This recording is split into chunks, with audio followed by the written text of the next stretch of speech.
ನರೇಂದ್ರ ಮೋದಿ ಅವರನ್ನ ಯಾಕೆ ಪ್ರಧಾನಿ ಮಾಡಬೇಕು ಅಂತ ಜನರಿಗೆ ಕನ್ವಿನ್ಸ್ ಮಾಡಬೇಕು ಅಂತ ಓಡಾಡ್ಲಿಕ್ಕೆ ಶುರು ಮಾಡಿದ್ವಿ ಮಿತ್ರ. ಅದಷ್ಟೇ ರೀಸನ್. ಈಗ ಓಡಾಡ್ತಿದೀವಲ್ಲ, ಇದು ಇವತ್ತೇ ಶುರುವಾಗಿರೋದಲ್ಲ. ಕಳೆದ 7-8 ತಿಂಗಳಿಂದ ನಿರಂತರವಾಗಿ ಭಿನ್ನ ಭಿನ್ನ ಚಟುವಟಿಕೆಯಲ್ಲಿದ್ದೀವಿ. ಅದರ ಮುಂದುವರಿದ ಭಾಗ ಭಾಲ್ಕಿಗೆ ಬಂದಿದ್ದೀನಿ. ನನಗೆ ಈ ಪುಣ್ಯಾತ್ಮರ ಬಗ್ಗೆ ಹೆಮ್ಮೆ ಏನು ಅಂತಂದ್ರೆ, ನರೇಂದ್ರ ಮೋದಿ ಅವರ ಕುರಿತಂತೆ ಇಡೀ ಇವತ್ತಿನ ಕಾರ್ಯಕ್ರಮದಲ್ಲಿ ನಾನು ನರೇಂದ್ರ ಮೋದಿ ಅವರ ಬಗ್ಗೆ ಮಾತನಾಡ್ತೀನಿ, ಅವ್ರ ಜಾತಿ ಯಾವುದು ಅಂತ ಹೇಳಬೇಕಾದ ಅಗತ್ಯ ಬರಲ್ಲ. ಎಷ್ಟು ಚೆನ್ನಾಗಿದೆ ನೋಡಿ. ನಾವು ಬೇರೆ ಯಾವುದೇ ಕ್ಯಾಂಡಿಡೇಟ್ ನ ಕರ್ಕೊಂಡ್ಬಂದು ಅವ್ರ ಬಗ್ಗೆ ಮಾತನಾಡಬೇಕು ಅಂತಂದ್ರು ಇವ್ರು ನಮ್ಮ ಜಾತಿಯವರು ಅಂತ ಒಂದಷ್ಟು ಜನ ಬರ್ತಾರೆ. ಈ ನಮ್ಮ ಜಾತಿಯವರಾಗಿರೋದ್ರಿಂದ ಹೆಂಗಾದ್ರೂ ಗೆಲ್ಲಿಸಬೇಕು ಅಂತ ಬರ್ತಾರೆ. ಆದ್ರೆ ನರೇಂದ್ರ ಮೋದಿ ಬಗ್ಗೆ ಕೇಳಿ ನೋಡಿ, ನಮ್ಮ ಜಾತಿಯವರು ಅಂತ ಬರೋರು ಯಾರಿದ್ದಾರೋ ಏನೋ ಗೊತ್ತಿಲ್ಲ.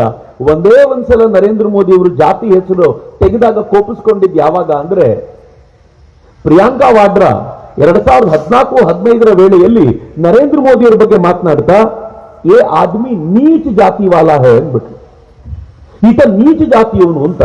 ಆಗ ನರೇಂದ್ರ ಮೋದಿ ಹೇಳಿದ್ರು, ನನ್ನ ಬಗ್ಗೆ ಮಾತಾಡೋವ ತಾಯಿ, ನನ್ನ ಜಾತಿ ಜನರ ಬಗ್ಗೆ ದಯವಿಟ್ಟು ಮಾತನಾಡಬೇಡ, ತುಂಬಾ ಜನ ಇದ್ದಾರೆ, ಅವ್ರಿಗೆ ನೋವಾದ್ರೆ ಸಹಿಸಲ್ಲ ನಾನು ಅಂತ ನರೇಂದ್ರ ಮೋದಿ ಆಗ ಮಾತನಾಡಿದ್ರು. ಈಗ ರಾಹುಲ್ ಗಾಂಧಿ ಮಾತಾಡ್ತಿದ್ದಾನೆ, ನರೇಂದ್ರ ಮೋದಿ ಮಾತಾಡ್ಲಿಲ್ಲ. ರಾಹುಲ್ ಗಾಂಧಿ ಏನ್ ಹೇಳ್ತಿದ್ದಾನೆ ಗೊತ್ತಾ? ನರೇಂದ್ರ ಮೋದಿ OBCಗೆ ಸೇರಿದವರು, ನರೇಂದ್ರ ಮೋದಿ OBCಗೆ ಸೇರಿದವರು ಅಂತ ಪದೇ ಪದೇ ಹೇಳೋ ಪ್ರಯತ್ನ ಮಾಡ್ತಿದ್ದಾನೆ. ನರೇಂದ್ರ ಮೋದಿ ಯಾವತ್ತೂ ಅದನ್ನು ಟಚ್ಚೇ ಮಾಡಲ್ಲ.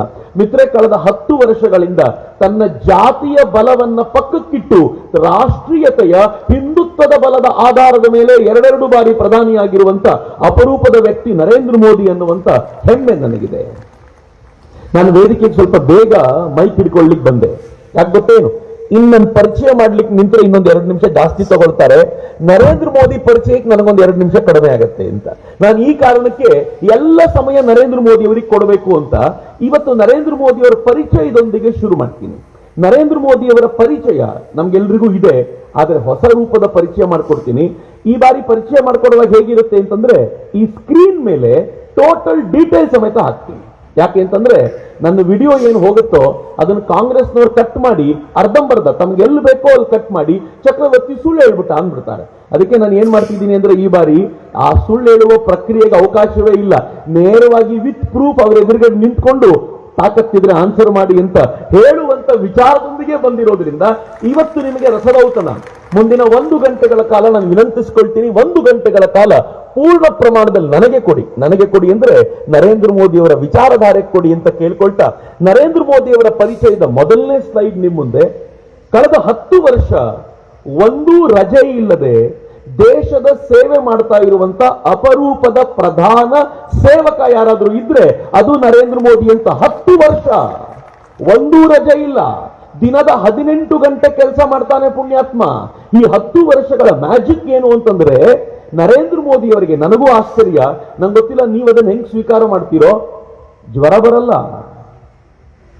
ಈ ಮನುಷ್ಯನಿಗೆ ಪ್ರತಿನಿತ್ಯ ಒಂದೇ ಕೆಲಸ ಮಾಡಿ ಬೋರ್ ಆಗಿ ನನ್ನ ಹೆಂಡತಿ ಮಕ್ಕಳ ಜೊತೆ ಒಂದು ರೌಂಡ್ ಹೋಗಿ ಬರಬೇಕು ಅಂತ ಅನ್ಸಲ್ಲ. ಮದುವೆ ಆಗ್ಲಿಲ್ಲ, ಮದುವೆ ಆದ್ರೂ ಅವರು ದೂರದಲ್ಲಿದ್ದಾರೆ, ಅದು ಬೇರೆ ಪ್ರಶ್ನೆ. ಆದ್ರೆ ಯಾವತ್ತಾದ್ರೂ ನನ್ನ 4 ಜನ ಫ್ರೆಂಡ್ಸ್ಗಳ ಜೊತೆ ಒಂದು ರೌಂಡ್ ಟ್ರಿಪ್ಪಿಗೆ ಹೋಗಿ ಬರೋಣ ಅಂತ ಅನ್ಸೋದಿಲ್ಲ.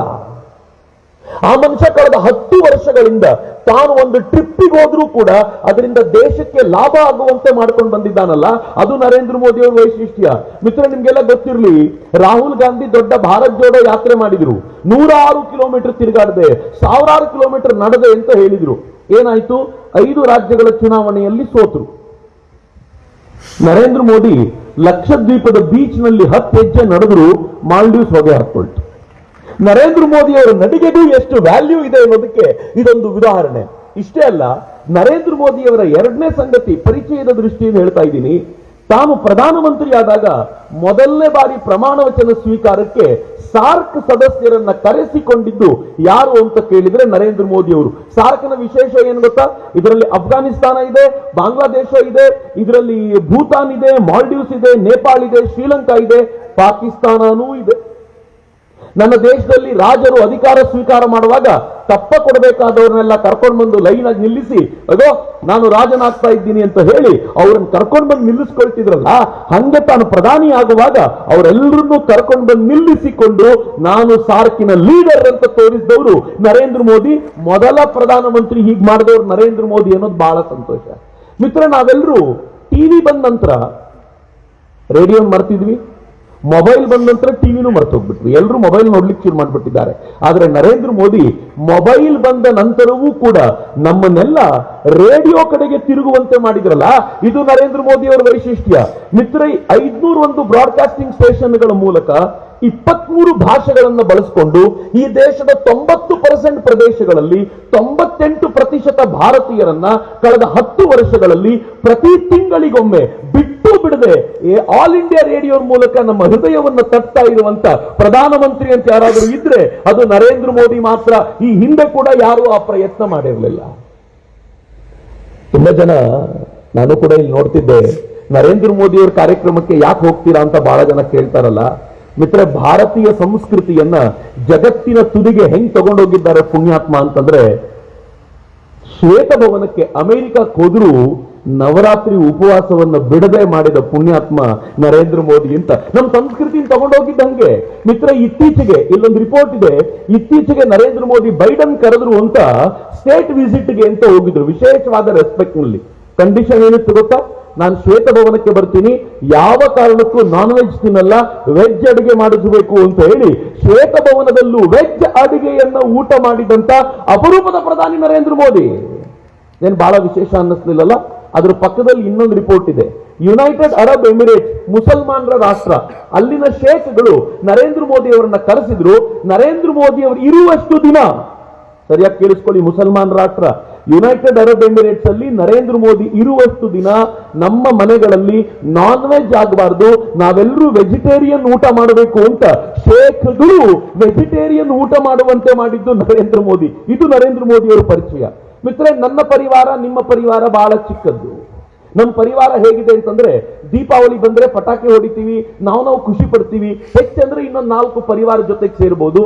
ಆದ್ರೆ ಈ ದೇಶದ ಮೊದಲ ಪ್ರಧಾನಮಂತ್ರಿ ದೀಪಾವಳಿ ಬಂತು ಅಂತಂದ್ರೆ ಸೈನಿಕರ ಜೊತೆಗೆ ಓಡಿ ಹೋಗಿ, ನೀವು ನನ್ನ ಪರಿವಾರ, ನಿಮ್ಮ ಜೊತೆಗೆ ನಾನು ದೀಪಾವಳಿ ಆಚರಿಸ್ತೀನಿ ಅಂತ ಆಚರಿಸುವ ಮೊದಲ ಈ ದೇಶದ ಪ್ರಧಾನಿ ಯಾರಾದರೂ ಇದ್ರೆ ಅದು ನರೇಂದ್ರ ಮೋದಿ. ಕಳೆದ 9 ವರ್ಷಗಳಲ್ಲಿ, ಈ ವರ್ಷವನ್ನು ಸೇರಿಸಿದ್ರೆ 10 ವರ್ಷದಲ್ಲಿ ನರೇಂದ್ರ ಮೋದಿ ದೀಪಾವಳಿಯನ್ನ ಆಚರಿಸಿದ್ದು ಯಾರ ಜೊತೆ ಅಂತಂದ್ರೆ ಅದು ಈ ದೇಶದ ಸೈನಿಕರೊಂದಿಗೆ. ಇದು ನರೇಂದ್ರ ಮೋದಿ ಅವರ ಪರಿಚಯ. ಮುಗಿಲಿಲ್ಲ. ನರೇಂದ್ರ ಮೋದಿ ಎಂತವರು ಅಂತಂದ್ರೆ, ಈ ದೇಶದಲ್ಲಿ ಪೌರ ಕಾರ್ಮಿಕರ ಕಾಲು ತೊಳೆದು ಅವರನ್ನ ಗೌರವಿಸಿದ ಮೊದಲ ಪ್ರಧಾನಿ ನರೇಂದ್ರ ಮೋದಿ. ಏನ್ ಅದ್ಭುತ ರೀ! ಅವರು ತ್ರಿವೇಣಿ ಸಂಗಮಕ್ಕೆ, ಕುಂಭಮೇಳಕ್ಕೆ ಸ್ನಾನಕ್ಕೆ ಅಂತ ಹೋಗಿದ್ರು. ಇಡೀ ಕುಂಭಮೇಳವನ್ನ ಸ್ವಚ್ಛತೆಯಿಂದ ಕಾಪಾಡುವಂತ ಆ ಪೌರ ಕಾರ್ಮಿಕರು ನೋಡಿ ಖುಷಿ ಪಟ್ಟು ಸ್ನಾನ ಮುಗಿಸಿ ಬಂದು ಆ 5 ಜನರನ್ನ ಕೂರಿಸಿ, ಇಲ್ಲಿ 3 ಜನ ಕಾಣ್ತಿದ್ದಾರೆ, ಇನ್ನಿಬ್ರು ಮಹಿಳೆಯರು, ಅವರನ್ನ ಕೂರಿಸಿ ಅವರ ಕಾಲುಗಳಿಗೆ ನೀರು ಹಾಕಿ ಅವರಿಗೆ ಕುಂಕುಮ ಹಚ್ಚಿ ಹೂವನ್ನಿಟ್ಟು ಕೈ ಮುಗಿದು ಹೇಳ್ತಾರೆ, ನಿಮ್ಮಿಂದಾಗಿ ಕ್ಲೀನ್ ಆಗಿದೆ, ಮೊದಲು ನಿಮಗೆ ನಮಸ್ಕಾರ, ಆಮೇಲೆ ಉಳಿದವರಿಗೆ ನಮಸ್ಕಾರ ಅಂತ. ಯಾವ ಸಿದ್ಧಾಂತವನ್ನ, ಚಿಂತನೆಯನ್ನ ಬಸವಣ್ಣನವರು ಸಮಾಜದಲ್ಲಿ ಜಾರಿಗೆ ತರಬೇಕು ಅಂತ ಪ್ರಯತ್ನ ಪಟ್ಟರು, ನರೇಂದ್ರ ಮೋದಿ ಅವರು ಪ್ರಧಾನಿಯಾಗಿ ಇವತ್ತಿನ ದಿನಮಾನದಲ್ಲಿ ಸೈಲೆಂಟ್ ಆಗಿ ತರ್ತಿದ್ದಾರಲ್ಲ, ಅದು ನರೇಂದ್ರ ಮೋದಿ ಅವರು ಹೇಗೆ ತಮ್ಮ ಬದುಕನ್ನು ರೂಪಿಸಿಕೊಂಡಿದ್ದಾರೆ ಅನ್ನೋದಕ್ಕೆ ಉದಾಹರಣೆ. ಈ ಚಿತ್ರ ಯಾವ್ದು ಗೊತ್ತಾ? ಮೊನ್ನೆ ರಾಮ ಮಂದಿರದ ಇನಾಗ್ರೇಷನ್ ಆಗ್ತಿರುವಾಗ ನರೇಂದ್ರ ಮೋದಿ ಏನ್ ಮಾಡಿದ್ರು? ಕಟ್ಟಡ ಯಾರು ಕಟ್ಟಿದ್ರು ಅವರಿಗೆ ಹೂ ಏರಿಸಿದ್ರು, ಆಮೇಲೆ ರಾಮನ ದರ್ಶನ ಅಂತ ಹೇಳಿ ಮೊದಲು ಅವರಿಗೆ ಗೌರವ ಕೊಟ್ಟರು. ನರೇಂದ್ರ ಮೋದಿ ಕಾಶಿ ವಿಶ್ವನಾಥದ ಆ ಕಾರಿಡಾರ್ ನಿರ್ಮಾಣ ಆದಾಗ ಅದ್ರ ಉದ್ಘಾಟನೆಗೆ ಅಂತ ಹೋಗಿದ್ರು. ಮೆಟ್ಟಿಲುಗಳ ಮೇಲೆ ಎಲ್ಲ ಕಾರಿಡಾರ್ ಕಟ್ಟಿದ ಕಾರ್ಮಿಕರನ್ನ ಕೂರಿಸಿ ಅವರಿಗೆ ಹೂ ಏರಿಸಿ ಅವರ ಜೊತೆಯಲ್ಲಿ ಕೂತು ಫೋಟೋ ತೆಗೆಸ್ಕೊಂಡು ಈಗ ನಾನು ದೇವರ ದರ್ಶನಕ್ಕೆ ಹೋಗ್ತೀನಿ ಅಂದ್ರಲ್ಲ, ಅದು ನರೇಂದ್ರ ಮೋದಿ. ಒಂದ್ ಹೆಜ್ಜೆ ಮುಂದೆ ಹೋಗಿ ಹೇಳ್ತೀನಿ ಮಿತ್ರರೇ, ನನಗೂ ಕೂಡ ಹೊಟ್ಟೆ ಉರಿದೆ ಈ ವಿಚಾರಕ್ಕೆ. ಏನು ಗೊತ್ತೇ? ಸೆಂಟ್ರಲ್ ವಿಸ್ಟಾ ಸಂಸತ್ ಭವನ ಕಟ್ಟಿದ್ರಲ್ಲ, ಈ ದೇಶದ ಪ್ರಧಾನಿ ಒಂದ್ ರಾತ್ರಿ ಇದ್ದಕ್ಕಿದ್ದಂತೆ ಯಾರಿಗೂ ಗೊತ್ತಾಗದಂತೆ ಹೇಗೆ ಸಂಸತ್ ಭವನ ಕೆಲಸ ನಡೀತಿದೆ ಅಂತ ನೋಡ್ಲಿಕ್ಕೆ ಅಂತ ಹೋಗ್ಬಿಟ್ಟು ಅವರಲ್ಲಿಗೆ ಹೋಗಿ ಆ ಕೆಲಸಗಾರರ ಜೊತೆ ತಾವು ಅವ್ರದ್ದೇ ಒಂದು ಟೋಪಿ ಹಾಕೊಂಡು ಮಾತನಾಡ್ತಾ ಕೊನೆಗೆ ಬಂದ ತಕ್ಷಣ ಏನ್ ಮಾಡಿದ್ರು ಗೊತ್ತಾ? ಯಾರ್ಯಾರು ಕಟ್ಟಡ ಕಾರ್ಮಿಕರಿದ್ದಾರೋ ಅವರಿಗೆ ಮತ್ತು ಅವ್ರ ಫ್ಯಾಮಿಲಿಯವರಿಗೆ VIP ಪಾಸ್ ಕೊಟ್ಟು ಜನವರಿ 26ಕ್ಕೆ ಅವ್ರನ್ನೇ ಗೆಸ್ಟ್ ಆಗಿ ಕೂರಿಸಿ ಅಂತ ಕಳೆದ ವರ್ಷದ ಜನವರಿ 26ರ ಗೆಸ್ಟ್ ಆಗಿ ಕಟ್ಟಡ ಕಾರ್ಮಿಕರು ಮತ್ತು ಅವ್ರ ಪರಿವಾರದವರನ್ನ ಮಾಡಿದ್ರಲ್ಲ. ಯಾರಿಗಾದ್ರೂ ಯೋಚನೆ ಇದೆಯನ್ರಿ ಹಿಂಗೆ? ಯಾಕೆ ನನಗೆ ಹೊಟ್ಟೆ ಗೊತ್ತಾ? ಇಷ್ಟು ವರ್ಷದಿಂದ ಒಂದು VIP ಪಾಸ್ ಅನ್ನ ಆಗಸ್ಟ್ 15ಕ್ಕೆ ಜನವರಿ 26ಕ್ಕೆ ಸಂಪಾದಿಸಲಿಕ್ಕೆ ನನಗಾಗ್ಲಿಲ್ಲ. ಆ ಕಟ್ಟಡ ಕಾರ್ಮಿಕರ ಭಾಗ್ಯ ನೋಡಿ ಅವ್ರು ಹೆಂಗ್ ಸಂಪಾದಿಸಿಕೊಂಡ್ರು ಅದನ್ನ ಅಂತ. ನರೇಂದ್ರ ಮೋದಿಯ ಆಲೋಚನೆಯ ಶೈಲಿ ಅಂತದ್ದು. ಇವ್ರು ನಮ್ಮ ಪ್ರಧಾನಿ ಅನ್ನೋದು ಬಹಳ ಹೆಮ್ಮೆ. ಬರೀ ಭಾವನಾತ್ಮಕ ಕೆಲಸ ಅಲ್ಲ, ಈ ದೇಶದಲ್ಲಿ ಆರ್ಥಿಕತೆಯ ರಕ್ಷಣೆಗೆ ಡಿಮಾನಿಟೈಸೇಷನ್ ಮಾಡಿ ₹500 ಮತ್ತು ₹1000 ಬ್ಯಾನ್ ಮಾಡಿ ಈ ದೇಶದ ಆರ್ಥಿಕತೆಯನ್ನು ರಕ್ಷಿಸಿದವರು ನರೇಂದ್ರ ಮೋದಿ. ಹೆಂಗ್ ರಕ್ಷಿಸಿದ್ರು? ಅವತ್ತು ರಾಹುಲ್ ಗಾಂಧಿ ತನ್ನ ಜೇಬ್ನೊಳಗೆ ಕೈ ಹಾಕಿ ಅದನ್ನು ತೆಗೆದು ತೋರಿಸಿದ, ನನ್ನ ಜೇಬ್ ಹರಿದೋಗಿದೆ, ನನ್ನ ಜೇಬಲ್ಲಿ ದುಡ್ಡಿಲ್ಲ, ನರೇಂದ್ರ ಮೋದಿ ಡಿಮಾನಿಟೈಸೇಷನ್ ಮಾಡಿ ಅನ್ಯಾಯ ಮಾಡಿದ್ರು ಅಂತ. ನಮ್ ಜನ ಏನಂದ್ರು ಗೊತ್ತಾ? ಕಳ್ಳ, ಸುಳ್ಳು ಹೇಳ್ತೀಯ ಅಂದ್ರು ಅವನಿಗೆ. ಯಾಕೆ ಅಂದ್ರೆ ನಿಮ್ಮ ಅಪ್ಪ ಯಾರು ಅಂತ ಗೊತ್ತಿದೆ, ನಿಮ್ಮ ಅಜ್ಜಿ ಏನ್ ಮಾಡಿದ್ರು ಅಂತ ಗೊತ್ತಿದೆ, ನಿಮ್ಮ ಮುತ್ತಾತ ಏನ್ ಮಾಡಿದ್ರು ಅಂತ ಗೊತ್ತಿದೆ, ನಿಮ್ಮ ಅಮ್ಮನ ಸಾಧನೆ ಎಲ್ಲ ಗೊತ್ತಿರೋ ನಮಗೆ ನೀನ್ ದುಡ್ಡಿಲ್ಲ ಅಂದ್ರೆ ನಂಬಕ್ ಸಾಧ್ಯ ಆಗುತ್ತಾ ಅಂತ ನಮ್ ಜನ ರಾಹುಲ್ ಗಾಂಧಿ ಮಾತು ಕೇಳಲಿಲ್ಲ. ಆದ್ರೆ ಕಷ್ಟ ಆದ್ರೂ ನರೇಂದ್ರ ಮೋದಿ ಅವರು ಒಳ್ಳೇದಕ್ಕೋಸ್ಕರವೇ ಈ ಕೆಲಸ ಮಾಡಿದ್ದಾರೆ ಅಂತ ಹಠ ಮಾಡಿ ನಿಂತು ನರೇಂದ್ರ ಮೋದಿಯ ಜೊತೆಗೆ ನಿಂತರು. ಆದ್ರೆ ಕಾಂಗ್ರೆಸ್ ಏನ್ ಹೇಳಿತ್ತು? ಕಾಂಗ್ರೆಸ್ ಹೇಳಿತ್ತು ಡಿಮಾನಿಟೈಸೇಷನ್ ಮಾಡಿದ್ರೆ ಭಾರತ ಬರ್ಬಾದಾಗುತ್ತೆ ಅಂತ. ಆದ್ರೆ ಡಿಮಾನಿಟೈಸೇಷನ್ ನಂತರ ಭಾರತ ಜಗತ್ತಿನ 5ನೇ ದೊಡ್ಡ ಶ್ರೀಮಂತ ರಾಷ್ಟ್ರ ಆಯ್ತು, ಪಾಕಿಸ್ತಾನ ಬರ್ಬಾದಾಗೋಯ್ತು. ಅಲ್ಲಿ ಬರೆದಿರುವಂತ ರಿಪೋರ್ಟ್ ಅದು, ಪಾಕಿಸ್ತಾನ್ ಎಕ್ಸಿಸ್ಟೆನ್ಷಿಯಲ್ ಎಕನಾಮಿಕ್ ಕ್ರೈಸಿಸ್. ಆ ಕ್ರೈಸಿಸ್ ಅನ್ನ United States of institute of piece ನವರು ಎಕ್ಸ್ಪ್ಲೈನ್ ಮಾಡಿದ್ದಾರೆ. ಎಂತ ಬರಗೆಟ್ಟೋಗಿದೆ ಪಾಕಿಸ್ತಾನ ಅಂತಂದ್ರೆ, ಇವತ್ತಿನ ಒಂದು ರಿಪೋರ್ಟ್ ಹಂಚ್ಕೊಳ್ತೀನಿ ನಿಮ್ಮ ಹತ್ರ. ಇವತ್ತಾಗಿರೋದು ಪಾಕಿಸ್ತಾನದ ಏರ್ಲೈನ್ಸ್ ವಿಮಾನದಲ್ಲಿ, ಪಾಕಿಸ್ತಾನದಿಂದ ಕೆನಡಾಕ್ಕೆ ಹೋಗೋ ವಿಮಾನದಲ್ಲಿ ಈ ಗಗನಸಖಿಯರು ಇರ್ತಾರಲ್ಲ, ಈ ಗಗನಸಖಿಯರು ಕೆನಡಾಕ್ಕೆ ಹೋದ್ರಂತೆ. ಕೆನಡಾಕ್ಕೆ ಹೋದ್ಮೇಲೆ ಅಲ್ಲಿಂದ ವಾಪಸ್ ಪಾಕಿಸ್ತಾನದ ವಿಮಾನದಲ್ಲಿ ಬರದೇ ಇಲ್ಲ ಅಂದ್ಬಿಟ್ರಂತೆ. ಕೆನಡಾದವ್ರು ದಯವಿಟ್ಟು ನಮ್ಮಲ್ಲಿ ಉಳಿಸ್ಕೊಳ್ಳಿ, ಪಾಕಿಸ್ತಾನಕ್ಕೆ ಮಾತ್ರ ನಾವಿನ್ನು ಹೋಗಲ್ಲ ಅಂತ ಗಗನಸಖಿಯರು ಪಾಕಿಸ್ತಾನದ ಕೆಲಸವನ್ನು ಬಿಟ್ಟು ಕೆನಡಾದಲ್ಲಿ ಬೇಕಿದ್ರೆ ಕೂಲಿ ಮಾಡ್ತೀವಿ, ಆದ್ರೆ ಪಾಕಿಸ್ತಾನದಲ್ಲಿ ಗಗನಸಖಿಯರು ಆಗಿರಲ್ಲ ಅಂತ ಹೇಳ್ತಾರಲ್ಲ. ಇದು ಪಾಕಿಸ್ತಾನ ಬರ್ಬಾದಾಗಿರುವಂತ ಸ್ಥಿತಿ. ಭಾರತ ಎಕನಾಮಿಕಲಿ ಸ್ಟ್ರಾಂಗ್ ಆಯ್ತು, ಪಾಕಿಸ್ತಾನ ಬರ್ಬಾದಾಗೋಯ್ತು. ಯಾಕೆ ಅಂತಂದ್ರೆ ಇಲ್ಲಿ ಮೋದಿ ಇದ್ದಾರೆ. ಅಕಸ್ಮಾತ್ ಸಿದ್ದರಾಮಯ್ಯನವರು ಇದ್ದು ಬಿಟ್ಟಿದ್ರೆ ಮುಖ್ಯ ಪ್ರಧಾನಮಂತ್ರಿಯಾಗಿ ಸಂಸತ್ನಲ್ಲೂ ಪಾಕಿಸ್ತಾನ್ ಜಿಂದಾಬಾದ್ ಮೊಳಗಿರುತ್ತಿತ್ತು. ಆ ಪಾಕಿಸ್ತಾನ್ ಜಿಂದಾಬಾದ್ ಅನ್ನ ಕೇಳಿಕೊಂಡು ಪಾಕಿಸ್ತಾನ ಹೆಮ್ಮೆ ಪಡುವಂತಾಗಿರುವಂತ ಪರಿಸ್ಥಿತಿ ಇತ್ತು. ನರೇಂದ್ರ ಮೋದಿ ಇದಕ್ಕೆ ಅವಕಾಶ ಕೊಡದೆ ಭಾರತವನ್ನ ಗಟ್ಟಿ ಮಾಡಿದ್ದಾರಲ್ಲ, ಅದು ನರೇಂದ್ರ ಮೋದಿಯವರ ಸಾಧನೆ. ಮಿತ್ರ, ಇಷ್ಟೇ ಅಲ್ಲ, ಈ ದೇಶದಲ್ಲಿ ಆರ್ಟಿಕಲ್ 370 ಕಿತ್ತು ಬಿಸಾಡುವಂತ ತಾಕತ್ತಿದ್ದ ಏಕೈಕ ಪ್ರಧಾನಿ ಅದು ನರೇಂದ್ರ ಮೋದಿ ಅಂತ. ಇನ್ಯಾರಿಗೂ ತಾಕತ್ತಿರಲಿಲ್ಲ. ಇದು ಆರ್ಟಿಕಲ್ 370 ಕಾಶ್ಮೀರದಿಂದ ಕಿತ್ತು ಬಿಸಾಡಿದ ನಂತರ ಅದರಿಂದ ಗಲಾಟೆ ಆಗ್ಬಿಡುತ್ತೆ, ದಂಗೆ ಏಳುತ್ತೆ ಅಂತ ಸಿಕ್ಕಾಪಟ್ಟೆ ಹೇಳ್ತಿದ್ರಲ್ಲ, ಏನಾಯ್ತು ಗೊತ್ತಾ? ಆ ಕಡೆ ಚಿತ್ರ ನೋಡಿ, ರಾಹುಲ್ ಗಾಂಧಿ ಅಣ್ಣ ತಂಗಿ ಇಬ್ರು ಏನ್ ಮಾಡ್ತಿದ್ದಾರೆ ಗೊತ್ತಾ? ಕಾಶ್ಮೀರಕ್ಕೆ ಹೋಗಿ ಐಸ್ ಹಾಕೊಂಡು ಆಟ ಆಡ್ತಾ ಇದ್ದಾರೆ. ಹೆಂಗಪ್ಪ ಸಾಧ್ಯ ಆಯ್ತು ಅಂದ್ರೆ 370 ನರೇಂದ್ರ ಮೋದಿ ಕಿತ್ತು ಬಿಸಾಕಿದ್ರಲ್ಲ, ಅದಾದ 4 ವರ್ಷಗಳಲ್ಲಿ ನೀನು ಐಸ್ ಬಾಲ್ ತಗೊಂಡು ಆಟ ಆಡುವಂತಾಯ್ತು ಅಂತ. ಇದು ಮೊನ್ನೆ ತಾನೇ ಸಚಿನ್ ತೆಂಡೂಲ್ಕರ್ ಕಾಶ್ಮೀರದ ರೋಡ್ ನಲ್ಲಿ ನಿಂತ್ಕೊಂಡು ಅವನು ಕ್ರಿಕೆಟ್ ಆಟ ಆಡಿದ್ದಾನೆ. ಆ ಹುಡುಗರ ಜೊತೆಗೆ ಆಡ್ತಾ ಹೇಳಿದ್ದಾನೆ, ವಾಹ್, ಇವತ್ತು ಕಾಶ್ಮೀರಕ್ಕೆ ಬರೋದೇ ಆನಂದ ಅಂತ. ಯಾವ ಕಾಶ್ಮೀರ ಭಾರತದೊಂದಿಗೆ ಒಂದಾಗಿರ್ಲಿಲ್ವೋ, ನರೇಂದ್ರ ಮೋದಿ ಅದನ್ನ ಒಂದು ಮಾಡಿಸಿದ್ರಲ್ಲ, ಅಂತ ಕೆಲಸ ಮಾಡಿದ ಅಪರೂಪದ ಪ್ರಧಾನಿ ನರೇಂದ್ರ ಮೋದಿ. ನರೇಂದ್ರ ಮೋದಿಯ ಪರಿಚಯದಲ್ಲಿ ಇನ್ನೊಂದು ಆಡ್ ಮಾಡಬೇಕು. ಏನು ಆಡ್ ಮಾಡಬೇಕು ಅಂತಂದ್ರೆ, ನಾನು ಹೇಳಿದ್ರೆ ಯಾರಿಗೆ ಇಷ್ಟ ಆಗುತ್ತೋ ಇಲ್ವೋ ಗೊತ್ತಿಲ್ಲ, 500 ವರ್ಷಗಳಲ್ಲಿ ನರೇಂದ್ರ ಮೋದಿ ಅಂತ ಮತ್ತೊಬ್ಬ ರಾಜನನ್ನ ಭಾರತ ನೋಡಿರಲಿಲ್ಲ ಅಂತ. ನಂಗೆ ಗೊತ್ತಿಲ್ಲ ನಿಮ್ಮಲ್ಲಿ ಎಷ್ಟು ಜನ ಒಪ್ಕೊಳ್ತಿರೋ ಇಲ್ವೋ. 500 ವರ್ಷ. ಯಾಕೆ 500 ವರ್ಷ ಅನ್ನೋದನ್ನ ಬಳಸ್ತೀನಿ ಗೊತ್ತಾ? 500 ವರ್ಷ ಯಾವುದಕ್ಕೋಸ್ಕರ ನಾವು ಪ್ರಯತ್ನ ಪಡ್ತಿದ್ವೋ ಆ ಮಂದಿರವನ್ನ ಪಡಿಲಿಕ್ಕೆ ಇನ್ಯಾರಿಂದಲೂ ಆಗಿರ್ಲಿಲ್ಲ, ನರೇಂದ್ರ ಮೋದಿಯವರೇ ಬರಬೇಕಾಯ್ತು ಅಂತಂದ್ರೆ ಏನ್ ಪುಣ್ಯವಂತಾರಿ. ಸ್ವಾಮೀಜಿ ರಾಮ ಮಂದಿರದ ಬಗ್ಗೆ ತುಂಬಾ ಹೇಳಿದ್ರಿಂದ ನಾನು ಮುಂದುವರಿಸಲಿಕ್ಕೆ ಹೋಗೋದಿಲ್ಲ. ಆ ರಾಮ ಮಂದಿರಕ್ಕೋಸ್ಕರ ಎಷ್ಟೆಲ್ಲ ಹೋರಾಟಗಳು ನಡೆದಿದ್ವು, ಲಕ್ಷಾಂತರ ಜನರ ಬಲಿದಾನ ಆಗಿತ್ತು. ಒಂದೇ ಒಂದು ಮಾತು ನಾನು ನಿಮ್ಗೆ ಹೇಳಬೇಕು. ರಾಮ ಮಂದಿರದ ಹೋರಾಟದ ಕಾಲದಲ್ಲಿ ನರೇಂದ್ರ ಮೋದಿ ಅಯೋಧ್ಯೆಗೆ ಹೋಗಿದ್ದಾಗ ಒಂದಷ್ಟು ಪತ್ರಕರ್ತರು ನರೇಂದ್ರ ಮೋದಿ ಕೇಳಿದ್ರಂತೆ, ಮತ್ತೆ ಯಾವಾಗ ಬರ್ತೀರಾ ಅಯೋಧ್ಯಕ್ಕೆ? ಆಗಿನ ನರೇಂದ್ರ ಮೋದಿ ಏನೂ ಆಗಿರಲಿಲ್ಲ, ಸಿಎಂ ಅಲ್ಲ PM ದೂರದ ಮಾತು. ನರೇಂದ್ರ ಮೋದಿ ಹೇಳಿದ್ರಂತೆ, ಇನ್ಯಾಕೆ ಬರ್ಲಿ ಅಯೋಧ್ಯೆಗೆ, ಇನ್ನು ಸದ್ಯಕ್ಕೆ ನಾನು ಅಯೋಧ್ಯೆಗೆ ಬರಲ್ಲ, ನೆಕ್ಸ್ಟ್ ಅಯೋಧ್ಯೆಗೆ ಬರೋದಿದ್ರೆ ರಾಮ ಮಂದಿರವನ್ನು ತಗೊಂಡೇ ಬರ್ತೀನಿ ಅಂತ ನರೇಂದ್ರ ಮೋದಿ ಆವಾಗ ಹೇಳಿದ್ರಂತೆ. ಮಿತ್ರ, ಆಮೇಲೆ ಅಯೋಧ್ಯೆಗೆ ಹೋಗ್ಲೇ ಇಲ್ಲ ಅವರು. ಅಯೋಧ್ಯೆಗೆ ಹೋಗಿದ್ದು ಯಾವಾಗ ಗೊತ್ತಾ? ರಾಮ ಮಂದಿರದ ಭೂಮಿ ಪೂಜನಕ್ಕೆ ಅಯೋಧ್ಯೆಗೆ ಹೋಗಿದ್ದು. ಇದು ನರೇಂದ್ರ ಮೋದಿ ಅವರ ಸಾಧನೆ ಅಂತ ನಾನು ಬಹಳ ಹೆಮ್ಮೆಯಿಂದ ಹೇಳಲಿಕ್ಕೆ ಇಚ್ಛೆ ಪಡ್ತೀನಿ. ಇದರ ಲಾಭ ಏನ್ ಗೊತ್ತೇನು? ಯಾವ ಮಕ್ಕಳು, ಪುಟ್ಟ ಪುಟ್ಟ ಮಕ್ಕಳು ಮನೆಗೆ ಯಾರಾದ್ರೂ ಬಂದಾಗ ಹೋಗುವಾಗ ಟಾಟಾ ಹೇಳ್ತಿದ್ರು, ಇವತ್ತು ಜೈ ಶ್ರೀರಾಮ್ ಅಂತಾರ್ರಿ. ಏನ್ ಬದಲಾವಣೆ ಬಂದಿದೆ ಮಕ್ಕಳಲ್ಲಿ? ಮಿತ್ರ, ಯಾವ ಮಕ್ಕಳು, ಯಾವ ಕಾಲೇಜಿನ ವಿದ್ಯಾರ್ಥಿಗಳು ಯಾವ್ದಾವುದೋ ಹಾಡಿಗೆ ಡ್ಯಾನ್ಸ್ ಮಾಡ್ತಿದ್ರು, ಇವತ್ತು ಕಾಲೇಜ್ನಲ್ಲಿ ಶ್ರೀರಾಮನ ಹಾಡಿಗೆ ಕುಣಿಯುವಂತ ಒಂದು ವಾತಾವರಣ ನಿರ್ಮಾಣ ಆಗಿದೆಯಲ್ಲ, ಇದು ನರೇಂದ್ರ ಮೋದಿ ನಿರ್ಮಾಣ ಮಾಡಿ ಕೊಟ್ಟಿರೋದು. ಹಾಗಂತ ಬರೀ ಶ್ರೀರಾಮನ ಕೆಲಸ ಮಾತ್ರ ಮಾಡಿದ್ದಲ್ಲ, ಇಷ್ಟು ದಿನಗಳ ಕಾಲ ಶ್ರೀರಾಮನ ಜಪ ನಡೀತಲ್ಲ, 2024ರಲ್ಲಿ ಮತ್ತೊಮ್ಮೆ ಚುನಾವಣೆ ನಡೆದು ನರೇಂದ್ರ ಮೋದಿ ಪ್ರಧಾನಿ ವಾಪಸ್ ಆಗ್ತಾರಲ್ಲ, ಅದಾದ ಮೇಲೆ ಇದೇ ರೀತಿ ದೇಶದಲ್ಲಿ ಹರ್ ಮಹಾದೇವ್ ಘೋಷಣೆ ಮೊಳಗುತ್ತೆ. ಕಾಯ್ಕೊಂಡಿರಿ ಅಷ್ಟೇ, 100% ಮೊಳಗುತ್ತೆ. ಯಾಕೆ ಅಂತ ಹೇಳ್ತೀನಿ. ಅಲ್ಲಿ ಮೇಲಕ್ಕೆ ಕಾಣ್ತಾ ಇದೆಯಲ್ಲ, ಅದು ಮೊದಲನೇ ಚಿತ್ರ, ಅದು ಕಾಶಿ ಕಾರಿಡಾರ್. ಸ್ವಾಮೀಜಿ ಹೇಳಿದ್ರಲ್ಲ, ಕಾಶಿಯಲ್ಲಿ ಮಂದಿರ ಹೆಂಗಿತ್ತು ಅಂತಂದ್ರೆ ಅದೇ ಮಂದಿರಕ್ಕೆ ಹೋಗೋ ಜಾಗ, ನೀವು 2 ಚೇರ್ಗಳ ನಡುವೆ ಜಾಗ ಬಿಟ್ಟಿದ್ದೀರಲ್ಲ, ಅದಕ್ಕಿಂತ ಚಿಕ್ಕದಿತ್ತು. ನಾವು ಹೋಗ್ಬೇಕು, ದನಗಳು ಬರ್ತವೆ, ಒಂದು ಗಾಡಿನೂ ಬರುತ್ತೆ, ಅದರ ನಡುವೆ ಕಷ್ಟಪಟ್ಕೊಂಡು ನೀವು ಹೋಗಿ ಮಂದಿರ ಯಾವಾಗ ಮುಗೀತು ಅಂತಾನೆ ಗೊತ್ತಾಗ್ತಿರ್ಲಿಲ್ಲ. ನರೇಂದ್ರ ಮೋದಿ ಅದನ್ನ ನೋಡಿ 5 ಲಕ್ಷ ಸ್ಕ್ವೇರ್ ಫೀಟ್ಗಳ ವಿಸ್ತಾರವಾಗಿರುವಂತ ಜಾಗವನ್ನು ಮಾಡಿಕೊಟ್ರು. ಮೋಸ್ಟ್ಲಿ ನನ್ಗನ್ಸುತ್ತೆ ಈ ಗ್ರೌಂಡ್ ನಷ್ಟೇ ಇರಬಹುದು, ಅಷ್ಟು ವಿಸ್ತಾರವಾಗಿರುವಂತ ಜಾಗ ಅದಕ್ಕೋಸ್ಕರ ಮಾಡ್ಲಾಯ್ತು. ಆದ್ರೆ ಕಂಪ್ಲೀಟ್ ಆಯ್ತಾ ಕೆಲಸ ಅಂತ ಕೇಳಿದ್ರೆ ನಾವೆಲ್ಲರೂ ಹೂ ಅನ್ಬೋದು, ಅಲ್ಲಿರುವ ನಂದಿ ಹೇಳಲ್ಲ.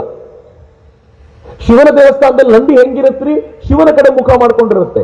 ಆದ್ರೆ ಕಾಶಿಗೆ ಹೋದವ್ರಿಗೆ ಗೊತ್ತು, ಈ ದೇವಸ್ಥಾನದಲ್ಲಿ ಮಾತ್ರ ನಂದಿ ಶಿವನ ಕಡೆ ಮುಖ ಮಾಡ್ಕೊಂಡಿಲ್ಲ, ಶಿವನಿಗೆ ಬೆನ್ನು ಹಾಕೊಂಡು ಉಲ್ಟಾ ತಿರ್ಕೊಂಡು ಕೂತ್ಬಿಟ್ಟಿದೆ. ಯಾಕೆ ಗೊತ್ತೇನು? ಆ ನಂದಿ ಹೇಳ್ತಾನೆ, ಇದು ಒರಿಜಿನಲ್ ಮಂದಿರ ಅಲ್ಲ, ಅಹಲ್ಯಾಬಾಯಿ ಹೋಳ್ಕರ್ ಕಟ್ಟಿರೋ ಮಂದಿರ. ಒರಿಜಿನಲ್ ಮಂದಿರ ಈ ಕಡೆಗಿದೆ, ಅಲ್ಲಿ ಮಸೀದಿ ಕಟ್ಬಿಟ್ಟಿದ್ದಾರೆ, ಅದ್ರ ಒಳಗಡೆ ನನ್ನ ಬಾಸ್ ಕೂತಿದ್ದಾರೆ. ಎಲ್ಲ ಕಡೆ ನಂದಿ ಕಿವಿಗೆ ನಾವೇನೋ ಹೇಳ್ಬಿಟ್ಟು ಬರ್ತೀವಲ್ಲ ಶಿವನಿಗೆ ಒಪ್ಪಿಸು ಅಂತ, ಇಲ್ಲಿ ನಂದಿ ನಮ್ ಕಿವಿಯಲ್ಲಿ ಹೇಳ್ತಾನೆ, ನನ್ನ ಬಾಸ್ ನಾನು ಸರಿಯಾಗಿ ನೋಡ್ಬೇಕು ಅಂತಂದ್ರೆ ಮೋದಿ ಬಾಸ್ ಇನ್ನೊಂದು 5 ವರ್ಷ ಇರಬೇಕು, ಏನ್ ಮಾಡ್ತೀರೋ ಮಾಡ್ಕೊಳ್ಳಿ ಅಂತ ನಂದಿ ನಮಗೆ ಹೇಳ್ತಾನೆ. ಮಿತ್ರ, ಯಾರ್ಯಾರು ಶಿವನ ಆರಾಧಕರಿದ್ದೀರೋ ಅವರು ಯೋಚನೆ ಮಾಡಬೇಕಾಗಿರುವಂತ ಮೊದಲ ಸಂಗತಿ, ಅಲ್ಲಿ ಪೂರ್ಣ ಪ್ರಮಾಣದಲ್ಲಿ ಆ ಮಂದಿರ ಆಗಬೇಕು ಅಂತಂದ್ರೆ ನರೇಂದ್ರ ಮೋದಿ ವಾಪಸ್ ಬೇಕೇ ಬೇಕು ಅನ್ನೋದ್ರಲ್ಲಿ ಯಾವ ಅನುಮಾನವೂ ಇಲ್ಲ. ಇನ್ನು ಎರಡನೇದು ಕೆಳಗಡೆ ಕಾಣ್ತಿದೆಯಲ್ಲ, ಉಜ್ಜಯಿನಿಯ ಮಹಾಕಾಲ ಜ್ಯೋತಿರ್ಲಿಂಗಗಳಲ್ಲಿ ಒಂದು, ಸುಮಾರು 800 ಕೋಟಿ ರೂಪಾಯಿಯಲ್ಲಿ ಅದನ್ನು ಅಭಿವೃದ್ಧಿ ಪಡಿಸಲಾಗಿದೆ. ಎಷ್ಟು ಚೆನ್ನಾಗಿ ಡೆವಲಪ್ ಮಾಡಿದ್ದಾರೆ ಅಂತಂದ್ರೆ ಅದ್ಭುತವಾಗಿರುವಂತ ಲೋಕವನ್ನು ಸೃಷ್ಟಿಸಲಾಗಿದೆ. ಅದ್ರ ಕೆಳಗಿರೋ ಕೇದಾರನಾಥ ಶಿವನ ಟೆಂಪಲ್ ಪ್ರವಾಹಕ್ಕೆ ಸಿಕ್ಕು 2013ರಲ್ಲಿ ಉದ್ಧ್ವಸ್ತಗೊಂಡಿತ್ತು. ನರೇಂದ್ರ ಮೋದಿ ಸುಮಾರು 180 ಕೋಟಿ ರೂಪಾಯಿಯ ಯೋಜನೆಗಳನ್ನು ತಂದು ಆ ದೇವಸ್ಥಾನ ಹೆಂಗ್ ಮಾಡಿದ್ದಾರೆ ಗೊತ್ತಾ? ಯಾವ ಪ್ರವಾಹ ಅದನ್ನ ನಾಶ ಮಾಡಿತ್ತೋ ಅದರ 2ರಷ್ಟು ಪ್ರವಾಹ ಬಂದ್ರು ಕೇದಾರನಾಥದ ಶಿವನಿಗೆ ಏನೂ ಆಗದೆ ಇರೋ ತರದ ಆರ್ಕಿಟೆಕ್ಚರ್ ಡೆವಲಪ್ ಮಾಡಿಸಿದ್ದಾರೆ. ಅಲ್ಲಿ ಉಳ್ಕೊಳ್ಳೋ ವ್ಯವಸ್ಥೆ ಮಾಡಲಾಗಿದೆ, ಮಳಿಗೆಗಳಿಗೆ ವ್ಯವಸ್ಥೆ ಮಾಡಲಾಗಿದೆ. ಇಲ್ಲಿ ಯಾವ ಕರೆಂಟ್ ಹೋಗುತ್ತೋ ಗೊತ್ತಿಲ್ಲ, ಆದ್ರೆ ಕೇದಾರನಾಥ ಹಿಮಾಲಯದ ಬುಡದಲ್ಲಿ ಯಾವತ್ತೂ ಕರೆಂಟ್ ಹೋಗದಂತೆ 2 ಸಬ್ ಸ್ಟೇಷನ್ಗಳನ್ನ ನಿರ್ಮಾಣ ಮಾಡಿಸಿದ್ದಾರೆ. ಅಷ್ಟೇ ಅಲ್ಲ ಮಿತ್ರರೇ, ಒಂದೇ ಮಾತಲ್ಲಿ ಹೇಳ್ಬಿಡ್ತೀನಿ, ಇನ್ನೇನು ಎಕ್ಸ್ಟೆಂಡ್ ಮಾಡೋಕ್ಕಿಂತ ಸ್ವರ್ಗ ಎಲ್ಲಿದೆ ಅಂದ್ರೆ ಆಕಾಶ ತೋರಿಸ್ತೀವಲ್ಲ, ಇನ್ ಮುಂದೆ ಹಂಗ್ ಮಾಡಬೇಡಿ. ಆಕಾಶದ ಬದಲು ಸ್ವಲ್ಪ ಹಿಮಾಲಯದ ಕಡೆ ತೋರಿಸಿ ಕೇದಾರನಾಥಕ್ಕೆ ಹೋಗ್ಬಾ, ಸ್ವರ್ಗ ಅಂದ್ರೆ ಹೆಂಗಿರುತ್ತೆ ಅಂತ ಗೊತ್ತಾಗುತ್ತೆ ಅನ್ನೋ ತರ ನರೇಂದ್ರ ಮೋದಿ ಡೆವಲಪ್ ಮಾಡಿದ್ರಲ್ಲ, ಅದು ನರೇಂದ್ರ ಮೋದಿ ಅವರ ವೈಶಿಷ್ಟ್ಯ. ಇದರಲ್ಲಿ ಬಹುತೇಕ ಮುಸಲ್ಮಾನರ ಆಕ್ರಮಣಕ್ಕೊಳಗಾಗಿ ಧ್ವಂಸಗೊಂಡಿದ್ದಂತ ದೇವಸ್ಥಾನಗಳು ನರೇಂದ್ರ ಮೋದಿ ಅದನ್ನ ಪಡ್ಕೊಂಡಿದ್ದಲ್ಲದೆ, ಕೆಳಗೆ ಕಾಣ್ತಾ ಇರೋ ದೇವಸ್ಥಾನ ಯಾವುದು ಗೊತ್ತಾ? ಮುಸಲ್ಮಾನರ ರಾಷ್ಟ್ರದಲ್ಲೇ ಅಬುದಾಬಿಗೆ ಹೋಗಿ ಅಲ್ಲೊಂದು ದೇವಸ್ಥಾನವನ್ನ ಇನಾಗ್ರೇಟ್ ಮಾಡುವಂತ ತಾಕತ್ತಿದ್ದ 500 ವರ್ಷಗಳಲ್ಲಿ ಮತ್ತೊಬ್ಬ ರಾಜ ಯಾರಾದರೂ ಇದ್ರೆ ಅದು ನರೇಂದ್ರ ಮೋದಿ ಮಾತ್ರ ಅನ್ನೋದನ್ನ ನಾನು ಹೆಮ್ಮೆಯಿಂದ ಹೇಳಬೇಕು ನಿಮ್ ಜೊತೆ. ಆ ಮಂದಿರ ಫೆಬ್ರವರಿ 14ಕ್ಕೆ ನರೇಂದ್ರ ಮೋದಿ ಅಬುದಾಬಿಯಲ್ಲಿ ಇನಾಗ್ರೇಟ್ ಮಾಡಿ ಬಂದ್ರು. ಸುಮ್ಮನೆ ಹೇಳೋದಾದ್ರೆ ಈ ಮಂದಿರಕ್ಕೆ ಜಾಗ ಕೊಡುವಾಗ ಅಬುದಾಬಿಯ ಪ್ರಿನ್ಸ್ ಏನ್ ಹೇಳಿದ್ರಂತೆ ಗೊತ್ತಾ? ಅಬುದಾಬಿಯ ಮ್ಯಾಪ್ ಕೊಟ್ಟು ನೀವು ಎಲ್ಲಿ ಗೆರೆ ಎಳಿತೀರೋ ಅಲ್ಲಿ ಮಂದಿರಕ್ಕೆ ಜಾಗ ಕೊಡ್ತೀನಿ ಅಂತ ಆ ಜಾಗವನ್ನು ಕೊಟ್ಟಿದ್ದಂತೆ.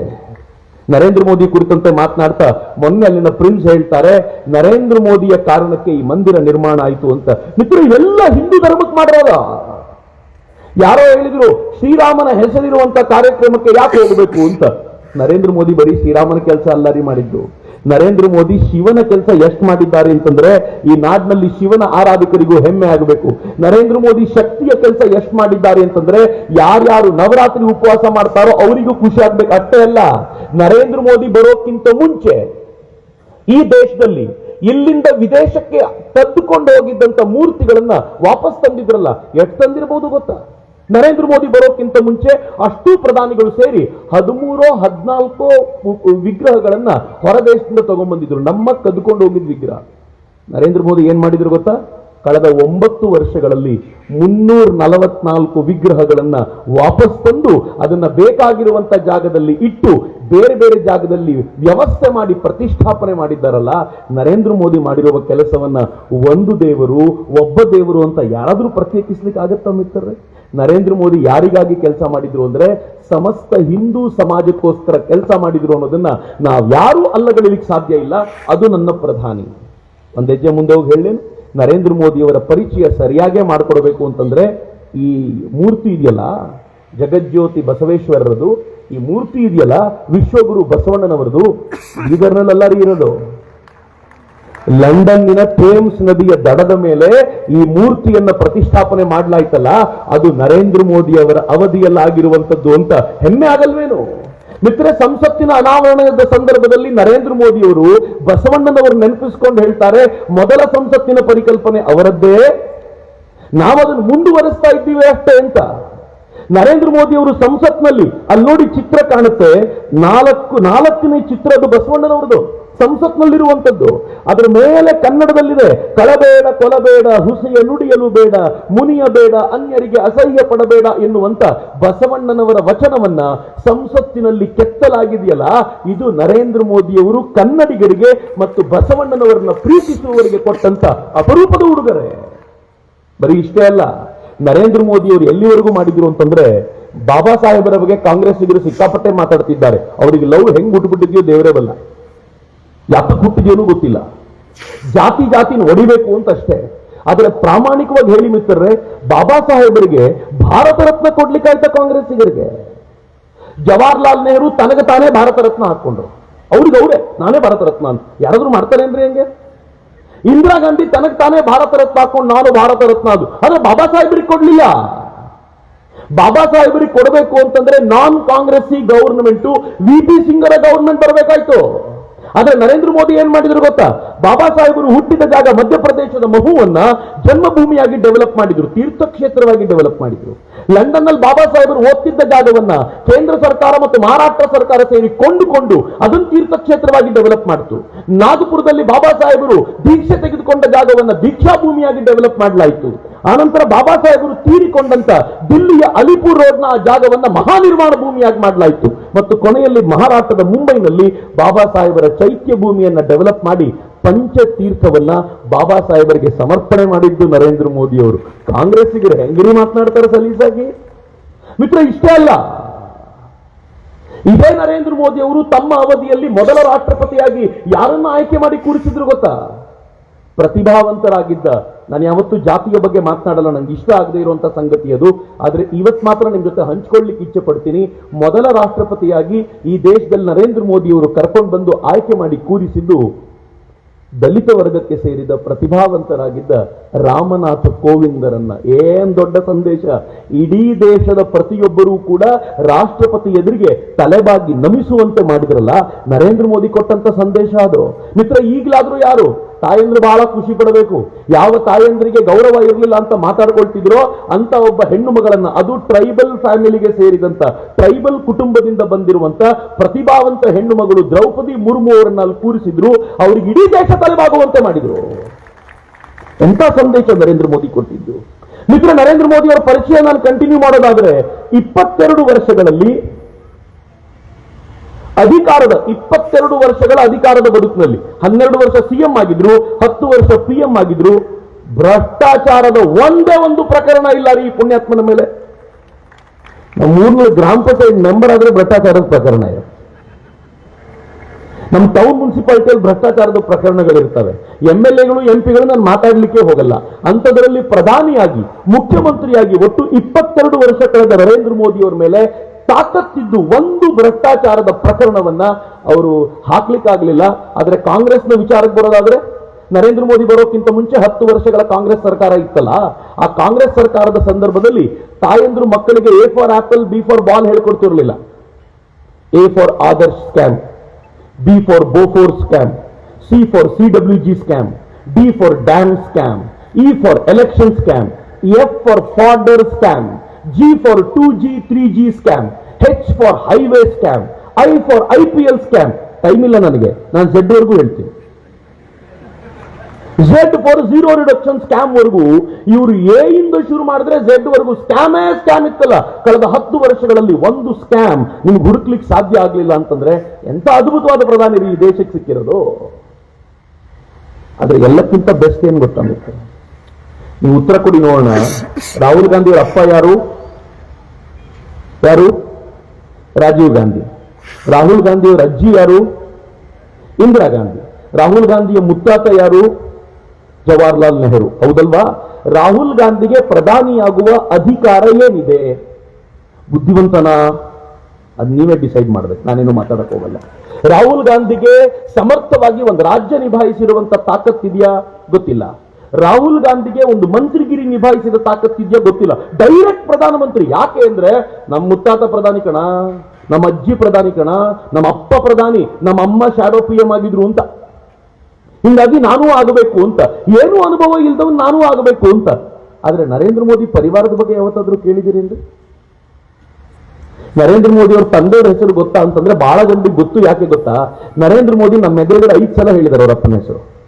3 ಸಲ ಮುಖ್ಯಮಂತ್ರಿಯಾಗಿ ಪ್ರಮಾಣವಚನ ತಗೊಳ್ಳುವಾಗ, 2 ಸಲ ಪ್ರಧಾನಮಂತ್ರಿಯಾಗಿ ಪ್ರಮಾಣವಚನ ತೆಗೆದುಕೊಳ್ಳುವಾಗ ನರೇಂದ್ರ ದಾಮೋದರ ದಾಸ್ ಮೋದಿ ಎಂದಿರೋದ್ರಿಂದ ಅವ್ರ ಅಪ್ಪನ ಹೆಸರು ದಾಮೋದರ ದಾಸ್ ಅಂತ ನಮ್ಗೆಲ್ಲ ಗೊತ್ತಿದೆ. ಅವ್ರ ಅಮ್ಮನ ಹೆಸರು ಹೀರಾಬೆನ್ ಅಂತ ಗೊತ್ತಿದೆ. ಯಾಕೆಂದ್ರೆ ಪದೇ ಪದೇ ಅಮ್ಮನ ಭೇಟಿ ಮಾಡ್ಲಿಕ್ಕೆ ಹೋಗುವಾಗ ಪೇಪರ್ ಅಲ್ಲಿ ಬಂದಿದೆ ಬಿಟ್ರೆ ಮತ್ತೇನು ಗೊತ್ತಿಲ್ಲ. ಆದ್ರೆ ನಾನು ಚಾಲೆಂಜ್ ಮಾಡ್ತೀನಿ, ಇಲ್ಲಿರುವಂತ ಬಿಜೆಪಿಯ ಪ್ರಮುಖ ಲೀಡರ್ಗಳು ಯಾರಾದ್ರೂ ಇದ್ರೆ, ಅಥವಾ ನರೇಂದ್ರ ಮೋದಿಯ ಪರಮ ಭಕ್ತರು ಅಂತ ಭಾವಿಸೋರು ಯಾರಾದ್ರೂ ಇದ್ರೆ, ನರೇಂದ್ರ ಮೋದಿಗೆ ಎಷ್ಟು ಅಣ್ಣ ತಮ್ಮಂದ್ರು, ಎಷ್ಟು ಅಕ್ಕ ತಂಗಿರೋ ಗೊತ್ತೇನ್ರಿ?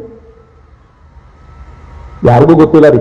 ನಾನು ಇತ್ತೀಚೆಗೆ ಹುಡುಕಾಡದೆ ಇದನ್ನ. ನಾನು ಯಾವತ್ತು ಹುಡುಕೋ ಪ್ರಮೇಯನೇ ಮಾಡಿರ್ಲಿಲ್ಲ. ನರೇಂದ್ರ ಮೋದಿ ಅವರು ಒಟ್ಟು 6 ಜನ, ಅದರಲ್ಲಿ ಒಬ್ರು ತಂಗಿ, ಇನ್ನು ಉಳಿದವರೆಲ್ಲ 2 ಅಣ್ಣಂದ್ರು ಮತ್ತು 2 ತಮ್ಮಂದ್ರು ನರೇಂದ್ರ ಮೋದಿಗೆ. ನರೇಂದ್ರ ಮೋದಿಯೇ ಮಧ್ಯದಲ್ಲಿರುವಂತವ್ರು. ಆಶ್ಚರ್ಯ ಏನ್ ಗೊತ್ತಾ? ಅವ್ರ ಹೆಸರುಗಳು ಬಹಳ ಜನರಿಗೆ ಗೊತ್ತಿಲ್ಲ. ಸೋಮ್ಬಾಯಿ ಮೊದಲನೇವರು, ವೃದ್ಧಾಶ್ರಮ ನಡೆಸ್ತಾರೆ. 2ನೇವರು ಅಮೃತ್ ಬಾಯಿ, ಯಾವುದೋ ಒಂದು ಕಂಪನಿಯಲ್ಲಿ ಫಿಟ್ಟರ್ ಆಗಿ ಕೆಲಸ ಮಾಡ್ತಿದ್ರು, ಅಲ್ಲೇ ರಿಟೈರ್ ಆದರು. 3ನೇವರು ನರೇಂದ್ರ ಮೋದಿ, ದೇಶದ ಪ್ರಧಾನಮಂತ್ರಿ. ವೇರಿ ನೋಡಿ ಹೆಂಗಾಗುತ್ತೆ. 4ನೇವರು ಪ್ರಹ್ಲಾದ್ ಮೋದಿ, ಅವರೊಂದು ರೇಷನ್ ಅಂಗಡಿ ನಡೆಸ್ತಾರೆ ಈಗಲೂ. 5ನೇವರು ವಸಂತಿ ಬೆನ್ ಮೋದಿ, ಆಕೆ ತನ್ನ ಪಾಡಿಗೆ ತಾನು ಗಂಡನ ಮನೇಲಿ ಇದ್ದಾರೆ. 6ನೇವರು ಪಂಕಜ್ ಭಾಯ್ ಮೋದಿ, ಅವರೊಬ್ಬರಿಗೆ ಗವರ್ಮೆಂಟ್ ಜಾಬ್ ಇರೋದು. ಒಂದ್ಸಲ ಈ ಸೋಮ್ಬಾಯ್ ಅಥವಾ ಅಮೃತ್ ಬಾಯ್ ಇಬ್ಬರಲ್ಲಿ ಒಬ್ಬರನ್ನೊಂದು ಕಾರ್ಯಕ್ರಮಕ್ಕೆ ಕರೆದು, ಕಾರ್ಯಕ್ರಮದಲ್ಲಿ ಅವ್ರನ್ನ ಕೂರಿಸಿ ನಿರೂಪಕರು ಹೇಳಿದ್ರು, ಇವತ್ತಿನ ಕಾರ್ಯಕ್ರಮದಲ್ಲಿ ಗೆಸ್ಟ್ ಯಾರು ಗೊತ್ತಾ? ಎಲ್ಲರೂ ಯಾರಿರ್ಬೋದು ಅಂತ ಅನ್ಕೊಳ್ತಿದ್ರೆ ನರೇಂದ್ರ ಮೋದಿ ಅವರ ಅಣ್ಣ ಅಂದ ತಕ್ಷಣ ಗುಸು ಶುರುವಾಗ್ಬಿಡ್ತು. ಯಾರಿಗೂ ನರೇಂದ್ರ ಮೋದಿ ಅವರ ಅಣ್ಣ ನೋಡಿ ಗೊತ್ತಿರ್ಲಿವಲ್ಲ, ಎಲ್ಲರೂ ಎದ್ದು ನಿಂತ್ಕೊಳ್ಳೋದು, ನೋಡೋದು ಯಾರು ಅಂತ. ತಕ್ಷಣ ಅವ್ರು ಬಂದ್ರು, ನಾನು ನರೇಂದ್ರ ಮೋದಿ ಅವರ ಅಣ್ಣ ಹೌದಪ್ಪ, ಆದ್ರೆ ಪ್ರಧಾನಮಂತ್ರಿ ನರೇಂದ್ರ ಮೋದಿ ಅವರ ಅಣ್ಣ ಅಲ್ಲ, ದಯವಿಟ್ಟು ತಲೆ ಕೆಡಿಸ್ಕೊಳ್ಬೇಡಿ, ಕೂತ್ಕೊಳ್ಳಿ ಎಂದು. ಹಂಗಂದು ಏನಂದ್ರು ಗೊತ್ತಾ? ನನಗೂ ಮತ್ತು ನರೇಂದ್ರ ಮೋದಿಯ ನಡುವೆ ಒಂದು ಪರದೆ ಇದೆ, ಅದ್ ನಿಮ್ಗೆ ಯಾರಿಗೂ ಕಾಣಲ್ಲ, ನನಗೂ ಮತ್ತು ಅವನಿಗೂ ಚೆನ್ನಾಗಿ ಕಾಣುತ್ತೆ. ನಾನು ಅವನನ್ನು ನೋಡಿ 2 ವರ್ಷ ಆಗೋಗಿದೆ, ನಾನು ಅವನು ಸಿಗೋ ಪ್ರಮೇಯವೇ ಇಲ್ಲ. ನಮ್ ಯಾವುದೇ ಪರಿವಾರದ ಜೊತೆಗೆ ನಾವು ತುಂಬಾ ಸ್ಪಷ್ಟವಾಗಿ ಹೇಳಿದ್ದೀವಿ, ನೀನು ನಮ್ಮ ಪರಿವಾರಕ್ಕೆ ಗಮನಿಸಬೇಕು ಅಂತಿಲ್ಲ. ಯಾಕೆ ಅಂತಂದ್ರೆ ನಿನ್ನ ಪರಿವಾರ ನಮ್ಮ ಪರಿವಾರ ಅಂತ ಚಿಕ್ಕದ್ದಲ್ಲ, 125 ಕೋಟಿ ಭಾರತೀಯರ ಪರಿವಾರ ನಿನ್ ಪರಿವಾರ ಆಗಿರೋದ್ರಿಂದ ನಮ್ಮ ಬಗ್ಗೆ ತಲೆ ಕೆಡಿಸ್ಕೊಳ್ಳೋದು ಬಿಡು ಅಂತ. ನರೇಂದ್ರ ಮೋದಿ ಅವ್ರ ತಾಯಿ ತೀರ್ಕೊಂಡಿದ್ದು ನೆನಪಿದೆಯೇನ್ರಿ ಎಲ್ರಿಗೂ? ತಾಯಿ ತೀರ್ಕೊಂಡಾಗ ಹೆಂಗಾಗಿತ್ತು? ಕೆಲವರು ತಮ್ಮ ದೂರದ ಸಂಬಂಧಿಕರು ತೀರ್ಕೊಂಡ್ಬಿಟ್ರೆ ಆ ಪೊಲಿಟಿಕಲ್ ಲೀಡರ್ಗಳು ಊರ್ನವರೆಲ್ಲ ಬರಲಿ ಅಂತ ಹಂಗೆ ಇಟ್ಟು ಕಾಯ್ತಿರ್ತಾರೆ, ಎಲ್ರು ಬನ್ನಿ ಅಂತ. ನರೇಂದ್ರ ಮೋದಿ ಸ್ವಂತ ತಾಯಿ ತೀರ್ಕೊಂಡಾಗ ಬಿಟ್ಟುಬಿಟ್ಟಿದ್ರೆ ಗುಜರಾತ್ನವರೇನು, ಕರ್ನಾಟಕದ ಮಾಮೂಲಿ ಗ್ರಾಮ ಪಂಚಾಯತ್ ಟಿಕೆಟ್ ಆಕಾಂಕ್ಷಿ ಓಡೋಗ್ಬಿಟ್ಟಿರ್ತಿದ್ದ. ಅಲ್ಲಿ ಹೋಗಿ ಅವ್ರ ತಾಯಿ ಡೆಡ್ ಬಾಡಿ ಇಂದಿಗೆ ಒಂದು ಸೆಲ್ಫಿ ತೆಗೆದು ನಾನು ಹೋಗಿದ್ದೆ ಅಂತ ಊರು ತುಂಬಾ ಹೇಳ್ಕೊಂಡು ಬರ್ತಿದ್ದ. ಟಿಕೆಟ್ ಕೇಳಿದ್ರೆ ಇದನ್ನ ತೋರಿಸಬಹುದು ಅಂತ. ನರೇಂದ್ರ ಮೋದಿ ಏನಂದ್ರೆ ಗೊತ್ತಾ? ಯಾರು ಬರ್ಬೇಕಾಗಿಲ್ಲ, ತೀರ್ಕೊಂಡ್ರವ್ರು ನಮ್ಮಮ್ಮ, ತಲೆ ಕೆಡಿಸ್ಕೋಬೇಡಿ ನೀವು ಅಂತ. ಎರಡನೇದೇನು ಗೊತ್ತಾ? ಅರ್ಧ ಗಂಟೆ ಎಲ್ಲ ಅಣ್ಣ ತಮ್ಮಂದ್ರು ಸೇರಿದ್ರು, ಆಕೆಯನ್ನ ಶವ ಸಂಸ್ಕಾರಕ್ಕೆ ಅಂತ ಕರ್ಕೊಂಡೋದ್ರು. ಶವ ಸಂಸ್ಕಾರ ಮಾಡಲಾಯ್ತು. ಮಾಡುವಾಗ ನರೇಂದ್ರ ಮೋದಿ ಗುಜರಾತಿನ ಲೀಡರ್ಸ್ ಹೇಳಿದ್ರು, ಯಾರೂ ಇಲ್ಲಿ ಬರಬೇಕಾದ ಅಗತ್ಯ ಇಲ್ಲ, ನಿನ್ನೇನ್ ಕೆಲಸ ನೀವು ಮಾಡಿ. ಶವ ಸಂಸ್ಕಾರ ಮುಗಿದ ತಕ್ಷಣ ಏನ್ ಮಾಡಿದ್ರು ಗೊತ್ತಾ ಮೋದಿ? ಆ ಮನುಷ್ಯ ಮಾತ್ರ ಗ್ರೇಟ್ ರೀ. ಏನ್ ಹೇಳಿದ್ರು ಅಂತಂದ್ರೆ, ನಂದು ಯಾವುದೇ ಪ್ರೋಗ್ರಾಮ್ ಕ್ಯಾನ್ಸಲ್ ಮಾಡಬೇಡಿ, ಇದರ ನಂತರದ್ದು ನಮ್ಮಮ್ಮ ಇದ್ದಿದ್ರು ನಂಗೆ ಇದನ್ನೇ ಹೇಳ್ತಿದ್ರು, ಎಲ್ಲ ಪ್ರೋಗ್ರಾಮಿಗೆ ನಾನು ಹೋಗ್ತೀನಿ, ಆ ಕೆಲಸವನ್ನ ಮಾಡ್ತೀನಿ ಅಂತ. ದೇಶದ ಕೆಲಸಕ್ಕೆ ತಾಯಿನ ಕಳ್ಕೊಂಡ ಮರುಕ್ಷಣ ಹಾಜರಾದ ಅಪರೂಪದ ಪ್ರಧಾನಮಂತ್ರಿ, ನನ್ನ ದೇಶದ ಪ್ರಧಾನಮಂತ್ರಿ. ಇವ್ರ ಬಗ್ಗೆ ಅಲ್ಲದೆ ಇನ್ಯಾರ ಬಗ್ಗೆ ಮಾತಾಡಬೇಕ್ರಿ? ಇವ್ರ ಕಾರ್ಯಕ್ರಮಕ್ಕಲ್ಲದೆ ಇನ್ಯಾವ ಕಾರ್ಯಕ್ರಮಕ್ಕೆ ನಾವು ಹೋಗ್ಬೇಕು? ನೀವೇ ಯೋಚನೆ ಮಾಡಿ ಮಿತ್ರರೇ. ಇಂಥ ಪ್ರಧಾನಿಯನ್ನ ಅನೇಕ ವರ್ಷಗಳ ತಪಸ್ಸಿನ ನಂತರ ನಾವು ಪಡ್ಕೊಂಡಿದ್ದೀವಿ. ಕಳ್ಕೊಳ್ಳುವಂತ ಪ್ರಮೇಯ ಇಲ್ಲ ಅನ್ನೋ ಕಾರಣಕ್ಕೆ ಆ ಕಾರಣಕ್ಕೋಸ್ಕರ ಇಲ್ಲಿ ಬಂದು ನಿಂತಿರೋದು. ನನ್ನ ಪರಿವಾರ ಅಥವಾ ಅವರ ಪರಿವಾರದ ಚಿಂತೆ ಅವ್ರಿಗೆ ಹೆಂಗಿದೆ ಅಂತಂದ್ರೆ, ನಾನು ಸುಮ್ಮನೆ ಒಂದು ಮಾತಿನ ಜೊತೆ ಹಂಚ್ಕೋಬೇಕು. ಕರೋನಾ ಬಂದಾಗ ನೆನಪಿರ್ಬೇಕು ನಿಮ್ಗೆ ಎಲ್ರಿಗೂ, ಕರೋನಾ ಬಂದಾಗ ಮೊದಲನೇ ವೇವಲ್ಲಿ ಮನೆಯಲ್ಲಿ ಕೂಡ ಹಾಕ್ಬಿಟ್ಟಿದ್ವಿ ನಮ್ಮನ್ನೆಲ್ಲ. ಪೊಲೀಸರು ದಂಡ ಹಿಡ್ಕೊಂಡು ನಿಂತಿದ್ರು, ಯಾರಾದ್ರೂ ಬಂದ್ರೆ ಬಡಿತೀನಿ ಅಂತ. ಆದ್ರೆ ಸೆಕೆಂಡ್ ವೇವ್ ಬರೋದ್ರ ವೇಳೆಗೆ ನಾವು ಬೀದಿಯಲ್ಲಿ ತಿರುಗಾಡ್ತಿದ್ವಿ. ಯಾಕೆ ಗೊತ್ತಾ? ವ್ಯಾಕ್ಸಿನ್ ಇತ್ತು ನಮ್ಮ ಹತ್ರ ಅಂತ. ಈ ದೇಶದ ವ್ಯಾಕ್ಸಿನ್ ನ ಹಿಸ್ಟ್ರಿ ಕೇಳಿದ್ರೆ ನೀವು ಗಾಬರಿ ಆಗ್ಬಿಡ್ತೀರಾ. ಈ ದೇಶದಲ್ಲಿ ವ್ಯಾಕ್ಸಿನ್ ಲಭ್ಯತೆ, ವ್ಯಾಕ್ಸಿನ್ ಸುರಕ್ಷತೆ ಮತ್ತು ವ್ಯಾಕ್ಸಿನ್ ಜನರಿಗೆ ಮುಟ್ಟಿಸುವ ಸಾಮರ್ಥ್ಯ ಗಂಭೀರವಾಗಿರಲಿಲ್ಲ. ಅನೇಕ ವರ್ಷಗಳಿಂದ ಡೆವಲಪ್ ಮಾಡ್ಕೊಂಡು ಬಂದಿದ್ವಿ. ನರೇಂದ್ರ ಮೋದಿ ಅದನ್ನು ಚೆನ್ನಾಗಿ ಬಳಸಿಕೊಂಡು ವ್ಯಾಕ್ಸಿನ್ ತಯಾರು ಮಾಡೋದಕ್ಕೆ ಸೈನಿಕರಿಗೆ, ನಮ್ಮ ವಿಜ್ಞಾನಿಗಳಿಗೆ ಚಾಲೆಂಜ್ ಕೊಟ್ಟು ಇದು ನಿಮ್ ಜವಾಬ್ದಾರಿ, ನೀವು ಇದನ್ನು ಮಾಡಬೇಕು ಅಂತ ಅವ್ರಿಗೊಂದು ಧೈರ್ಯ ತುಂಬಿ ಅವ್ರ ಜೊತೆ ನಿಂತಿದ್ದರ ಪರಿಣಾಮ ಕರೋನಾ ವ್ಯಾಕ್ಸಿನ್ ಕಂಡಿಲಿಕ್ಕೆ ಎಷ್ಟು ರಾಷ್ಟ್ರಗಳಿದ್ವು ಗೊತ್ತಾ? 30 ರಾಷ್ಟ್ರ. America, Germany, Japan, France, England, China, ಎಲ್ಲಾ ರಾಷ್ಟ್ರಗಳು, ಎಲ್ಲಾ ಶ್ರೀಮಂತ ರಾಷ್ಟ್ರಗಳನ್ನ ಪಟ್ಟಿ ಮಾಡಿದ್ರೆ ಅವರೆಲ್ಲರೂ ಲಿಸ್ಟ್ ಅಲ್ಲಿ ಇದ್ರು. ಅದ್ರ ಜೊತೆ ಭಾರತನೂ ಇತ್ತು. ಆದ್ರೆ ನರೇಂದ್ರ ಮೋದಿ ಕೊಟ್ಟ ಸ್ಫೂರ್ತಿ ಹೆಂಗಿತ್ತು ಅಂತಂದ್ರೆ 30 ರಾಷ್ಟ್ರಗಳಲ್ಲಿ ಸಕ್ಸಸ್ ಪಡೆದಿದ್ದು 5 ರಾಷ್ಟ್ರ. ಈ 5 ರಾಷ್ಟ್ರದಲ್ಲಿ ಮೊದಲನೇದು ಅಮೆರಿಕ, ಶ್ರೀಮಂತ ರಾಷ್ಟ್ರ, ಮಾಡಿರಬಹುದು. ಎರಡನೇದು ರಷ್ಯಾ, ಶ್ರೀಮಂತ ರಾಷ್ಟ್ರ, ಮಾಡಿರಬಹುದು.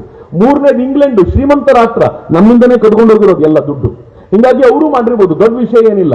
4ನೇದು ಚೀನಾ, ವೈರಸ್ಸೇ ಅವರದ್ದು. ಇನ್ನು ವ್ಯಾಕ್ಸಿನ್ ಕಂಡಿರೋದ್ರಲ್ಲಿ ಏನು ಮಹಾ ಇದೆ, ಮಾಡಿರಬಹುದು. 5ನೇ ರಾಷ್ಟ್ರ ಯಾವ್ದು ಗೊತ್ತಾ? ಯಾವ ದೇಶವನ್ನ ಜಗತ್ತು ಹೀನ, ದೀನ, ಕೃಪಣ, ದರಿದ್ರ, ಬಡ, ಕೆಲಸಕ್ಕೆ ಬಾರದ, ಹಳ್ಳಿಗರಿಂದ ತುಂಬಿರುವಂತ, ಬಯಲು ಶೌಚಾಲಯ ಹೊಂದಿರುವಂತ, ಮೂರ್ತಿಗಳನ್ನ ಪೂಜೆ ಮಾಡುವಂತ ನಾಡಿಗೆ ಸೇರಿದವರು ಅಂತ ಹಂಗಿಸ್ತಾ ಇದ್ರು, ಆ ಭಾರತ ಈ 4 ಶ್ರೀಮಂತ ರಾಷ್ಟ್ರಗಳ ಲಿಸ್ಟ್ ನಲ್ಲಿ 5ನೇ ರಾಷ್ಟ್ರವಾಗಿ ನಿಲ್ತಲ್ಲ. ಇದು ಭಾರತದ ಸಾಮರ್ಥ್ಯ. ಮಿತ್ರ, ಈ ಭಾರತದ ಸಾಮರ್ಥ್ಯದ ದೊಡ್ಡ ಚಾಲೆಂಜ್ ಎಲ್ಲಿತ್ತು ಅಂತಂದ್ರೆ, ಯಾರಾದ್ರೂ ಇಲ್ಲಿ ಚಕ್ರವರ್ತಿ ಅಪ್ಪ ಏನ್ ಮಾತಾಡ್ತಾನೆ ಇವತ್ತು ನೋಡಬೇಕು ಅಂತ ಕಾಂಗ್ರೆಸ್ನವ್ರು ಬಂದಿದ್ರೆ 1 ನಿಮಿಷ ತಲೆ ಎತ್ತಬಿಡಿ, ತಲೆ ತಗ್ಗಿಸ್ಕೊಂಡು ಕೂತ್ಕೊಳ್ಳಿ. ತಲೆ ಎತ್ಕೊಳ್ಳೋ ಯೋಗ್ಯತೆ ಇಲ್ಲ ಅಂತ. ಯಾಕೆ ಗೊತ್ತೇನು? ಭಾರತದ ವಿಜ್ಞಾನಿಗಳು ನಮ್ಮ ವ್ಯಾಕ್ಸಿನ್ ಅನ್ನ ಕಂಡಿಡಿದ್ರೆ ಕಾಂಗ್ರೆಸ್ಸಿಗರು ಏನಂದ್ರೆ ಗೊತ್ತಾ? ಭಾರತದ ವ್ಯಾಕ್ಸಿನ್ ಸಬ್ ಸ್ಟ್ಯಾಂಡರ್ಡು, ಇದನ್ನ ಹಾಕಿಸ್ಕೊಳ್ಬೇಡಿ ಯಾರು, ಅಮೆರಿಕಾದ ವ್ಯಾಕ್ಸಿನ್ ಬಹಳ ಚೆನ್ನಾಗಿದೆ ಅಂತ ಅಯೋಗ್ಯರು ಅಂದ್ರು. ಇವತ್ತು ನೋಡಿ ಅವರ ಕರ್ಮಕ್ಕೆ ವಿದೇಶಿ ಕರೋನಾ ಲಸಿಕೆ ಪಡೆದವರಲ್ಲಿ 13 ಬಗೆಯ ಆರೋಗ್ಯ ಸಮಸ್ಯೆ ಇದೆ ಅಂತ ರಿಪೋರ್ಟ್. ನಾನು ಇಂಗ್ಲಿಷ್ ರಿಪೋರ್ಟ್ ಹಾಕಲಿಲ್ಲ, ಅದಕ್ಕೆ ಕನ್ನಡದಲ್ಲೇ ಗೊತ್ತಾಗ್ಲಿ ಎಲ್ರಿಗೂ ಅಂತ ಆಗದೆ. ಯಾರ್ಯಾರು ಅಮೆರಿಕಾದ ಮಾಡರ್ನಾ, ಫೈಸರ್ ಮತ್ತು ಆಸ್ಟ್ರಾಜೆನಕಾ ವ್ಯಾಕ್ಸಿನ್ಗಳನ್ನ ಪಡ್ಕೊಂಡಿದ್ದಾರೋ 13 ಬಗೆಯ ಕೆಟ್ಟ ಕೆಟ್ಟ ರೋಗಗಳು ಬರೋ ಸಾಧ್ಯತೆಗಳಿವೆ ಅಂತ. ಅದರಲ್ಲೂ ಯಾವುದು ನರ, ರಕ್ತ ಮತ್ತು ಹೃದಯ ಕಾಯಿಲೆಗಳು ಹೆಚ್ಚಳವಾಗುವ ಸಾಧ್ಯತೆ ಇದೆ ಅಂತ ಒಂದು ರಿಪೋರ್ಟ್ ಅನ್ನ ವರ್ಲ್ಡ್ ಹೆಲ್ತ್ ಆರ್ಗನೈಸೇಷನ್ ಕೊಡುತ್ತಲ್ಲ. ಯೋಚನೆ ಮಾಡಿ ಕಾಂಗ್ರೆಸ್ಸಿಗರು ಏನ್ ಹೇಳಿದ್ರು? ಮಿತ್ರ, ಅವತ್ತು ನಾವು ಯಾರು ಹಾಕಿಸ್ಕೊಳ್ಳಿಲ್ಲ, ಇವ್ರ ಮಾತುಗಳನ್ನು ನಂಬಿಟ್ಟಿದ್ವಿ. ನಾನು ಹಾಕಿಸ್ಕೊಂಡಿರಲಿಲ್ಲ. ಹೆಂಗೂ 2 ಸಲ ಬಂದೋಗಿದೆ ಕರೋನಾ, ಮೋಸ್ಟ್ಲಿ ಇನ್ನು ಬರಲ್ಲ ಅಂತ ನಾನು ಸುಮ್ಮನಾಗ್ಬಿಟ್ಟಿದ್ದೆ. ಆದ್ರೆ ಭಾರತದ ಕೋವ್ಯಾಕ್ಸಿನ್ ಬಂದಾಗ ನರೇಂದ್ರ ಮೋದಿ ಏನ್ ಮಾಡಿದ್ರು ಗೊತ್ತಾ? ಮೊದಲನೇ ಕೋವ್ಯಾಕ್ಸಿನ್ ಡೋಸೇಜ್ ನ ತಾವೇ ತಗೊಂಡು ಹೇಳಿದ್ರು, ನಾನೇ ತಗೊಂಡಿದ್ದೀನಿ ಕಣ್ರಪ್ಪ, ಇನ್ನಾದ್ರೂ ತಗೋಬಹುದಾ ಅಂತ ಹೇಳಿದಾಗ ನಾಚಿಕೆ ಆಗ್ಬಿಡ್ತೀರಿ ನಮ್ಗೆಲ್ಲ. ಈ ದೇಶದ ಪ್ರಧಾನಿ ಅಯೋಗ್ಯರು ಯಾವುದನ್ನ ಸಬ್ ಸ್ಟ್ಯಾಂಡರ್ಡ್ ಅಂತ ಕರೀತಿದ್ದಾರೋ ಆ ಸಬ್ ಸ್ಟ್ಯಾಂಡರ್ಡ್ ಅಂತ ಕರೆಯುವಂತ ವ್ಯಾಕ್ಸಿನ್ ನ ಹಾಕೊಂಡು ನಾನು ಹಾಕೊಂಡಿದ್ದೀನಿ ಅಂತಂದಾಗ ಈ ದೇಶದ ಜನ ಧಾವಿಸಿ ಬಂದ್ರಲ್ಲ. ಕೋಟ್ಯಂತರ ವ್ಯಾಕ್ಸಿನ್ಗಳನ್ನು ಕೊಡ್ಲಾಯ್ತು. 100 ಕೋಟಿ ಭಾರತೀಯರಿಗೆ 250 ಕೋಟಿ ವ್ಯಾಕ್ಸಿನ್ಗಳನ್ನ ಕೊಡ್ಲಿಕ್ಕೆ ಸಾಧ್ಯ ಆಯ್ತಲ್ಲ, ಅದು ನರೇಂದ್ರ ಮೋದಿ ಮಾಡಿರುವಂತ ದೊಡ್ಡ ಸಾಧನೆ. ಈಗ ಹೇಳಿ ಎಲ್ರು, ಭಾರತದ ವ್ಯಾಕ್ಸಿನ್ ಬೆಲೆ ಎಷ್ಟಿತ್ತು? ಎಷ್ಟು? ಫ್ರೀ. ಕರೆಕ್ಟು. ದುಡ್ಡು ಕೊಟ್ಟಿದ್ರೆ ತಾನೇ ನೆನ್ಪಿರ್ಬೇಕು ನಮಗೆ. ಹೋಗಿ ತಗೊಂಡ್ರೆ ಸಾಕಾಗೋಗಿತ್ತು ನಮಗೆ. ನಾವು ಫ್ರೀಯಾಗಿ ತಗೊಂಡವರು ವ್ಯಾಕ್ಸಿನ್. ಅಮೆರಿಕಾದ ವ್ಯಾಕ್ಸಿನ್ ಬೆಲೆ ಎಷ್ಟಿತ್ತು ಗೊತ್ತಾ? 3,000 ರೂಪಾಯಿ ಪರ್ ಡೋಸ್ ಅಮೆರಿಕಾದಲ್ಲಿ. ಅದೇನಾದ್ರೂ ಭಾರತಕ್ಕೆ ಬರಬೇಕು ಅಂದ್ರೆ ಒಂದೇ ಸಲ 100 ಕೋಟಿ ಕೊಡೋ ಸಾಮರ್ಥ್ಯ ಇರಲಿಲ್ಲ ಅವರಿಗೆ. ಅವ್ರು ಏನ್ ಮಾಡ್ತಿದ್ರು, 10,000ನೋ 20,000ನೋ 30,000ನೋ 50,000 ಕನ್ಸೈನ್ಮೆಂಟ್ ಕಳಿಸ್ತಿದ್ರು. 50,000 ಡೆಲ್ಲಿಗೆ ಬರ್ತಿತ್ತು. ಡೆಲ್ಲಿಯ ಶ್ರೀಮಂತ ಏನ್ ಮಾಡ್ತಿದ್ದ ಗೊತ್ತಾ? 3,000 ರೂಪಾಯಿ ವ್ಯಾಕ್ಸಿನ್ಗೆ 3 ಲಕ್ಷ ರೂಪಾಯಿ ಕೊಟ್ಟಾದ್ರೂ ಅಲ್ಲೇ ಬಾಚ್ಕೊಂಡು ಹಾಕೊಂಡ್ಬಿಡ್ತಿದ್ದ. ಅದು ಜೀವಮಾನದಲ್ಲಿ ಭಾಲ್ಕಿಯವರೆಗೂ ಬರ್ತಿರ್ಲಿಲ್ಲ. ಭಾಲ್ಕಿಗೂ ಬಂದಿದೆ, ಇಲ್ಲಿಂದ ಪಕ್ಕದ ಹಳ್ಳಿಗೂ ವ್ಯಾಕ್ಸಿನ್ ಹೋಗಿದೆ ಅಂತಂದ್ರೆ ನರೇಂದ್ರ ಮೋದಿ ಅವ್ರಿಗೊಂದು ನಮಸ್ಕಾರ ಮಾಡ್ಬೇಕ್ರಿ, ಪುಣ್ಯಾತ್ಮ ನಮ್ಮ ಜೀವ ಕಾಪಾಡಬೇಕಲ್ಲ ಅಂತ. ನನ್ ಕಾಂಗ್ರೆಸ್ಸಿಗರು ಕೇಳ್ತಾರೆ, ಮೋದಿ ಅವರು 15 ಲಕ್ಷ ರೂಪಾಯಿ ಕೊಡ್ತೀನಿ ಅಂದ್ರು, ಕೊಟ್ರ ಅಂತ ಅವರು ಟೀಸ್ ಮಾಡ್ಲಿಕ್ಕೆ ಪ್ರಯತ್ನ ಪಡ್ತಾರೆ. ಆ ಮನುಷ್ಯ ಯಾವತ್ತೂ ಹಂಗೆ ಹೇಳಿಲ್ಲ. ಆದ್ರೆ ನಾನು ಒಂದೇ ಮಾತು ಹೇಳೋದು ಅವ್ರಿಗೆ ಏನ್ ಗೊತ್ತಾ? ನಿಮ್ಮ ಜೀವಗಳಿಗೆ 15 ಲಕ್ಷ ರೂಪಾಯಿ ಬೆಲೆ ಇದೆಯೋ ಇಲ್ವೋ ಗೊತ್ತಿಲ್ಲ, ನನಗೆ ಡೌಟ್ ನನಗೆ ಅಷ್ಟಿರೋದು ಅವ್ರದ್ದು. ಆದ್ರೆ ನನ್ನ ಜೀವಕ್ಕೆ, ನಿಮ್ಮ ಜೀವಕ್ಕೆ ಪ್ರಾಮಾಣಿಕವಾಗಿ ಹೇಳಿ 15 ಲಕ್ಷಕ್ಕಿಂತ ಜಾಸ್ತಿ ಬೆಲೆ ಇಲ್ವೇನ್ರಿ? 15 ಕೋಟಿ ಕೊಟ್ಟರು ಈ ಜೀವ ಕೊಡಕ್ಕಾಗಲ್ಲ ರೀ. ಅಂತ 15 ಕೋಟಿ ಬೆಲೆ ಬಾಳುವಂತ, 150 ಕೋಟಿ ಬೆಲೆ ಬಾಳುವಂತ ಈ ಜೀವವನ್ನು ಉಳಿಸ್ಕೊಟ್ಟ ನರೇಂದ್ರ ಮೋದಿ 15 ಲಕ್ಷ ಅಕೌಂಟಿಗೆ ಹಾಕ್ಬೇಕೇನ್ ನಮ್ಗೆ? ಮಿತ್ರ, ನರೇಂದ್ರ ಮೋದಿ ಈ ಕೆಲಸ ಹೆಂಗ್ ಮಾಡಿದ್ರು ಅಂತಂದ್ರೆ, ಜಗತ್ತಿನ ಅನೇಕ ರಾಷ್ಟ್ರಗಳು ಅಮೆರಿಕಾದ ಹತ್ರ ಕೈ ಚಾಚಿದ್ವು ನಮಗೆ ವ್ಯಾಕ್ಸಿನ್ ಕೊಡಿ ಅಂತ. ಅಮೆರಿಕ ಹೇಳ್ತು, ಪ್ರತಿ ವ್ಯಾಕ್ಸಿನ್ ಮೇಲೆ ಲಾಭ ಇಟ್ಟು ಮಾಡ್ತೀನಿ, ದುಡ್ಡು ಕೊಟ್ರೆ ಕೊಡ್ತೀನಿ, ದುಡ್ಡಿಲ್ಲ ಅಂತಂದ್ರೆ ನಿಮ್ ದೇಶದ ಆಸ್ತಿ ಮಾರಾಟ ಮಾಡಬೇಕು, ಹಾಕಿ ಕೊಡ್ತೀನಿ ಅಂತ. ಅಂದ್ರೆ ಕರೋನಾ ಬಂದಿದೆ ಅಂತ ದೇಶ ಮಾಡಬೇಕು. ಅವರೆಲ್ಲರೂ ನರೇಂದ್ರ ಮೋದಿ ಕಡೆ ತಿರುಗಿ ನಮಗ್ ಕೊಡಲ್ವಾ ಅಂದ್ರೆ ನರೇಂದ್ರ ಮೋದಿ ಏನ್ ಮಾಡಿದ್ರು ಗೊತ್ತಾ, ಎಲ್ರಿಗೂ ವ್ಯಾಕ್ಸಿನ್ ಕೊಡ್ತೀನಿ, ತಲೆ ಕೆಡಿಸ್ಕೊಳ್ಬೇಡಿ, ವ್ಯಾಕ್ಸಿನ್ ಮೇಲೆ ₹1 ಪ್ರಾಫಿಟ್ ಬೇಡ, ₹249 ಒಂದು ವ್ಯಾಕ್ಸಿನ್ ಪ್ರೊಡಕ್ಷನ್ ಕಾಸ್ಟ್ ಆಗಿದೆ, ಅಷ್ಟು ದುಡ್ಡನ್ನು ಕೊಟ್ಬಿಡಿ ಸಾಕು, ಅಷ್ಟರಲ್ಲೇ ಕೊಡ್ತೀವಿ ಅಂತ ಈ ದೇಶ ಭರವಸೆ ಕೊಡ್ತವ್ರಿಗೆ. ಆಶ್ಚರ್ಯ ಏನ್ ಗೊತ್ತೇ, ಅಷ್ಟೂ ಕೊಡ್ಲಿಕ್ಕಾಗಲ್ಲ ನಮ್ಮ ಹತ್ರ, ನಾವು ಏನ್ ಮಾಡಬೇಕು ಅಂತ ಬಡ ರಾಷ್ಟ್ರಗಳು ಕೇಳಿದಾಗ ಮೋದಿ ಹೇಳಿದ್ರು, ಯಾರಿಗೆ ದುಡ್ಡು ಕೊಡ್ಲಿಕ್ಕಾಗಲ್ವೋ ಅಂತವರಿಗೆ ಫ್ರೀ ವ್ಯಾಕ್ಸಿನ್ ಕೊಡ್ತೀವಿ ಅಂತ ಫ್ರೀ ವ್ಯಾಕ್ಸಿನ್ ಕೊಟ್ಟಂತ ರಾಷ್ಟ್ರ ಭಾರತ. ಅದು ನಂಗೆ ನಿಜವಾಗ್ಲೂ ಭಾಲ್ಕಿ ಶರಣರ ನಾಡು ಅಂತ ನಮಸ್ಕಾರ ಮಾಡಬೇಕು ಅನ್ಸುತ್ತೆ. ಯಾಕೆ ಗೊತ್ತೇನು, ಒಂದು ಜುಜಿಬಿ ₹5 ಪೆನ್ನನ್ನು ₹50 ಮಾರಾಟ ಮಾಡಿದ್ರೆ ಎಷ್ಟು ಲಾಭ ಮಾಡ್ಬಿಟ್ಟು ಅಂತ ಶಬಾಷ್ ಅಂತ ಹೇಳೋ ಸಂದರ್ಭದಲ್ಲಿ ಜೀವ ಉಳಿಸುವ ಔಷಧಿಯನ್ನ ಫ್ರೀಯಾಗಿ ಕೊಟ್ಟಿದ್ದಕ್ಕೆ ಚಪ್ಪಾಳೆ ಹೊಡೆದ್ರಲ್ಲ, ಶರಣರ ನಾಡಿಗೆ ಮಾತ್ರ ಸಾಧ್ಯ ಆಗುವಂತ ಕೆಲಸ ಅದು. ಹೌದಲ್ಲೇನು? ಈ ಇಡೀ ಭಾರತ ಆ ಕೆಲಸವನ್ನು ಮಾಡ್ತು. ವಸುದೈವ ಕುಟುಂಬಕಂ ಅನ್ನೋ ಭಾವನೆ, ನಾವೊಬ್ಬರೇ ಚೆನ್ನಾಗಿರೋದು ಬೇಕಾಗಿಲ್ಲಪ್ಪ, ಜಗತ್ತಿನ ಎಲ್ಲ ಜನ ಚೆನ್ನಾಗಿರ್ಲಿ ಅಂತ ಏನು ಭಾರತೀಯ ಪರಂಪರೆ ಹೇಳಿತ್ತೋ ಅದನ್ನ ಇವತ್ತಿನ ದಿನ ನಾವು ಬದುಕ್ತಾ ಇದ್ದೀವಲ್ಲ, ಅದ್ರ ಪರಿಣಾಮ ಏನಾಯ್ತು ಗೊತ್ತಾ, ಜಗತ್ನಲ್ಲಿ 100ಕ್ಕೂ ಹೆಚ್ಚು ರಾಷ್ಟ್ರಗಳಿಗೆ ಲಾಕ್ ಆಗಿರಬೇಕದು. ಜಗತ್ತಿನ 100ಕ್ಕೂ ಹೆಚ್ಚು ರಾಷ್ಟ್ರಗಳಿಗೆ ವ್ಯಾಕ್ಸಿನ್ ಕಲ್ಪಿಸಿದ ರಾಷ್ಟ್ರ ಭಾರತ. ಅದರಲ್ಲಿ 30 ಕೋಟಿಗೂ ಹೆಚ್ಚು ವ್ಯಾಕ್ಸಿನ್ ಕೊಟ್ಟಿದ್ದೀವಿ, 20ಕ್ಕೂ ಹೆಚ್ಚು ರಾಷ್ಟ್ರಗಳಿಗೆ ಉಚಿತ ವ್ಯಾಕ್ಸಿನ್ ಕೊಟ್ಟಿದ್ದೀವಿ, 150ಕ್ಕೂ ಹೆಚ್ಚು ರಾಷ್ಟ್ರಗಳಿಗೆ ಕರೋನಾ ಸಂಬಂಧಿತ ಔಷಧಿ ಕೊಟ್ಟಿದ್ದೀವಿ. ಈ ಕಡೆ ಇರೋ ಚಿತ್ರದ ಇಂಟ್ರೆಸ್ಟಿಂಗ್ ಕಥೆ ಹೇಳ್ತೀನಿ ನಾನು ನಿಮಗೆ. ಬ್ರೆಜಿಲ್ ಅನ್ನೋ ರಾಷ್ಟ್ರಕ್ಕೆ ನಾವು ವ್ಯಾಕ್ಸಿನ್ ಕೊಡ್ತೀನಿ ಎಂದಿದ್ವಿ, ಇಲ್ಲಿನ ಕಾಂಗ್ರೆಸ್ಸಿಗರು ಗಲಾಟೆ ಮಾಡಿಬಿಟ್ರು, ನಮ್ಗೆಲ್ಲ ವ್ಯಾಕ್ಸಿನ್ ವಿದೇಶಕ್ಕೆ ಕಳಿಸ್ತಾ ಇದ್ದೀರಾ, ನಮ್ಮ ಮಕ್ಕಳ ವ್ಯಾಕ್ಸಿನ್ ಯಾಕೆ ವಿದೇಶಕ್ಕೆ ಕಳಿಸ್ತಾ ಇದ್ದೀರಾ ಅಂತ ಎಮೋಷನಲಿ ಜನರನ್ನು ಬ್ಲಾಕ್ ಮೇಲ್ ಮಾಡಬೇಕು ಅಂತ. ಸೆಕೆಂಡ್ ವೇವ್ ಜನ ಸಾಯ್ತಿರುವಾಗ ನರೇಂದ್ರ ಮೋದಿ ಏನ್ ಮಾಡಿದ್ರು, ಹೊರಗಡೆ ಕಳಿಸೋ ಎಲ್ಲ ವ್ಯಾಕ್ಸಿನ್ಗಳನ್ನು ತಡೆದ್ಬಿಟ್ರು. ಬ್ರೆಜಿಲ್ನ ಅಧ್ಯಕ್ಷ ಬಾರ್ಸೆಲೋನಾ ಗಲಾಟೆ ಮಾಡಿದ, ನೀವು ವ್ಯಾಕ್ಸಿನ್ ಕಳಿಸ್ತೀರಾ ಅಂತ ಕಾಯ್ಕೊಂಡು ಕೂತಿದ್ದೀವಿ, ನಮಗೆ ವ್ಯಾಕ್ಸಿನ್ ಕೊಡ್ಲಿಲ್ಲ, ನಮ್ಮ ಜನ ಸತ್ತರೆ ಪರವಾಗಿಲ್ವಾ? ಆಗ ನರೇಂದ್ರ ಮೋದಿ ಏನ್ ಮಾಡಿದ್ರು ಗೊತ್ತಾ, ಒಂದು ಕನ್ಸೈನ್ಮೆಂಟ್ ವ್ಯಾಕ್ಸಿನ್ ನ ಫ್ಲೈಟ್ ನಲ್ಲಿ ಕಳಿಸ್ಕೊಟ್ರು. ಅದು ವ್ಯಾಕ್ಸಿನ್ ಕೆಳಗಿರಿದಾಗಿರೋ ಫೋಟೋ, ಆ ಬಾರ್ಸೆಲೋನಾ ಆ ಫೋಟೋನ ಮತ್ತು ಅದರ ಕೆಳಗಿರುವಂತ ಈ ಫೋಟೋ ಟ್ವೀಟ್ ಮಾಡಿದ, ಫೇಸ್ಬುಕ್ ಪೋಸ್ಟ್ ಅನ್ಕೊಳ್ಳಿ. ಆ ಟ್ವೀಟ್ ಅಲ್ಲಿ ಏನಿತ್ತು ಅಂತಂದ್ರೆ, ಮೇಲೆ ಇಂಗ್ಲಿಷ್ ಮತ್ತು ಸಂಸ್ಕೃತದಲ್ಲಿ ಧನ್ಯವಾದ ಭಾರತ್ ಅಂತ, ಕೆಳಗಡೆ ಬ್ರೆಜಿಲಿಯನ್ ಭಾಷೆಯಲ್ಲಿ ಒಬ್ರಿಗ್ಯಾಡೋ ಇಂಡಿಯಾ ಅಂತ, ಅದೇ ಧನ್ಯವಾದ ಭಾರತ ಅಂತ ಬರೆದಿದ್ದ. ಮಧ್ಯೆ ಇರೋ ಚಿತ್ರ ಏನ್ ಗೊತ್ತಾ, ಆ ಕಡೆ ಕಾಣ್ತಾ ಇರೋದು ಭಾರತ, ಈ ಕಡೆ ಕಾಣ್ತಾ ಇರೋದು ಬ್ರೆಜಿಲ್. ಭಾರತದಿಂದ ಬ್ರೆಜಿಲ್ಗೆ ಸಂಜೀವಿನಿ ಪರ್ವತವನ್ನು ಹೊತ್ಕೊಂಡು ಆಂಜನೇಯ ಹಾರಿ ಹೋಗ್ತಾ ಇರುವಂತ ಚಿತ್ರವನ್ನು ಅವನು ಟ್ವೀಟ್ ಮಾಡಿದಾರೆ. ಅರ್ಥ ಏನ್ ಗೊತ್ತೇನು, ಆವತ್ತು ಜೀವ ಉಳಿಸ್ಲಿಕ್ಕೆ ಆಂಜನೇಯ ಬಂದಿದ್ದ, ಇವತ್ತು ಆಂಜನೇಯ ಬ್ರೆಜಿಲ್ಗೆ ಸಂಜೀವಿನಿಯನ್ನು ತಗೊಂಡ್ಬಂದಿದ್ದಾನೆ. ಆದ್ರೆ ಈ ಬಾರಿ ಸಂಜೀವಿನಿ ಸ್ವಲ್ಪ ಚೇಂಜ್ ಇದೆ, ಸಿರಿಂಜ್ ಇದೆ ಅಂತ ಆ ಸಂಜೀವಿನಿ ಪರ್ವತದ ಮೇಲೆ ಒಂದು ಸಿರಿಂಜ್ ಹಾಕಿಟ್ಟಿದ್ದ. ಇದು ಬ್ರೆಜಿಲ್ ಅವರು ಮಾಡಿದ್ದು. ಮಿತ್ರ, ನಂಗೆ ಹೆಮ್ಮೆ ಏನು ಗೊತ್ತೇನು, ಬ್ರೆಜಿಲ್ ಅನ್ನೋ ರಾಷ್ಟ್ರ ಬದುಕಿರುವವರೆಗೂ ಬ್ರೆಜಿಲ್ ರಾಷ್ಟ್ರದ ಇತಿಹಾಸಕಾರರು ಹೇಳ್ತಾರೆ, 2020ರ ದಶಕದಲ್ಲಿ ಕರೋನಾ ನಮ್ಮ ನುಂಗುತ್ತಾ ಇರುವಾಗ ನಮಗೆ ವ್ಯಾಕ್ಸಿನ್ ಕೊಟ್ಟು ಕಾಪಾಡಿದ ರಾಷ್ಟ್ರ ಭಾರತ ಅಂತ ನನ್ನ ದೇಶದ ಬಗ್ಗೆ ಹೆಮ್ಮೆಯಿಂದ ಮಾತನಾಡ್ತಾರಲ್ಲ, ಇದು ಈ ದೇಶದ ಪ್ರಧಾನಮಂತ್ರಿ ನಮಗೆ ಮಾಡಿಕೊಟ್ಟಂತ ದೊಡ್ಡ ಕೊಡುಗೆ. ಇದೇನು ಲಾಭ ಇಲ್ಲದೆ ಹೋಗ್ಲಿಲ್ಲ ಅಂತ ತಿಳ್ಕೊಳ್ಬೇಡಿ. ನರೇಂದ್ರ ಮೋದಿ ಅವರು ವಿದೇಶಕ್ಕೆ ಹೋಗಿದ್ದು, ನರೇಂದ್ರ ಮೋದಿ ಅವರು ಅಲ್ಲಿನ ಜನರ ಜೊತೆ ಎಸ್ಟಾಬ್ಲಿಷ್ ಮಾಡಿಕೊಂಡಿರುವಂತ ಫ್ರೆಂಡ್ಶಿಪ್, ನರೇಂದ್ರ ಮೋದಿ ಕೊಟ್ಟಿರುವಂತ ಕರೋನಾ ವ್ಯಾಕ್ಸಿನ್ಗಳು, ನರೇಂದ್ರ ಮೋದಿ ಭೂಕಂಪ ಬಂದಾಗ ಮಾಡಿರುವಂತ ಸಹಾಯಗಳು, ಇದ್ಯಾವುದೂ ವೇಸ್ಟ್ ಆಗಿಲ್ಲ. ಒಂದು ಅದ್ಭುತವಾದ ಘಟನೆ ಹೇಳ್ತೀನಿ ನಾನು ನಿಮ್ಗೆ. ನರೇಂದ್ರ ಮೋದಿ ಇವತ್ತು ದಕ್ಷಿಣಾರ್ಧ ಗೋಳದ ನಾಯಕನನ್ನಾಗಿ ಭಾರತವನ್ನು ರೂಪಿಸಿದ್ದಾರೆ. ಏನ್ ದಕ್ಷಿಣಾರ್ಧ ಗೋಳ ಅಂದ್ರೆ ಗೊತ್ತಾ, ಗ್ಲೋಬ್ ನೋಡಿದ್ದೀವಲ್ಲ, ನಮ್ಮ ಮಕ್ಕಳು ಯೂಸ್ ಮಾಡ್ತಾರಲ್ಲ, ಅದು ಸ್ಕೂಲ್ಗಳಲ್ಲೆಲ್ಲ ಯೂಸ್ ಮಾಡಿ ತೋರಿಸ್ತಾರಲ್ಲ, ಆ ಗ್ಲೋಬ್ ನಲ್ಲಿ ದಕ್ಷಿಣ ಭಾರತದಲ್ಲಿರುವಂತ, ದಕ್ಷಿಣ ಭಾಗದಲ್ಲಿರುವಂತಹ ರಾಷ್ಟ್ರಗಳು ಸ್ವಲ್ಪ ಬಡ ಹಿಂದುಳಿದ ರಾಷ್ಟ್ರಗಳು, ಉತ್ತರ ಭಾಗದಲ್ಲಿರುವಂತಹ ರಾಷ್ಟ್ರಗಳು ಸ್ವಲ್ಪ ಶ್ರೀಮಂತ ರಾಷ್ಟ್ರಗಳು. ಈ ಬಡ ಹಿಂದುಳಿದ ರಾಷ್ಟ್ರಗಳಿಗೆ ಲೀಡರ್ಶಿಪ್ ಇರಲಿಲ್ಲ.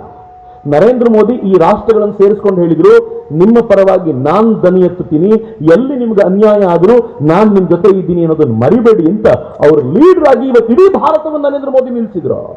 G20 ಸಂದರ್ಭದಲ್ಲಿ ನರೇಂದ್ರ ಮೋದಿ ಅವರು ಈ ರಾಷ್ಟ್ರಗಳವರನ್ನ ಕರೆಸಿ ಸೆಪರೇಟ್ ಒಂದು ಮೀಟಿಂಗ್ ಮಾಡಿ ಅವ್ರ ಲೀಡರ್ಶಿಪ್ ಅನ್ನ ತಾನು ತೆಗೆದುಕೊಂಡು ಇವತ್ತು ಇಡೀ ಜಗತ್ತು ಬೆಚ್ಚುವಂತೆ ಮಾಡಿದ್ರು. ಅದ್ರ ಪರಿಣಾಮ ಹೇಳ್ತೀನಿ. ಒಂದು ಸುಂದರವಾದ ಘಟನೆ ನಡೀತು. ಜಸ್ಟಿಸ್ ದಲ್ವೀರ್ ಭಂಡಾರಿ ಅಂತ ಅವರು ಇಂಟರ್ನ್ಯಾಷನಲ್ ಕೋರ್ಟ್ ನ ಜಸ್ಟಿಸ್ ಆಗಿದ್ರು. ಹೇಗೆ ನಮ್ದು ಹೈಕೋರ್ಟ್ ಇದೆಯೋ, ಸುಪ್ರೀಂ ಕೋರ್ಟ್ ಇದೆಯೋ, ಜಾಗತಿಕ ಮಟ್ಟದಲ್ಲಿ ಒಂದು ಕೋರ್ಟ್ ಇದೆ. ಆ ಕೋರ್ಟ್ ನಲ್ಲಿ ಭಾರತದ ಒಬ್ಬ ಜಸ್ಟಿಸ್ ಇದ್ರು, 9 ವರ್ಷ ಅಧಿಕಾರಾವಧಿ.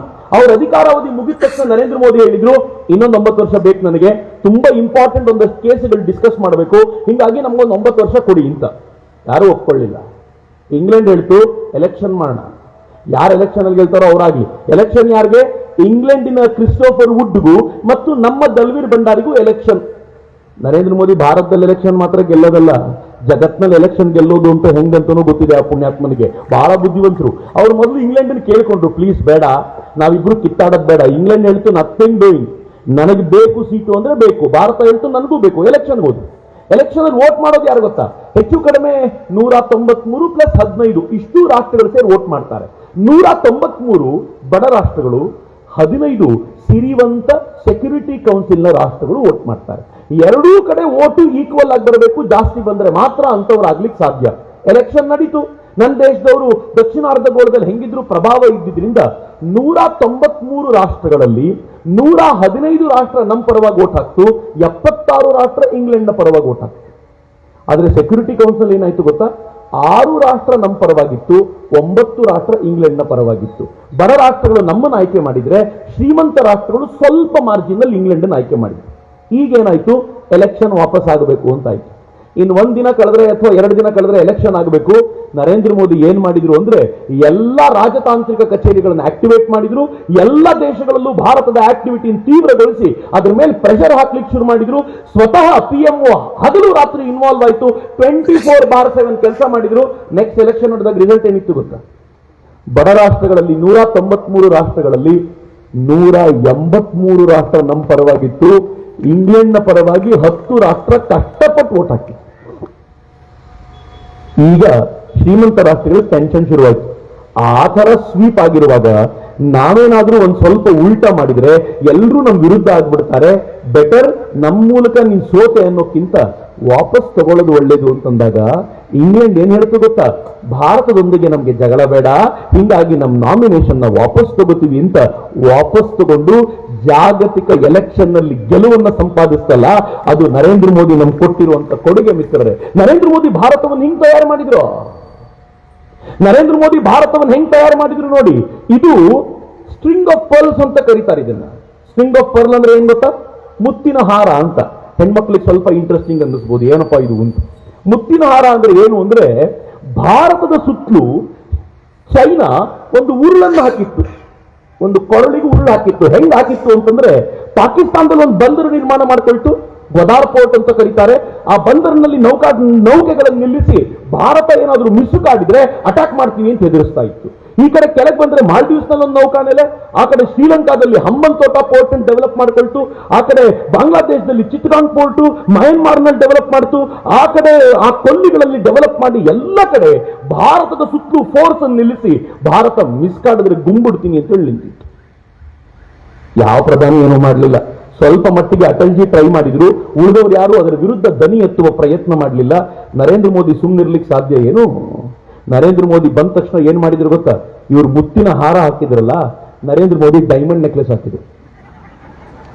ನಾನ್ ಕೊಟ್ಟಿರೋ ಹೆಸರಲ್ಲ ರೀ, ಇದಕ್ಕಿರೋ ಟರ್ಮಿನಾಲಜಿ ಹಂಗೆ, ನೆಕ್ಲೆಸ್ ಆಫ್ ಡೈಮಂಡ್ ಅಂತ ಇದಕ್ಕೆ ಕರೀತಾರೆ. ಇದೇನ್ ಮಾಡ್ಲಾಯ್ತು? ಪಾಕಿಸ್ತಾನದಲ್ಲಿ ಏನ್ ಅವ್ರು ಬಂದರು ಕಟ್ಟಿದ್ರು ಅದರ ಎದುರುಗಡೆನೆ ಭಾರತ ಚಾಬಹಾರ್ ಪೋರ್ಟ್ ಅನ್ನು ಡೆವಲಪ್ ಮಾಡಿತು. ಅಟಲ್ಜಿ ಕಾಲದಲ್ಲಿ ಶುರುವಾಗಿದ್ದು ನರೇಂದ್ರ ಮೋದಿ ಅದನ್ನು ತೀವ್ರ ಮಟ್ಟಿಗೆ ತೆಗೆದುಕೊಂಡು ಹೋದ್ರು. ಒಮನ್ ನಲ್ಲಿ ಒಂದು ಪೋರ್ಟ್ ಅನ್ನು ಡೆವಲಪ್ ಮಾಡಿದ್ರು ನರೇಂದ್ರ ಮೋದಿ. ಒಮನ್ನಿಗೂ ನರೇಂದ್ರ ಮೋದಿ ಅವರಿಗೂ ಸಂಬಂಧ ಹೆಂಗಿದೆ ಗೊತ್ತಾ? ಅವ್ರು ಬಹಳ ಖುಷಿ ಪಡ್ತಾರೆ ಆ ದೇಶದ ಜನ.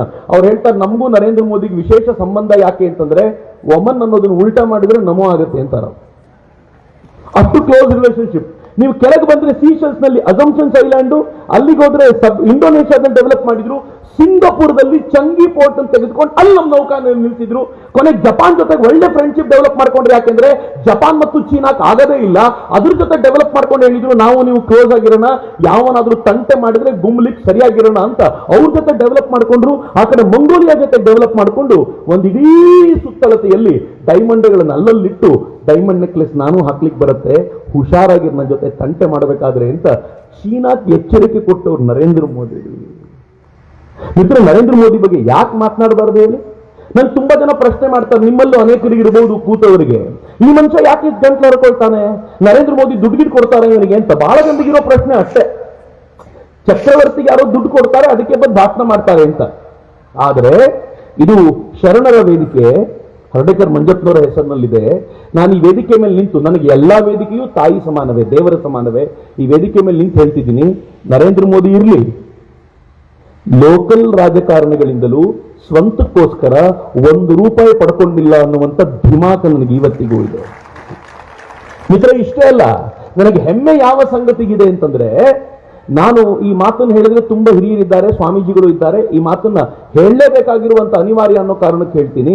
ದುಡ್ಡಲ್ಲಿ ನನ್ನನ್ನು ಕೊಂಡ್ಕೊಳ್ಬಹುದಾಗಿರುವ ಇದುವರೆಗೂ ಹುಟ್ಟಿಲ್ಲ ಅಂತ ಇಷ್ಟನ್ನು ಮಾತ್ರ ಹೇಳಬಲ್ಲೆ, ಇದಕ್ಕಿಂತ ಹೆಚ್ಚು ಇನ್ನೇನು ಹೇಳಲಿ. ಆದ್ರೆ ನರೇಂದ್ರ ಮೋದಿ ನಿನಗೆ ಏನ್ ಮಾಡಿದ್ದಾರೆ ಅಂತ ಕೇಳಿದ್ರೆ ಏನ್ ಹೇಳಿದ್ರಿ ನಾನು? ನರೇಂದ್ರ ಮೋದಿ ಅವರೊಬ್ಬರ ಎದೆನ 56 ಇಂಚು ಮಾಡ್ಕೊಳ್ಳಿಲ್ಲ, ನನ್ನ ಎದೆ ನಿಮ್ಮ ಎದೆನೂ 56 ಇಂಚಿಗೆ ಹಿಗ್ಗಿಸಿದ್ದಾರೆ. ಪಾಕಿಸ್ತಾನ ಈ ದೇಶದ ಮೇಲೆ ಅಟ್ಯಾಕ್ ಮಾಡಿ ಹೋಗ್ತಿತ್ತಲ್ಲ, ಬಾಂಬ್ ಬ್ಲಾಸ್ಟ್ ಮಾಡ್ತಿತ್ತಲ್ಲ, ಈ ದೇಶ ಏನ್ರಿ ಮಾಡ್ತಿತ್ತು? ಮುಂಬೈನಲ್ಲಿ 4 ಜನ ಅಜ್ಮಲ್ ಕಸಬ್ ನೇತೃತ್ವದಲ್ಲಿ ಬಂದು ದಾಳಿ ಮಾಡೋದ್ರಲ್ಲ, 250 ಭಾರತೀಯರು ಬೀದಿ ಹೆಣವಾಗಿ ಬಿದ್ರಲ್ಲ, ಏನ್ರಿ ಮಾಡ್ತು ಭಾರತ? ನಮಗೆ ನಾವೀಗ ಅನುಕಂಪ ಪಡ್ಕೊಳ್ತಾ ಇದ್ದೀವಿ ಜಗತ್ತಂದು, ಪಾಕಿಸ್ತಾನದ ಮೇಲೆ ಅಟ್ಯಾಕ್ ಮಾಡೋದು ಬೇಡ ಅಂತ ನಿರ್ಲಜ್ಜವಾಗಿ ಹೇಳಿಲ್ವಾ ಭಾರತ? ಅದು ಒಂದು ಬದುಕೇನು? ಆದ್ರೆ ಪಾಕಿಸ್ತಾನ ಭಾರತದ ಮೇಲೆ ನರೇಂದ್ರ ಮೋದಿ ಬಂದ ಮೇಲೆ ಒಂದು ಟ್ರಯಲ್ ಮಾಡ್ತು, ಉರಿಯಲ್ಲಿ ಅಟ್ಯಾಕ್ ಮಾಡ್ತು. ಉರಿಯಲ್ಲಿ ಅಟ್ಯಾಕ್ ಮಾಡಿದ ತಕ್ಷಣ ನರೇಂದ್ರ ಮೋದಿ ಹೆಂಗ್ ರಿಯಾಕ್ಷನ್ ಕೊಟ್ಟರು ಗೊತ್ತಾ? ಸರ್ಜಿಕಲ್ ಸ್ಟ್ರೈಕ್ ಮಾಡಿಸಿ 3 ಕಿಲೋಮೀಟರ್ ಒಳಗೆ ನುಗ್ಗಿ ಪಾಕಿಸ್ತಾನದ 40 ಜನರನ್ನ ಉಡಾಯಿಸಿ ಬಂದು ಮಾರನೇ ದಿನ ಪ್ರೆಸ್ ಮೀಟ್ ಮಾಡಿ ನನ್ನ ಜೊತೆ ಯಾವನಾದ್ರೂ ತಂಟೆಗೆ ಬಂದ್ರೆ ಪಾಕಿಸ್ತಾನ ಅಲ್ಲ ಯಾವ ರಾಷ್ಟ್ರ ಆದ್ರೂ ಇದೇ ಗತಿ ಅಂತ ಹೇಳಿದ್ರಲ್ಲ, ಇದು ನರೇಂದ್ರ ಮೋದಿ ಮಾಡಿದ ಅಪರೂಪದ ಕೆಲಸ ಅಂತ. ಮಿತ್ರ, ಅದಾದ್ಮೇಲೆ ಪುಲ್ವಾಮಾದಲ್ಲಿ ದಾಳಿ ಮಾಡ್ತಲ್ಲ ಪಾಕಿಸ್ತಾನ ಅನೇಕ ವರ್ಷಗಳ ನಂತರ. ಎಲೆಕ್ಷನ್ ಟೈಮಲ್ಲಿ ದಾಳಿ ಮಾಡಿದ್ರೆ ಭಾರತಕ್ಕೆ ಏನು ಮಾಡ್ಲಿಕ್ಕಾಗಲ್ಲ ಅನ್ಕೊಂಡಿದ್ರು. ಪುಲ್ವಾಮಾ ದಾಳಿಗೆ ಪ್ರತಿಯಾಗಿ ಏರ್ ಸ್ಟ್ರೈಕ್ ಮಾಡ್ತು ಭಾರತ. ಪಾಕಿಸ್ತಾನದ ಒಳಗೆ 60 ಕಿಲೋಮೀಟರ್ ಹೋಗಿ ಪಾಕಿಸ್ತಾನದ ಬಾಲಾಕೋಟ್ ಜಾಗವನ್ನು ಧ್ವಂಸಗೊಳಿಸಿ 200ಕ್ಕೂ ಹೆಚ್ಚು ಭಯೋತ್ಪಾದಕರನ್ನ ನಾಶ ಮಾಡಿ ಭಾರತ ಬಂತಲ್ಲ, ಹೆಮ್ಮೆ ಅನ್ಸಲ್ವೇನ್ರಿ? ಅವತ್ತು ಅಭಿನಂದನ್ ಸಿಕ್ಕಾಕೊಂಡಿದ್ರು. ಸ್ಕ್ರೀನ್ ಬಹಳ ಚೆನ್ನಾಗಿದೆ, ನಿಮ್ಗೆ ಕಾಣಿಸ್ತಾರೆ, ಏನೂ ತೊಂದರೆ ಇಲ್ಲ. ಅಭಿನಂದನ್ ಹೆಂಗ್ ಮರೆಯೋದು? ಮೀಸೆ ಆ ಸೈನಿಕ, ಆತನ ವಿಮಾನದ ಮೇಲೆ ಅಟ್ಯಾಕ್ ಆದಾಗ ಆತ ಕೆಳಗೆ ಬಿದ್ದ, ಪಾಕಿಸ್ತಾನದಲ್ಲಿ ಬಿದ್ದ. ಪಾಕಿಸ್ತಾನಿಗಳನ್ನು ಹಿಡ್ಕೊಂಡೋದ್ರು, ಹೊಡೆದ್ರು, ಆಮೇಲೆ ಹಿಡ್ಕೊಂಡೋಗಿ ಏನ್ ಖುಷಿ ಆಯ್ತು ಗೊತ್ತಾ ಅವರಿಗೆ? ಭಾರತವನ್ನ 3 ತಿಂಗಳ ಕಾಲ ಅಲಿಸ್ತೀವಿ, ಆ ಭಾರತವನ್ನ ನಾವು ಟಾರ್ಚರ್ ಮಾಡ್ತೀವಿ ಅಂತ ಅನ್ಕೊಂಡ್ರು. ನಾನು ಅನ್ಕೊಂಡೆ ಕಿರಿಕಿರಿ ಆಗುತ್ತಿದ್ದು ಅಂತ. ಆದ್ರೆ ಏನಾಯ್ತು ಗೊತ್ತಾ? 24 ಗಂಟೆ ಕಳೆಯುವ ಮುಂಚೆ ಬಿಟ್ಬಿಟ್ರು ಪಾಕಿಸ್ತಾನದವರು. ಹೆಂಗ್ರಿ ಬಿಟ್ರು? ನನಗೂ ಗೊತ್ತಿರಲಿಲ್ಲ. ಇತ್ತೀಚೆಗೆ ಭಾರತದ ಒಬ್ಬ ಪ್ರಿನ್ಸಿಪಲ್ ಸೆಕ್ರೆಟರಿ ಒಂದು ಇಂಟರ್ವ್ಯೂ ಕೊಡ್ತಾ ಹೇಳಿದ್ರು, ನರೇಂದ್ರ ಮೋದಿ 9 ಮಿಸೈಲ್ ಲಾಂಚರ್ಗಳನ್ನ ಪಾಕಿಸ್ತಾನದ ಕಡೆ ತಿರುಗಿಸಿದ್ರಂತೆ. ಪಾಕಿಸ್ತಾನಕ್ಕೆ ಹೇಳಿದ್ರಂತೆ 24 ಗಂಟೆ ಟೈಮ್. ಅಭಿನಂದನ್ ಭಾರತದಲ್ಲಿ ಇರಲಿಲ್ಲ ಅಂದ್ರೆ 25ನೇ ಗಂಟೆ ಭೂಪಟದಲ್ಲಿ ಪಾಕಿಸ್ತಾನ ಇರಲ್ಲ, ಹುಷಾರು ಅಂತ ಪಾಕಿಸ್ತಾನಕ್ಕೆ ಎಚ್ಚರಿಕೆ ಕೊಟ್ಟರಂತೆ. ಇತರ ನನಗೆ ನಿಂತಿದ್ದ ಜಾಗದಲ್ಲಿ ನಿಮ್ಗೆ ಹೆಂಗ್ ಚಪ್ಪಾಳೆ ಹೊಡಿಬೇಕು ಅನ್ಸುತ್ತೆ, ನನ್ಗೆ ಕುಣಿಬೇಕು ಅನ್ಸುತ್ತೆ. ವಾ, ಪಾಕಿಸ್ತಾನಕ್ಕೆ ಈ ತರದೊಂದು ಪಾಠ ಕಲಿಸಿದ್ರಲ್ಲ ಈ ದೇಶ ಅಂತ ಎಂತ ಖುಷಿ ಅನ್ಸುತ್ತೆ ನೋಡಿ. ನನಗೆ ದುಡ್ಡು ಕೊಡ್ಬೇಕಿದ್ರೆ ಇದನ್ನ ಹೇಳಕ್ಕೆ? ನನ್ನ ದೇಶ ಪಾಕಿಸ್ತಾನದ ಮುಂದೆ ತಲೆ ತಗ್ಗಿಸಿ ನಿಂತಿತ್ತಲ್ಲ. ಅಯೋಧ್ಯೆ ಇವತ್ತು ಪಾಕಿಸ್ತಾನ ಜಿಂದಾಬಾದ್ ಅಂತ ಈ ರಾಜ್ಯದ ವಿಧಾನಸಭೆಯಲ್ಲಿ ಹೇಳ್ತಾರಲ್ಲ, ನಮ್ಮ 1 ಓಟಿನ ಕರ್ಮ ಅದು. ನಾವು ಹಾಕಿದ 1 ಓಟಿನ ಕರ್ಮ ವಿಧಾನಸೌಧದಲ್ಲಿ ಪಾಕಿಸ್ತಾನ ಜಿಂದಾಬಾದ್ ಅಂತಾರೆ. ನಾವು ಹಾಕಿದ 1 ಓಟಿನ ಕರ್ಮ ವಿಧಾನಸೌಧದಲ್ಲಿ ಇವತ್ತು ಪಾಕಿಸ್ತಾನ ಜಿಂದಾಬಾದ್ ಅಂತ ಪತ್ರಕರ್ತರು ಹಿಂಗ್ ಹೇಳಿದ್ರಲ್ಲ ಅಂತ ಕೇಳಿದ್ರೆ ಹೋಗಲೇ ಅಂತ ಹೇಳುವಂತ ಪರಿಸ್ಥಿತಿ ತಂದ್ಕೊಂಡ್ವಲ್ಲ. 1 ಓಟು ನರೇಂದ್ರ ಮೋದಿ ಹಾಕಿದ 1 ಓಟು ಆ ಪಾಕಿಸ್ತಾನ ಬಡದು ಕೂರಿಸ್ಲಿಕ್ಕೆ ಸಾಧ್ಯ ಆಯ್ತಲ್ಲ. ನನಗೆ ಹೆಮ್ಮೆ ಅನಿಸದೆ ಹೋದ್ರೆ ಏನ್ ಹೇಳಿ ಮಿತ್ರರೆ, ಬಹಳ ಬೇಸರದ ಸಂಗತಿ ನನಗೆ. ಕರ್ನಾಟಕದಲ್ಲಿ ಪಾಕಿಸ್ತಾನ ಜಿಂದಾಬಾದ್ ವಿಧಾನಸೌಧದಲ್ಲಿ ಮೊಳಗ್ಬಿಡುತ್ತಲ್ಲ, ವಿಧಾನಸೌಧ ಯಾವುದಕ್ಕೆ ಸಂಕೇತವಾಗಿತ್ತೋ ಎಲ್ಲವನ್ನು ನಾಶ ಮಾಡ್ಲಾಗ್ಬಿಡ್ತು ಇವತ್ತು ಅಂತ ಬಹಳ ನೋವಿದೆ ನನಗೆ. ಫೈನ್. ಆದ್ರೆ ಇವತ್ತು ಪಾಕಿಸ್ತಾನಕ್ಕೆ ಏನಾಗಿದೆ ಗೊತ್ತಾ ಕತೆ? ಪಾಕಿಸ್ತಾನಿಯರು ಭಾರತಕ್ಕೆ ಬಂದು ಇಲ್ಲಿ ಬಾಂಬ್ ಬ್ಲಾಸ್ಟ್ ಮಾಡೋ ಕಾಲ ಹೋಯ್ತು. ಭಾಲ್ಕಿಯ ತಾಯಿ ತನ್ನ ಮಗು ಬೆಂಗಳೂರಿಗೆ ಹೋಗ್ಬೇಕಾದ್ರೆ, ಹುಬ್ಳಿಗೆ ಹೋಗ್ಬೇಕಾದ್ರೆ ಹೇಳಿ ಕಳಿಸ್ತಿದ್ದು, ಹುಷಾರು ಕಣೋ, ಎಲ್ಲಿ ಬಾಂಬ್ ಬ್ಲಾಸ್ಟ್ ಆಗುತ್ತೋ ಗೊತ್ತಿಲ್ಲ, ಆರಾಮಾಗಿ ಹೋಗು ಅಂತ. ಆದ್ರೆ ಇವತ್ತು ಹಂಗಿಲ್ಲ ರೀ.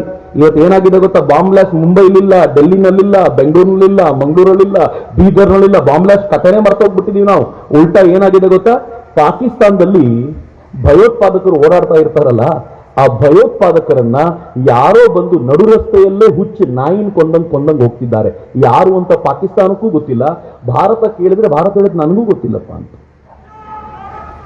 ಅನ್ನೋನ್ ಗನ್ಮ್ಯಾನ್ ಅಂತ ಹೆಸರಿಟ್ಟಿದ್ದಾರೆ ಇವರಿಗೆ. ಅನಾಮಿಕ ಗನ್ಮ್ಯಾನ್ಗಳು ಪಾಕಿಸ್ತಾನದೊಳಗೆ ಇದ್ದಾರೆ, ಕೆಲಸ ಮಾಡ್ತಿದ್ದಾರೆ. ಹೆಂಗ್ ಕೊಲ್ತಿದ್ದಾರೆ ಗೊತ್ತಾ? ನಿಮ್ಗೆ ಆಶ್ಚರ್ಯ ಅನ್ಸುತ್ತೆ ಮಿತ್ರರೇ. ಅವನು 26/11 ಮುಂಬೈ ಅಟ್ಯಾಕ್ ನಲ್ಲಿ ಅತ್ಯಂತ ಮೋಸ್ಟ್ ವಾಂಟೆಡ್ ಆಗಿದ್ದಂತ ಒಬ್ಬ ದಾಳಿಕೋರನಿಗೆ, ಸಾಜಿದ್ ಮೀರನಿಗೆ ಜೈಲಲ್ಲಿದ್ದ ಅವನು. ಅಲ್ಲೇ ವಿಷ ಇಟ್ಟು ಸಾಯಿಸ್ಬಿಟ್ರು. ಯಾರು ಸಾಯಿಸಿದ್ರು ಅಂತ ಕೇಳಿದ್ರೆ ಯಾರಿಗೂ ಗೊತ್ತಿಲ್ಲ. ಇದುವರೆಗೂ 40ಕ್ಕೂ ಹೆಚ್ಚು ಭಯೋತ್ಪಾದಕರನ್ನ ಪಾಕಿಸ್ತಾನದಲ್ಲೇ ಹುಡುಕಿ ಕೊಲ್ಲಲಾಗಿದೆಯಲ್ಲ, ಅದು ಭಾರತ ಮಾಡ್ತಿರೋ ಕೆಲಸ. ಇವತ್ತು ಅವರು ನನ್ನ ದೇಶಕ್ಕೆ ಕರ್ಕೊಳ್ಬೇಕಾಗಿಲ್ಲ, ಹುಡುಕಿ ಮಾಡ್ತಿದ್ದಾರಲ್ಲ. ಇದು ನನಗೆ ನರೇಂದ್ರ ಮೋದಿ ಅವರ ಕುರಿತಂತೆ ಹೆಮ್ಮೆ ತರಿಸುವಂತ ಸಂಗತಿ ಅಂತ. ನರೇಂದ್ರ ಮೋದಿ ನಂಗೇನು ಕೊಡಬೇಕಾಗಿಲ್ಲ ರೀ. ನಾನು ಒಂದೇ ಕೇಳೋದು, ನನ್ನ ದೇಶದ ಗೌರವ ಜಗತ್ತಿನ ಮುಂದೆ ಒಂದಿನಿತೂ ಕಡಿಮೆ ಆಗದೆ ಎಲ್ಲಿವರೆಗೂ ನೀನು ನೋಡ್ಕೊಳ್ತಿರ್ತೀಯೋ ಅಲ್ಲಿವರೆಗೂ ನನ್ನ ಜೀವನ ಇದಕ್ಕೋಸ್ಕರ ಮುಡುಪಾಗಿಟ್ಟಿರ್ತೀನಿ. ನೀ ಮಾಡಪ್ಪ, ನಿನ್ನ ಹಿಂದೆ ನಾವು ಇದ್ದೀವಿ ಅಂತ ಹೇಳುವಂತ ಕೋಟ್ಯಂತರ ಜನ ಇವತ್ತಿದ್ದಾರಲ್ಲ, ಅದು ಈ ಕಾರಣಕ್ಕೋಸ್ಕರ. ಮಿತ್ರ, ಇಷ್ಟೇ ಅಲ್ಲ, ನರೇಂದ್ರ ಮೋದಿ ಅವರು ಎಲ್ಲಿವರೆಗೂ ಮಾಡಿದ್ರು ಎಲ್ಲ ಭಾವನಾತ್ಮಕ ಸಂಗತಿಗಳು ನಮ್ಗೆ ಸಂಬಂಧ ಇಲ್ಲದ್ದು ಅಂತ ನಿಮ್ಗೆ ಅನ್ಸಿದ್ರೆ, ನರೇಂದ್ರ ಮೋದಿ ಅವರು ಚಿನ್ನದ ರೋಡ್ಗಳನ್ನು ಮಾಡಿದ್ರು. ಕಾಂಗ್ರೆಸ್ನವ್ರು ನಂಗೆ ಕೇಳ್ತಿರ್ತಾರೆ, ಚಿನ್ನದ ರಸ್ತೆ ಆಯ್ತಾ, ಚಿನ್ನದ ರಸ್ತೆ ಆಯ್ತಾ ಅಂತ. ಅವ್ರ ಲೆಕ್ಕ ಚಿನ್ನದ ರಸ್ತೆ ಅಂದ್ರೆ ಏನ್ ಗೊತ್ತಾ, ರೋಡಿಗೆ ಚಿನ್ನ ಹಾಕಿಟ್ಬಿಡ್ತಾರೆ ಅಂತ. ಇವಾಗಂತೂ ಎಲ್ಲೂ ಭ್ರಷ್ಟಾಚಾರ ಮಾಡ್ಲಿಕ್ಕೆ ಸಿಕ್ತಿಲ್ಲ ಅವರಿಗೆ. ಈ ಚಿನ್ನದ ರೋಡ್ ಮಾಡ್ಬಿಟ್ರೆ ಅದನ್ನೇ ಕದ್ಕೊಂಡು ಹೋಗ್ಬಿಡೋಣ ಅಂತ ಯೋಚನೆ ಮಾಡ್ತಾರೆ ಅಷ್ಟೇ, ಇನ್ನೇನು ಇಲ್ಲ ಪಾಪ. ಆದ್ರೆ ಚಿನ್ನದ ರಸ್ತೆ ನಿಜವಾಗ್ಲೂ ನರೇಂದ್ರ ಮೋದಿ ಹೆಂಗ್ ಮಾಡಿದ್ರು ಅಂತಂದ್ರೆ, ಅಧಿಕಾರಕ್ಕೆ ಬಂದ ದಿನ ಡಿಸೈಡ್ ಮಾಡಿದ್ರು ಈ ದೇಶದಲ್ಲಿ ಇರುವಂತಹ ಹೈವೇಗಳು ಸಾಕಾಗಲ್ಲ, ಇಷ್ಟು ದೊಡ್ಡ ದೇಶ 91,000 ಕಿಲೋಮೀಟರ್ ಹೈವೇ ಇದೆ, ಕನಿಷ್ಠ ಪಕ್ಷ 1.5 ಲಕ್ಷ ಕಿಲೋಮೀಟರ್ ಹೈವೇ ಬೇಕು ಅಂತ 55,000 ಕಿಲೋಮೀಟರ್ ಹೈವೇ ಮಾಡುವಂತ ನಿಶ್ಚಯ ತಗೊಂಡು 8 ವರ್ಷಗಳಲ್ಲಿ 50,000ಕ್ಕೂ ಹೆಚ್ಚು ಕಿಲೋಮೀಟರ್ಗಳ ಅವರು ರಸ್ತೆಗಳನ್ನ ಮಾಡಿದ್ರಲ್ಲ, ಅದು ನರೇಂದ್ರ ಮೋದಿ ಅವರ ಸಾಧನೆ. ಮಿತ್ರ, ಈ ದೇಶದ ಎಲ್ಲ ಪ್ರಧಾನಮಂತ್ರಿಗಳು 65 ವರ್ಷಗಳಲ್ಲಿ 90,000 ಕಿಲೋಮೀಟರ್ ಹೈವೇ ಮಾಡಿದರೆ, ನರೇಂದ್ರ ಮೋದಿ ಒಬ್ಬರೇ 9 ವರ್ಷಗಳಲ್ಲಿ 55,000 ಕಿಲೋಮೀಟರ್ ಹೈವೇ ಮಾಡಿದ್ದಾರೆ. ಕಂಪೇರ್ ಮಾಡಿ ನೋಡ್ರಿ. ನರೇಂದ್ರ ಮೋದಿ ಅವರ ಕೈಯಲ್ಲಿ ಅಧಿಕಾರ ಕೊಡುವಾಗ ಮನಮೋಹನ್ ಸಿಂಗರು ಎಷ್ಟು ಹೈವೇ ಮಾಡ್ತಿದ್ರು ಗೊತ್ತಾ? ಪ್ರತಿನಿತ್ಯ ಮ್ಯಾಕ್ಸಿಮಮ್ 11 ಕಿಲೋಮೀಟರ್ ಪರ್ ಡೇ. ಒಂದು ಹಂತದಲ್ಲಿ 2 ಕಿಲೋಮೀಟರ್ ಪರ್ ಡೇ ಇತ್ತದು, ಮ್ಯಾಕ್ಸಿಮಮ್ 11 ಕಿಲೋಮೀಟರ್ ಪರ್ ಡೇ ಇತ್ತು. ನರೇಂದ್ರ ಮೋದಿ ಅದನ್ನ 29 ಕಿಲೋಮೀಟರ್ ಪರ್ ಡೇ ತಗೊಂಡೋದ್ರು. ಕರೋನಾ ಕಾಲದಲ್ಲಿ ಇದು ಎಲ್ಲಿಗೆ ಹೋಗಿತ್ತು ಗೊತ್ತಾ? ಹೆಚ್ಚು ಕಡಿಮೆ 37 ಕಿಲೋಮೀಟರ್ ಪರ್ ಡೇ ಹೈವೇಯನ್ನ ಭಾರತ ಹಾಕ್ತಾ ಇತ್ತು. ಇದು ಭಾರತದ ರೆಕಾರ್ಡ್ ಆಗಿ ನರೇಂದ್ರ ಮೋದಿ ವೇಗದಿಂದ ಆ ಕೆಲಸ ಮಾಡ್ತಿದ್ರು. ನಮ್ಗೊಂದು ಕಲ್ಪನೆ ಇದೆ, ತುಂಬಾ ಸ್ಪೀಡ್ ಆಗಿ ಮಾಡಿದ್ರೆ ಕ್ವಾಲಿಟಿ ಇರಲ್ಲ ಅಂತ. ಅದಕ್ಕೆ ಕಾಂಗ್ರೆಸ್ ಅವರು ರೂಢಿ ಮಾಡಿಸ್ಬಿಟ್ಟಿದ್ರು, ಒಂದು ರೋಡ್ ಅಂತ ಮಾಡಿದ್ರೆ 5 ವರ್ಷ ಜನ ಸಾಯಬೇಕು ಅಂತ. ನರೇಂದ್ರ ಮೋದಿ ಸ್ಪೀಡು ಮಾಡಿದ್ರು, ಕ್ವಾಲಿಟಿನೂ ಹೆಂಗಿದೆ ಗೊತ್ತಾ? 2 ರೋಡ್ ನೋಡಿ. ಇದು ಈ ದೇಶದ ಅತಿ ಉದ್ದನೆಯ ರಸ್ತೆ, ಇದು ಮುಂಬೈ ನಾಗ್ಪುರ್ 701 ಕಿಲೋಮೀಟರ್ ಉದ್ದನೆಯ ರೋಡ್ ಅದು ಈ ದೇಶದ ಅಗಲದ ರಸ್ತೆ. 14 ಗಾಡಿಗಳು ಒಂದೇ ಸಲಕ್ಕೆ ಹೋಗ್ಬೋದಾದಂತ Delhi Meerut express way, 14 lane express way. Quality ನೋಡ್ರಿ ಅದರದ್ದು. ಇದು ಇಂಟರ್ನೆಟ್ ಇಂದ ಡೌನ್ಲೋಡ್ ಮಾಡಿರುವ ಅಮೆರಿಕಾದ, ರಷ್ಯಾದ, ಜರ್ಮನಿಯ, ಜಪಾನಿನ, ಇಂಗ್ಲೆಂಡಿನ, ಸಿಂಗಾಪುರದ ರೋಡ್ ಅಲ್ಲ, 100% ಭಾರತದ ರೋಡು. ಕ್ವಾಲಿಟಿ ನೋಡಿ ಹೆಂಗಿದೆ ಅದು. ಅದು ನರೇಂದ್ರ ಮೋದಿ ಮಾಡಿಸಿದ ಕೆಲಸ. ಇದೇ ಕ್ವಾಲಿಟಿನ ದೂರದ ಯಾವುದೋ ರೋಡ್ ಯಾಕೆ? ಬೆಂಗಳೂರು ಮೈಸೂರು ಎಕ್ಸ್ಪ್ರೆಸ್ ವೇ ನೋಡ್ರಿ ಅದು. ಮೊನ್ನೆ ತಾನೇ ನಿತಿನ್ ಗಡ್ಕರಿ ಅವರು ಬಂದಿದ್ದಾರೆ, ಬಂದು ಹೇಳಿದ್ದಾರೆ, ಉತ್ತರ ಕರ್ನಾಟಕಕ್ಕೋಸ್ಕರವೇ 370 ಕಿಲೋಮೀಟರ್ ಉದ್ದದ ರಸ್ತೆಯನ್ನ 7,000 ಕೋಟಿ ರೂಪಾಯಿಯಲ್ಲಿ ನಿರ್ಮಾಣ ಮಾಡೋದಕ್ಕೆ ಶಂಕುಸ್ಥಾಪನೆ 3 ದಿನಗಳ ಮುಂಚೆ ಹಾಕಿ ಹೋಗಿದ್ದಾರೆ. ನರೇಂದ್ರ ಮೋದಿ ಭಾರತವನ್ನ ಬೇರೆ ಲೆವೆಲ್ಗೆ ತೆಗೆದುಕೊಂಡು ಹೋಗ್ಲಿಕ್ಕೆ ನಿಶ್ಚಯ ಮಾಡಿದ್ದಾರೆ. ಇಷ್ಟೇ ಅಲ್ಲ, ನರೇಂದ್ರ ಮೋದಿ ಅವರು ಬರೀ ಭಾರತದ ಒಳಗಿನ ರಸ್ತೆ ಅಲ್ಲ, ಇದು ಬಾರ್ಡರ್ ರೋಡ್, ಒಂದು ಬ್ರಿಡ್ಜ್, ಇದು ಬೋಗಿಬಿಲ್ ಬ್ರಿಡ್ಜ್ ಅಂತ ಕರೀತಾರೆ. 1997ರಲ್ಲಿ ದೇವೇಗೌಡರು ಅಡಿಗಲ್ಲು ಹಾಕಿದ್ರು. ಆಮೇಲೆ ಬಹಳ ಕಾಲ ಇರಲಿಲ್ಲ ಅವರ ಅಧಿಕಾರದಲ್ಲಿ. 2002ರಲ್ಲಿ ಅಟಲ್ಜಿ ಅವರು ಇದನ್ನು ಡೆವಲಪ್ ಮಾಡಿದ್ರು. 2004ರಲ್ಲಿ ನಾವು ಮೋಸ ಮಾಡಿದ್ವಿ, ಅಟಲ್ಜಿಗೆ ಸೋಲಿಸ್ಬಿಟ್ವಿ. ಕಾಂಗ್ರೆಸ್ ಬಂತು 2004ಕ್ಕೆ. ಬಂದ ನಂತರ 10 ವರ್ಷಗಳಲ್ಲಿ ಒಂದು ಬೋಲ್ಟ್, ಒಂದು ನಟ್ ಹಾಕಲಿಲ್ಲ ಇದಕ್ಕೆ.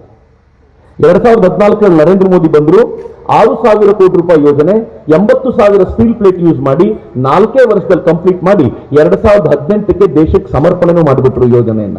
ಈ ಯೋಜನೆಯಿಂದ ಲಾಭ ಏನ್ ಗೊತ್ತಾ? ಅಸ್ಸಾಂ ಮತ್ತು ಅರುಣಾಚಲ ಪ್ರದೇಶದ ನಡುವಿನ ದೂರ 170 ಕಿಲೋಮೀಟರ್ ಕಡಿಮೆ ಆಗುತ್ತೆ. ಪ್ರತಿನಿತ್ಯ ಈ ಬ್ರಿಡ್ಜ್ ನಿಂದಾಗಿ 10 ಲಕ್ಷ ರೂಪಾಯಿಯ ಡೀಸೆಲ್ ಉಳಿತಾಯ ಆಗುತ್ತೆ. Diesel petrol 10 lakh rupees every day. ಆದ್ರೆ ಇದ್ರ ಲಾಭ ನನಗೆ ನಿಮ್ಗೆ ಅನ್ನೋಕ್ಕಿಂತ ಹೆಚ್ಚು ಯಾರಿಗೆ ಗೊತ್ತಾ? ಚೀನಾದ ಸೈನಿಕರು ಅರುಣಾಚಲ ಪ್ರದೇಶಕ್ಕೆ ಬಂದು ನಾವು ಬಂದ್ವಿ ಅಂತಂದ್ರೆ, ಅಸ್ಸಾಂನಲ್ಲಿರೋ ಭಾರತೀಯ ಸೈನಿಕರು 170 ಕಿಲೋಮೀಟರ್ ಕಡಿಮೆ ಪ್ರಯಾಣ ಮಾಡಿ ಚೀನಾದ ಎದುರಿಗೆ ನಿಂತ್ಕೊಂಡು ನಾವು ಬಂದಿದ್ದೀವಿ, ಶುರು ಮಾಡೋಣ ಯುದ್ಧ ಅಂತ ಹೇಳಬಹುದಾಗಿರುವಂತ ಸಾಮರ್ಥ್ಯ ತುಂಬಿದ್ರಲ್ಲ, ಅದು ನರೇಂದ್ರ ಮೋದಿ ಮಾಡಿದ ಕೆಲಸ. ಮಿತ್ರ, ನರೇಂದ್ರ ಮೋದಿ ಎಷ್ಟು ಭಾರತವನ್ನ ಎತ್ತರಕ್ಕೆ ನಿಲ್ಲಿಸಲಿಕ್ಕೆ, ಸಮರ್ಥವಾಗಿ ನಿಲ್ಲಿಸಲಿಕ್ಕೆ ಪ್ರಯತ್ನ ಪಟ್ಟಿದ್ದಾರೆ ನೋಡಿ. ಆದರೆ ಈ ಬ್ರಿಡ್ಜ್ ನೀವು ಇನ್ನೂ ಕಂಪ್ಲೀಟ್ ಆಗಿ ನೋಡ್ಲಿಲ್ಲ. ನರೇಂದ್ರ ಮೋದಿ ಅವರ ಮ್ಯಾಜಿಕ್ ಇರೋದಲ್ಲಿ ಎಲ್ರಿಗೂ ವೈಟ್ ಪಿಲ್ಲರ್ ಕಾಣ್ತಿದೆಯಲ್ಲ ಕೆಳಗೆ, ಆ ಪಿಲ್ಲರ್ನ ಮೇಲೆ ಏನ್ ಸ್ಟೀಲ್ ಪ್ಲೇಟ್ಸ್ ಇದೆಯೋ ಅದು ಟ್ರೈನ್ ಓಡಾಡ್ಲಿಕ್ಕೆ, ಇನ್ ಸ್ವಲ್ಪ ಮೇಲ್ ನೋಡಿ ಎಲೆಕ್ಟ್ರಿಕಲ್ ಪೋಲ್ಸ್ ಇದೆ, ಅದು ಬಸ್ಸು ಕಾರು ಓಡಾಡ್ಲಿಕ್ಕೆ. ಇದನ್ನ ಡಬಲ್ ಡೆಕ್ಕರ್ ಬ್ರಿಡ್ಜ್ ಅಂತ ಕರೀತಾರೆ. ಈ ಡಬಲ್ ಡೆಕ್ಕರ್ ಬ್ರಿಡ್ಜ್ ನ ಕಾರಣಕ್ಕೋಸ್ಕರ ಯಾವ ಸಂದರ್ಭದಲ್ಲಿ ಯಾರು ಬೇಕಿದ್ರು ಇದನ್ನು ಉಪಯೋಗಿಸಿಕೊಳ್ಬಹುದಾಗಿರುವಂತ ವಾತಾವರಣ ನಿರ್ಮಾಣ ಮಾಡಿಕೊಟ್ರು. ಬರೀ ರೋಡಿನ ಬಗ್ಗೆ ಮಾತನಾಡು ಅಂದ್ರೆ 2 ಗಂಟೆ ಮಾತಾಡ್ತೀನಿ ನಾನು. ಈ ದೇಶದಲ್ಲಿ ಮೋದಿ ಡೆವಲಪ್ ಮಾಡಿರೋದು 55,000 ಕಿಲೋಮೀಟರ್ ರೋಡ್ ರೀ. ಆದ್ರೆ ಅದೊಂದೇ ಕೆಲಸ ಅಲ್ಲ. ನಾನು ಮುಂದಕ್ಕೆ ನಿಮ್ಮನ್ನು ಕರ್ಕೊಂಡು ಹೋಗ್ತೀನಿ. ನರೇಂದ್ರ ಮೋದಿ ಡೆವಲಪ್ ಮಾಡಿದಂತ ನೆಕ್ಸ್ಟ್ ಹೋಗ್ತಿಲ್ಲಮ್ಮ, ನೀನು ಮೌಸ್ ಯೂಸ್ ಮಾಡ್ತಿರ್ಬೇಕಲ್ಲಿ. ಅದ್ರಲ್ಲಿ ಇರುವಂತದ್ದು ಏನು ಅಂತಂದ್ರೆ, ಇದು ರೈಲ್ವೆ ಸ್ಟೇಷನ್ಗಳನ್ನು ನರೇಂದ್ರ ಮೋದಿ ಡೆವಲಪ್ ಮಾಡಿರೋ ರೀತಿ. ಅದು ರೈಲ್ವೆ ಸ್ಟೇಷನ್ ಹಂಗಿತ್ತು, ಕಾರ್ಪೊರೇಟ್ ಆಫೀಸ್ ತರ ಮಾಡಿದ್ದಾರೆ. ಗೂಡಂಗಡಿ ಇದ್ದಂಗಿತ್ತು ರೀ. ಅದು ಕಾರ್ಪೊರೇಟ್ ಆಫೀಸ್ ತರ ಮಾಡಿಬಿಟ್ಟಿದ್ದಾರೆ. ಅದು ಸಾಫ್ಟ್ವೇರ್ ಕಂಪನಿ ಇದ್ದಂಗಿದೆ. ಮತ್ತಿದು ಮಹಾರಾಷ್ಟ್ರದ್ದು, ಒರಿಸ್ಸಾದೋ, ಬಿಹಾರದ್ದು ಅಲ್ಲ. ಇದು ಬೆಳಗಾವಿಯ ರೈಲ್ವೆ ಸ್ಟೇಷನ್ ಹಂಗಿತ್ತು. ಈಗ ಬೆಳಗಾವಿಯ ರೈಲ್ವೆ ಸ್ಟೇಷನ್ ಹಿಂಗ್ ಆಗೋಗ್ಬಿಟ್ಟಿದೆ. ಹೆಂಗ್ ಚೇಂಜ್ ಮಾಡಿದ್ದಾರೆ ನೋಡಿ. ಈ ದೇಶದಲ್ಲಿ 400 ರೈಲ್ವೆ ಸ್ಟೇಷನ್ ಹಿಂಗ್ ಬದಲಾಯಿಸಿದ್ದಾರೆ. ಮೊನ್ನೆ ತಾನೇ ಇನ್ನೂ 535 ರೈಲ್ವೆ ಸ್ಟೇಷನ್ಗೆ ಅಡಿಗಲ್ ಹಾಕಿದ್ದಾರೆ. ಸುಮಾರು 25,000 ಕೋಟಿ ರೂಪಾಯಿ ಇದಕ್ಕೆ ಎತ್ತಿಟ್ಟಿದ್ದಾರೆ. ಕರ್ನಾಟಕದ 13 ಸ್ಟೇಷನ್ ಅದರಲ್ಲಿ ಇದೆ ಅನ್ನೋದು ಬಹಳ ಹೆಮ್ಮೆಯ ಸಂಗತಿ. ನನಗಂತೂ ಈ ವಿಚಾರಕ್ಕೆ ಹೆಮ್ಮೆ ಇದೆ. ಯಾಕೆ ನರೇಂದ್ರ ಮೋದಿ ಹಿಂಗ್ ಮಾಡ್ತಾರೆ ಅಂತಂದ್ರೆ, ವಿಮಾನದಲ್ಲಿ ಹೋಗೋರು ಶ್ರೀಮಂತರಿರ್ಬೋದು, ಆದ್ರೆ ಮಧ್ಯಮ ವರ್ಗದವರು ಮತ್ತು ಬಡವರು ಟ್ರೈನಲ್ಲೇ ಓಡಾಡೋದ್ರಿಂದ ಅವರಿಗೂ ಒಳ್ಳೆ ಎಕ್ಸ್ಪೀರಿಯನ್ಸ್ ಕೊಡಬೇಕು ಅನ್ನೋ ಪ್ರಯತ್ನಕ್ಕೋಸ್ಕರ ನರೇಂದ್ರ ಮೋದಿ ಹಿಂಗ್ ಮಾಡ್ತಾರ್ರಿ. ನೀವು ನಮ್ಮ ರೈಲ್ವೆ ಸ್ಟೇಷನ್ಗಳಿಗೆ ಹೋಗಿ, ಇವತ್ತು ಮೊದಲು ಎಲ್ಲಂದ್ರೆ ಅಲ್ಲಿ ಉಗಿಯುವ ಕೊಳಕಾಗಿರುವಂತ ರೈಲ್ವೆ ಸ್ಟೇಷನ್ಗಳಿದ್ವು. ಇವತ್ತು ರೈಲ್ವೆ ಪ್ಲಾಟ್ಫಾರ್ಮ್ಗಳು ಎಷ್ಟು ಕ್ಲೀನ್ ಆಗಿರುತ್ತೆ ಅಂತಂದ್ರೆ, ಅಕಸ್ಮಾತ್ ನೆಲದ ಮೇಲೆ ಅಲ್ಲೇ ಮಲ್ಕೊಂಡ್ರು ಗಲೀಜು ಅಂತ ಅನ್ಸಲ್ಲ. ಅಷ್ಟು ನೀಟಾಗಿ ಮೇಂಟೈನ್ ಮಾಡೋ ವ್ಯವಸ್ಥೆ ಬಂತಲ್ಲ, ಅದು ನರೇಂದ್ರ ಮೋದಿ ಅವರು ಬಂದ ನಂತರ ಆಗಿರುವಂತ ವ್ಯವಸ್ಥೆ. ಬರೀ ರೈಲ್ವೆ ಪ್ಲಾಟ್ಫಾರ್ಮ್ಗಳು ಅಷ್ಟೇ ಅಲ್ಲ, ವೇಗದ ರೈಲುಗಳನ್ನ ನರೇಂದ್ರ ಮೋದಿ ತಗೊಂಡು ಬಂದ್ರು. ಈ ವೇಗದ ರೈಲುಗಳ ವಿಶೇಷ ಏನು ಗೊತ್ತೇನು? ಭಾರತದ ಇವತ್ತಿನ ಸ್ಪೀಡ್ ರೈಲ್ ನಾವು ಓಡಾಡ್ತಿದ್ದು 70ರಿಂದ 80 ಕಿಲೋಮೀಟರ್ ಪರ್ ಅವರ್ ಇತ್ತು. Narendra Modi America, China, Spain ಅವರೆಲ್ಲ ಕೇಳ್ಕೊಂಡ್ರು, ನೀವು ಹೈ ಸ್ಪೀಡ್ ಟ್ರೈನ್ ತಗೊಂಡು ಬನ್ನಿ ಅಂತ. ಸ್ಪೇನ್ ಅವ್ರು ತಗೊಂಡು ಬಂದಿರುವಂತ ಸ್ಪೀಡ್, ಹೈ ಸ್ಪೀಡ್ ಇತ್ತು 117 ಕಿಲೋಮೀಟರ್ ಪರ್ ಅವರ್ ಇತ್ತು. ಆಗ ಭಾರತದ ಇಂಜಿನಿಯರ್ಗಳು ಕೇಳ್ಕೊಂಡ್ರು, ನಮ್ಗೊಂದು ಚಾನ್ಸ್ ಕೊಡಿ ಅಂತ. ನನ್ನ ದೇಶದ ಇಂಜಿನಿಯರ್ಗಳು ಡಿಸೈನ್ ಮಾಡಿದ ಟ್ರೈನ್ 18 ಇದೆಯಲ್ಲ, 160ರಿಂದ 180 ಕಿಲೋಮೀಟರ್ ಸ್ಪೀಡಲ್ಲಿ ಹೋಗ್ತಾ ಇತ್ತು. ಅದಕ್ಕೆ ನರೇಂದ್ರ ಮೋದಿ ಟ್ರೈನ್ 18 ಅನ್ನೋ ಹೆಸರು ಬೇಡ, ವಂದೇ ಭಾರತ್ ಅನ್ನೋ ಹೆಸರಿಡೋಣ ಅಂತ ವಂದೇ ಭಾರತ್ ಅನ್ನೋ ಹೆಸರಿಡಿಸಿದ್ರು. ಯಾರ್ಯಾರು ಈ ದೇಶದಲ್ಲಿ ಒಂದೇ ಮಾತ್ರ ಹೇಳಲ್ಲ ನಾನು ಅಂತ ಜೋರಾಗಿ ಕೂಗಾಡ್ತಿದ್ರು, ಅವರೆಲ್ಲರೂ ಸ್ಪೀಡಾಗಿ ಹೋಗಬೇಕು ಅಂದ್ರೆ ವಂದೇ ಭಾರತ್ ಅನ್ನಲೇಬೇಕು ಅನ್ನುವಂತ ವಾತಾವರಣವನ್ನ ನರೇಂದ್ರ ಮೋದಿ ತಂದಿಟ್ರು. ಆ ಕೋಪಕ್ಕೆ ಏನ್ ಮಾಡ್ತಾರೋ ಗೊತ್ತಾ, ಅವರು ವಂದೇ ಭಾರತ್ ನೋಡಿದ್ರೆ ಉರಿ ಆಗುತ್ತೆ ಅವರಿಗೆ, ಅದಕ್ಕೆ ಕಲ್ಲಿಸಿದ್ದಾರೆ ವಂದೇ ಭಾರತ್ಗೆ. ಅಷ್ಟೇ ಮಾಡ್ಲಿಕ್ಕೆ ಸಾಧ್ಯ ಇರೋದು. ಆದ್ರೆ ಅವ್ರಿಗೆ ಗೊತ್ತಿದೆ, 3ನೇ ಬಾರಿ ನರೇಂದ್ರ ಮೋದಿ ಪ್ರಧಾನಿ ಆದ್ಮೇಲೆ ಇದು ಯಾವುದೂ ನಡೆಯಲ್ಲ. ಭಾರತವನ್ನ ಎಲ್ಲರೂ ಸೇರಿ ಕಟ್ಟಬೇಕು ಅಷ್ಟೇ. ಯಾರು ಭಾರತವನ್ನ ಹಾಳು ಮಾಡ್ಲಿಕ್ಕೆ ಸಾಧ್ಯವಾಗದಿರುವಂತ ಶ್ರೇಷ್ಠ ಭಾರತವನ್ನು ನರೇಂದ್ರ ಮೋದಿ ಕಟ್ಟಿಕೊಡ್ತಾರೆ ಅಂತ. ಆದ್ರೆ ನನ್ನ ಫೇವರಿಟ್ ಪ್ರಾಜೆಕ್ಟ್ ಯಾವ್ದು ಗೊತ್ತಾ ರೈಲ್ವೆ ಇಲಾಖೆಯಲ್ಲಿ? Bullet train project. ಕಾಂಗ್ರೆಸ್ಸಿಗರು ಕೇಳಿದ್ರು, ಎಲ್ಲೋಯ್ತು ಬುಲೆಟ್ ಟ್ರೈನು ಅಂತ. ಅವ್ರಿಗೆ ಗೊತ್ತಿಲ್ಲ ಅಷ್ಟೇ. ದಡ್ಡ್ರಿ ಕಾಂಗ್ರೆಸ್ಸಿಗರು, ನಿಜಕ್ಕೂ ದಡ್ಡ್ರು. ಅವ್ರಿಗೆ ಪೇಪರ್ ಓದಿ ಗೊತ್ತಿಲ್ಲ. ನಂಗೊಂದ್ಸಲ ಒಬ್ಬ ಕಾಂಗ್ರೆಸ್ಸಿಗೆ ಫೋನ್ ಮಾಡಿದ, ಅದಂಗೆ ನನಗೆ ಗೊತ್ತಾಗದೆ ಇರೋ, ನಮಗೆಲ್ಲ ಗೊತ್ತಾಗದೇ ಇರೋ ವಿಷಯ ನಿನಗೆ ಮಾತ್ರ ಗೊತ್ತಾಗುತ್ತೆ. ನಾನಂದ್ರೆ ನೀನ್ ದಡ್ಡ ಕಣ, ನಿಂಗೆ ಓದೋದೆಲ್ಲ ಗೊತ್ತಿಲ್ಲ, ನೀನ್ ಬರೀ ಫೇಸ್ಬುಕ್ ಮುಂದೆ ಕೂತಿರ್ತೀಯ, ಸ್ವಲ್ಪ ಬೇರೆ ಬೇರೆ ಪೇಪರ್ಗಳನ್ನು ಓದು ಗೊತ್ತಾಗುತ್ತೆ ಅಂತ.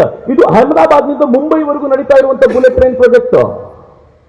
ಈ ಬುಲೆಟ್ ಟ್ರೈನ್ ನ ಚಿತ್ರವನ್ನ ಯಾವುದೋ ಇಂಟರ್ನೆಟ್ ಇಂದ ಡೌನ್ಲೋಡ್ ಮಾಡಿರೋದೆಲ್ಲ ಮಿತ್ರರೆ, ಅಲ್ಲಿ ಕಾಣ್ತಿರೋದು ನಾನೇ ಹೋಗಿದ್ದೆ ಆ ಪ್ರಾಜೆಕ್ಟ್ ನೋಡ್ಲಿಕ್ಕೆ. ನಾನೇ ತೆಗೆದಿರುವಂತ ಫೋಟೋ ಅದು. ಈ ಪ್ರಾಜೆಕ್ಟ್ ನ ವೈಶಿಷ್ಟ್ಯ ಏನು ಗೊತ್ತೇನು? ಎಷ್ಟು ಸ್ಪೀಡ್ ಆಗಿ ಕೆಲಸ ನಡೀತಿದೆ ಅಂತಂದ್ರೆ, ಈ ಬುಲೆಟ್ ಟ್ರೈನ್ ನ ಪ್ರಾಜೆಕ್ಟ್ ನಲ್ಲಿ ಎಷ್ಟು ಸ್ಪೀಡ್ ಆಗಿ ಕೆಲಸ ನಡೀತಿದೆ ಅಂತಂದ್ರೆ, ಟನಲ್ ಕೊರೆಯೋ ಕೆಲಸವನ್ನ ಆಫ್ಕಾನ್ಗೆ ಕೊಟ್ಟಿದ್ರು. ಆ ಟನಲ್ 7,000 ಕೋಟಿ ರೂಪಾಯಿ ಕೊಟ್ಟಿದ್ದಾರೆ ಅಂತ ನಾನು ಹೇಳ್ತಿದ್ದೀನಿ. ಟನಲ್ ಕೊರದಾಗ ಹೋಗಿದೆ. ನರೇಂದ್ರ ಮೋದಿ ಜಪಾನಿಗೆ ಹೋಗಿದ್ದಾಗ 11,000 ಕೋಟಿ ರೂಪಾಯಿಯಲ್ಲಿ 24 ಬುಲೆಟ್ ಟ್ರೈನ್ಗಳಿಗೆ ಒಪ್ಪಂದ ಮಾಡ್ಕೊಂಡು ಬಂದಿದ್ದಾರೆ. ಮತ್ತು ಈ ದೇಶದ ರೈಲ್ವೆ ಮಿನಿಸ್ಟರ್ ಹೇಳ್ತಾರೆ, 2026-27 ವೇಳೆಗೆ ದೇಶದ ಮೊದಲ ಬುಲೆಟ್ ಟ್ರೈನ್ ಓಡಾಡುವಂತೆ ಮಾಡ್ತೀನಿ ಅಂತ ನರೇಂದ್ರ ಮೋದಿ ಅವರ ಕುರಿತಂತೆ ಅವರು ಹೇಳ್ತಾರೆ. ಇನ್ನೊಂದೇನು ಹೇಳ್ತಾರೆ ಗೊತ್ತಾ? ಮೊದಲನೇ ಬುಲೆಟ್ ಟ್ರೈನ್ಗೆ ಟೆಕ್ನಾಲಜಿ ವಿದೇಶದಿಂದ ಬಂದಿದೆ, ಇನ್ಮುಂದೆ ವಿದೇಶದ ಟೆಕ್ನಾಲಜಿ ಬೇಕಾಗಿಲ್ಲ, ನಾವೇ ಸಕ್ಷಮರಾಗಿದ್ದೀವಿ, ನೆಕ್ಸ್ಟ್ ಎಲ್ಲ ಭಾರತೀಯರು ಬಿಲ್ಡ್ ಮಾಡ್ತಾರೆ ಅಂತ ಹೇಳುವಂತ ವಾತಾವರಣ ಇದೆಯಲ್ಲ ಮಿತ್ರ, ಇದು ಹೊಸ ಭಾರತ.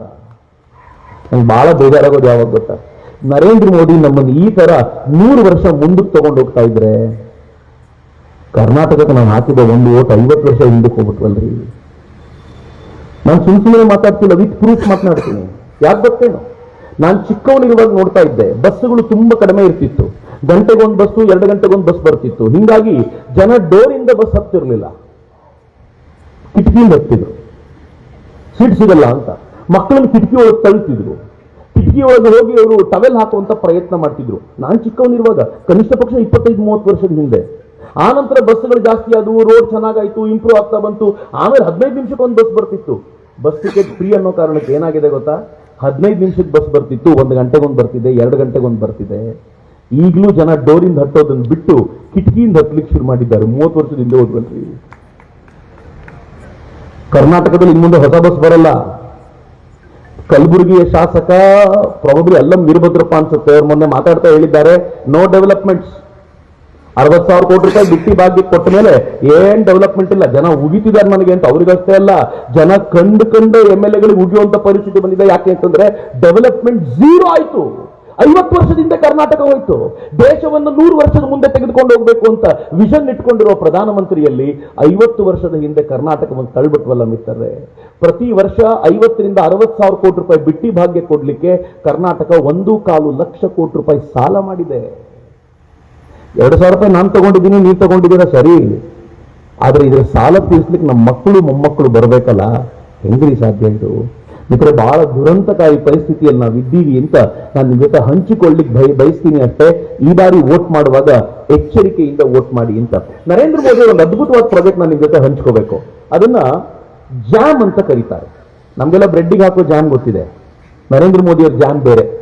ಜೆ ಅಂದ್ರೆ ಜನ್ಧನ್, ಎ ಅಂದ್ರೆ ಆಧಾರ್, ಎಂ ಅಂದ್ರೆ ಮೊಬೈಲ್ ಅಂತ. ನರೇಂದ್ರ ಮೋದಿ ಪ್ರಧಾನಿ ಆಗಿದ ತಕ್ಷಣ ನೋಡಿದ್ರು ಈ ದೇಶದ 50% ಜನ ಬ್ಯಾಂಕಿಗೆ ಬಂದಿಲ್ವಲ್ಲ. ಅವರೆಲ್ಲರೂ ಮನೆಯಲ್ಲೇ ಇದ್ದಾರಲ್ಲ, ದುಡ್ಡನ್ನು ಮನೆಯಲ್ಲೇ ಇಟ್ಟಿರ್ತಾರಲ್ಲ. ಅವರೆಲ್ಲರೂ ಬ್ಯಾಂಕಿಗೆ ಬರದೇ ಹೋದ್ರೆ ಈ ದೇಶದ ಎಕನಾಮಿಕ್ ಡೆವಲಪ್ಮೆಂಟ್ ಅಲ್ಲಿ ಎಲ್ಲರನ್ನೂ ಒಳಗೊಳ್ಳೋದು ಹೆಂಗೆ ಅಂತ ಹೇಳಿ ನರೇಂದ್ರ ಮೋದಿ ಏನ್ ಮಾಡಿದ್ರು, ಯಾಕೆ ಬ್ಯಾಂಕಿಗೆ ಬರಲ್ಲ ಅಂತ ಹುಡುಕಾಡಿದ್ರು. ಬಡತನದಿಂದ ಬಂದ ಮನುಷ್ಯ, ಗೊತ್ತಿದೆ ಅವರಿಗೆ. 100 ರೂಪಾಯಿ ಮಿನಿಮಮ್ ಬ್ಯಾಲೆನ್ಸ್ ಇಡಬೇಕು ಅಂತಂದ್ರೆ ನಮ್ಮ ಹಳ್ಳಿಯ ಹೆಣ್ಮಗಳು ಅನ್ಕೊಳ್ತಾಳೆ, ನಾನು ಹೋಗದೆ ಇರೋ ಬ್ಯಾಂಕಿಗೆ 100 ರೂಪಾಯಿ ಇಟ್ರೆ ನನಗೆ ಆ ದುಡ್ಡು ವೇಸ್ಟ್ ಅಂತ ಯಾವತ್ತೂ ಇಡಲ್ಲ ಅಂತ ಗೊತ್ತಿತ್ತು. ಅದಕ್ಕೆ ಅವ್ರು ಏನಂದ್ರು ಗೊತ್ತಾ, ನೀವೆಲ್ಲರೂ ಅಕೌಂಟ್ ಮಾಡಿಸಿ, ದುಡ್ಡೇ ಇಡಬೇಡಿ, 0 ಬ್ಯಾಲೆನ್ಸ್ ಅಕೌಂಟ್ ಅಂತ ಜನ್ಧನ್ ಅಕೌಂಟ್ ಶುರು ಮಾಡಿ. ಆಮೇಲೆ ಬ್ಯಾಂಕ್ನವ್ರಿಗೆ ಕೇಳಿದ್ರು, 50 ಕೋಟಿ ಜನರಿಗೆ ಅಕೌಂಟ್ ಆಗಬೇಕು, ಎಷ್ಟು ವರ್ಷ ಬೇಕು? ಬ್ಯಾಂಕ್ನವ್ರು ಹೇಳಿದ್ರು, ಬಹಳ ಏನ್ ಬೇಕಾಗಿಲ್ಲ, ಒಂದು 50 ವರ್ಷ ಸಾಕು ಅಂತ. ನರೇಂದ್ರ ಮೋದಿ ಹೇಳಿದ್ರು, 50 ವರ್ಷವ? ನನಗಿರೋದೇ 5 ವರ್ಷ, ಅದು ಏನ್ ಮಾಡ್ತಿರೋ ಮಾಡಿ 50 ಕೋಟಿ ಅಕೌಂಟ್ ಆಗಬೇಕು ಅಂತ.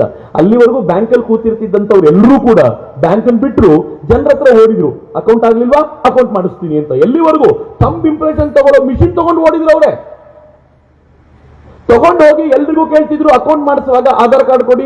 ನಮ್ ಜನ ಅಂತಿದ್ರು, ಅಕೌಂಟ್ ತಾನೇ ಬೇಕು, ಆಯ್ತು ಹೋಗಿ, ಆಧಾರು ಇಲ್ಲ ಏನಿಲ್ಲ ಹೋಗು ಅಂತ. ಈಗ ಆಧಾರ್ ಕೊಟ್ಬಿಟ್ರೆ ಏನೋ ಆಗ್ಬಿಡುತ್ತೆ ಅಂತ ಭಯ. ಇವರೆಲ್ಲರೂ ಬಂದು ಕಂಪ್ಲೇಂಟ್ ಮಾಡಿದ್ರು ಮೋದಿಗೆ, ಆಧಾರ್ ಕೊಡ್ತಾ ಇಲ್ಲ ಜನ, ಏನ್ ಮಾಡ್ಬೇಕು? ನರೇಂದ್ರ ಮೋದಿ ಹೇಳಿದ್ರು, ವಿತೌಟ್ ಆಧಾರ್ ಮೊದಲು ಅಕೌಂಟ್ ಮಾಡಿಸಿ, ಉಳಿದಿದ್ದು ನಾನು ನೋಡ್ತೀನಿ. ಆಮೇಲೆ ಏನ್ ಮಾಡಿದ್ರು ಗೊತ್ತಾ, ಬಹಳ ಬುದ್ಧಿವಂತರಿ. ಅವ್ರು ಏನಂದ್ರು ಅಂತಂದ್ರೆ, ಇನ್ನು ಮುಂದೆ ಯಾವ ಸರ್ಕಾರದ ದುಡ್ಡಿದೆಯೋ ಅದು ನಿಮ್ ವಿಧವಾ ವೇತನ ಇರ್ಬೋದು, ನಿವೃತ್ತಿ ವೇತನಗಳಿರ್ಬೋದು, ನಿಮ್ಗೆ ನರೇಗಾ ಸ್ಕೀಮಿನ ದುಡ್ಡು ಇರ್ಬೋದು, ಇದು ಯಾವುದೂ ಕೂಡ ನಿಮ್ಗೆ ಯಾರೋ ಮಧ್ಯವರ್ತಿ ತಂದು ಕೊಡ್ತಾನೆ, ನೀವು ಅವರಿಗೆ ಕಮಿಷನ್ ಕೊಡಬೇಕು ಅಂತಿಲ್ಲ, ಡೈರೆಕ್ಟ್ ನಿಮ್ಮ ಅಕೌಂಟಿಗೆ ಬರೋ ತರ ಮಾಡ್ತಾ ಇದ್ದೀನಿ. ಒಂದೇ ಒಂದು ಪ್ರಾಬ್ಲಮ್ ಇದೆ, ಅಕೌಂಟ್ ನಿಮ್ದೆ ಅಂತ ಸಾಬೀತಾಗಬೇಕು ಅಂತಂದ್ರೆ ಆಧಾರ್ ಕನೆಕ್ಟ್ ಮಾಡ್ಬಿಡಿ ಅದಕ್ಕೆ ಅಂತ. ಏನ್ ನಮ್ ಜನ ಲೈನ್ ನಿಂತ್ರಲ್ಲ, ದುಡ್ಡು ಬರುತ್ತೆ ಅಂದ್ರೆ ಬಿಡೋದೇನು? ಏನ್ ಲೈನ್ ನಿಂತು ಶುರು ಹಚ್ಕೊಂಡ್ರು ಅಂತಂದ್ರೆ ಆಧಾರ್ ಕನೆಕ್ಟ್ ಮಾಡಿ ಮಾಡಿ ಹೆಂಗಾಯ್ತು ಅಂದ್ರೆ 50 ವರ್ಷ ಬೇಕು ಅಂತಿದ್ರಲ್ಲ ಬ್ಯಾಂಕ್ನವರೆಲ್ಲ, 6 ವರ್ಷಗಳಲ್ಲಿ 50 ಕೋಟಿ ಜನ್ಧನ್ ಅಕೌಂಟ್ಗಳಾಗ್ಬಿಟ್ಟು. 6 ವರ್ಷ. ಮಿತ್ರ, ಇತ್ತೀಚೆಗೆ G20 ನಡೆದಾಗ ವರ್ಲ್ಡ್ ಬ್ಯಾಂಕ್ನವರು ಒಂದು ರಿಪೋರ್ಟ್ ಕೊಟ್ಟರು. ಆ ರಿಪೋರ್ಟ್ ಅಲ್ಲಿ ಹೇಳಿದ್ರು, 50 ಕೋಟಿ ಜನರನ್ನ ಬ್ಯಾಂಕಿಗೆ ಕರ್ಕೊಂಡು ಬರ್ಲಿಕ್ಕೆ ಎಂತ ರಾಷ್ಟ್ರಕ್ಕಾದ್ರೂ 47 ವರ್ಷ ಮಿನಿಮಮ್ ಬೇಕು. ಭಾರತ 6 ವರ್ಷದಲ್ಲಿ ಮಾಡಿದೆ. ಇದು ವರ್ಲ್ಡ್ ರೆಕಾರ್ಡ್ ಅಂತ.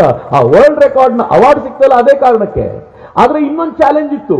ನರೇಂದ್ರ ಮೋದಿ ಸಂಸತ್ನಲ್ಲಿ ಮಾತನಾಡ್ತಾ ಹೇಳಿದ್ರು, ನಾನು ಈ ದೇಶಕ್ಕೆ ಅಕೌಂಟ್ ಅನ್ನ ಜನರಿಗೆ ಮೊಬೈಲ್ಗೆ ಬ್ಯಾಂಕ್ ತಂದು ಕೊಡ್ತೀನಿ ಅಂತ. ಸ್ವಲ್ಪ ಟೆನ್ಷನ್ ಇತ್ತು ಎಲ್ರಿಗೂ, ಹೆಂಗ್ ತರ್ತಾರೆ ನರೇಂದ್ರ ಮೋದಿ ಅಂತ. ಪಿ ಚಿದಂಬರಂ ಅಂತೂ ಹಣಕಾಸು ಸಚಿವರಾಗಿದ್ದವರು ಕಾಂಗ್ರೆಸ್ ಕಾಲದಲ್ಲಿ, ಅವರಂದ್ರು ನರೇಂದ್ರ ಮೋದಿ ತಲೆ ಕೆಟ್ಟಿದೆ, ನಮ್ಮ ಹಳ್ಳಿ ಜನ ದಡ್ರು. ಕೇಳಿಸ್ಕೊಳ್ಳಿ ಅವ್ರು ಹೇಳಿದ್ದು, ನಮ್ಮ ಹಳ್ಳಿ ಜನ ದಡ್ರು, ಅವ್ರಿಗೆ ಮೊಬೈಲ್ ಯೂಸ್ ಮಾಡ್ಲಿಕ್ಕೆ ಬರಲ್ಲ, ಅಲ್ಲಿ ಇಂಟರ್ನೆಟ್ ಇಲ್ಲ, ಸ್ಮಾರ್ಟ್ ಫೋನ್ ಯೂಸ್ ಮಾಡ್ಲಿಕ್ಕೆ ಬರಲ್ಲ, ಇವ್ರ ಕೈಲೇನಾದ್ರೂ ನೀವು ಬ್ಯಾಂಕ್ ತಂದು ಕೊಟ್ರೆ ಮೊಬೈಲ್ಗೆ ಇವ್ರಿಗೆ ಮೋಸ ಮಾಡಿಬಿಡ್ತಾರೆ ಅಂತೆಲ್ಲ ಸಿಕ್ಕಾಪಟ್ಟೆ ಭಾಷಣ ಮಾಡಿದ್ರು. ನರೇಂದ್ರ ಮೋದಿ ಏನೂ ಮಾತಾಡಿರಲಿಲ್ಲ. ಆದ್ರೆ ಈ ಅಕೌಂಟ್ ಮಾಡಿಸ್ಕೊಂಡು ಹೋಗೋರ್ಗೆಲ್ರಿಗೂ ಏನ್ ಮಾಡಿದ್ರು ಗೊತ್ತಾ, ಅವರವ್ರ ಮೊಬೈಲ್ ತಗೊಂಡು ಅದರೊಳಗೆ ಆಪ್ ಅನ್ನು ಇನ್ಸ್ಟಾಲ್ ಮಾಡಿ ಕೊಟ್ಟರು, ಭೀಮ್ ಆಪ್ ಅನ್ನ.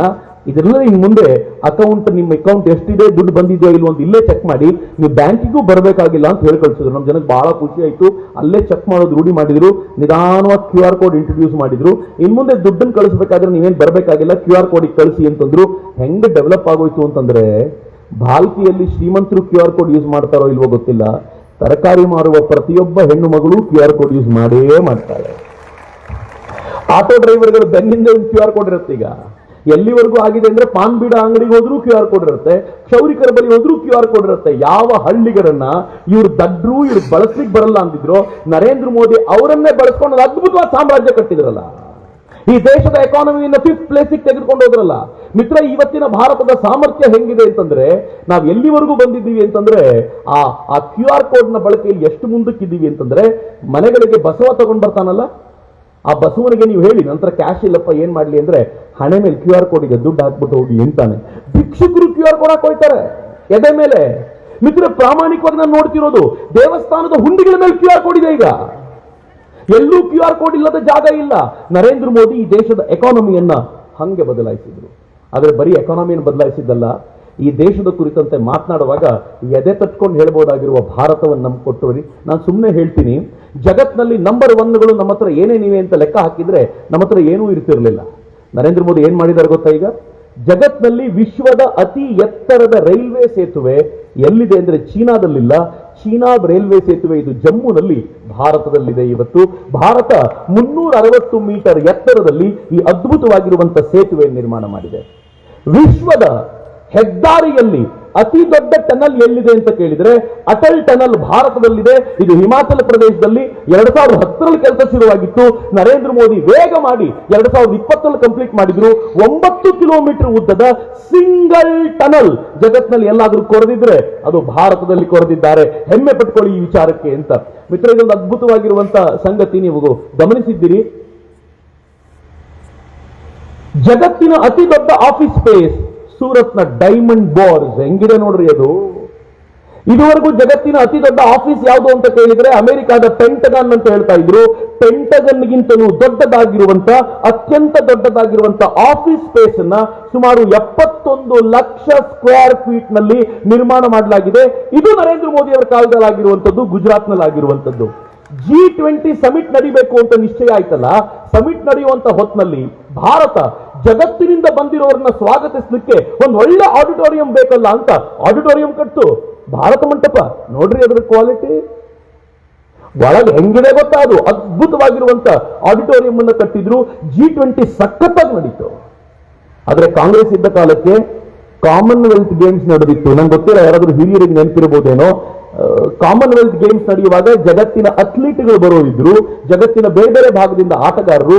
ಆಗ ಕಾಮನ್ವೆಲ್ತ್ ಗೇಮ್ಸ್ ಎಲ್ಲಿ ನಡಿಬೇಕೋ ಅಲ್ಲಿ ಕಟ್ಟಿದ್ದಂತ ಬ್ರಿಡ್ಜ್ ಓಪನಿಂಗ್ ದಿನ ಕುಸಿದೋಯ್ತು. ಯಾವ ಓಪನಿಂಗು? ಬ್ರಿಡ್ಜ್ ಓಪನಿಂಗ್ ದಿನ ಅಲ್ಲ, ಇಡೀ ಕಾರ್ಯಕ್ರಮದ ಓಪನಿಂಗ್ ಆಗಬೇಕು, ಈ ಕಡೆ ಬ್ರಿಡ್ಜೇ ಕುಸಿದೋಗ್ಬಿಡ್ತು. ಕಾಮನ್ವೆಲ್ತ್ ಗೇಮ್ಸ್ಗೆ ಅಂತ ಕಟ್ಟಿದ್ದು ಕಾಂಗ್ರೆಸ್ನ ಕಟ್ಟಡ ಇಂಥದ್ದು, ನರೇಂದ್ರ ಮೋದಿ ಅವರ ಕಟ್ಟಡ ಅಂತದ್ದು. ಜಗತ್ತಿನ ಅತ್ಯಂತ ದೊಡ್ಡ ಸ್ಟೇಡಿಯಂ ಎಲ್ಲಿದೆ ಗೊತ್ತಾ ಇವತ್ತು? ಅದು ಭಾರತದಲ್ಲಿದೆ. ನರೇಂದ್ರ ಮೋದಿ ಸ್ಟೇಡಿಯಂ ಅಂತ ಕರೀತಾರೆ. ನೋಡ್ರಿ ಕ್ವಾಲಿಟಿ ಅದರದ್ದು ಹೆಂಗಿದೆ.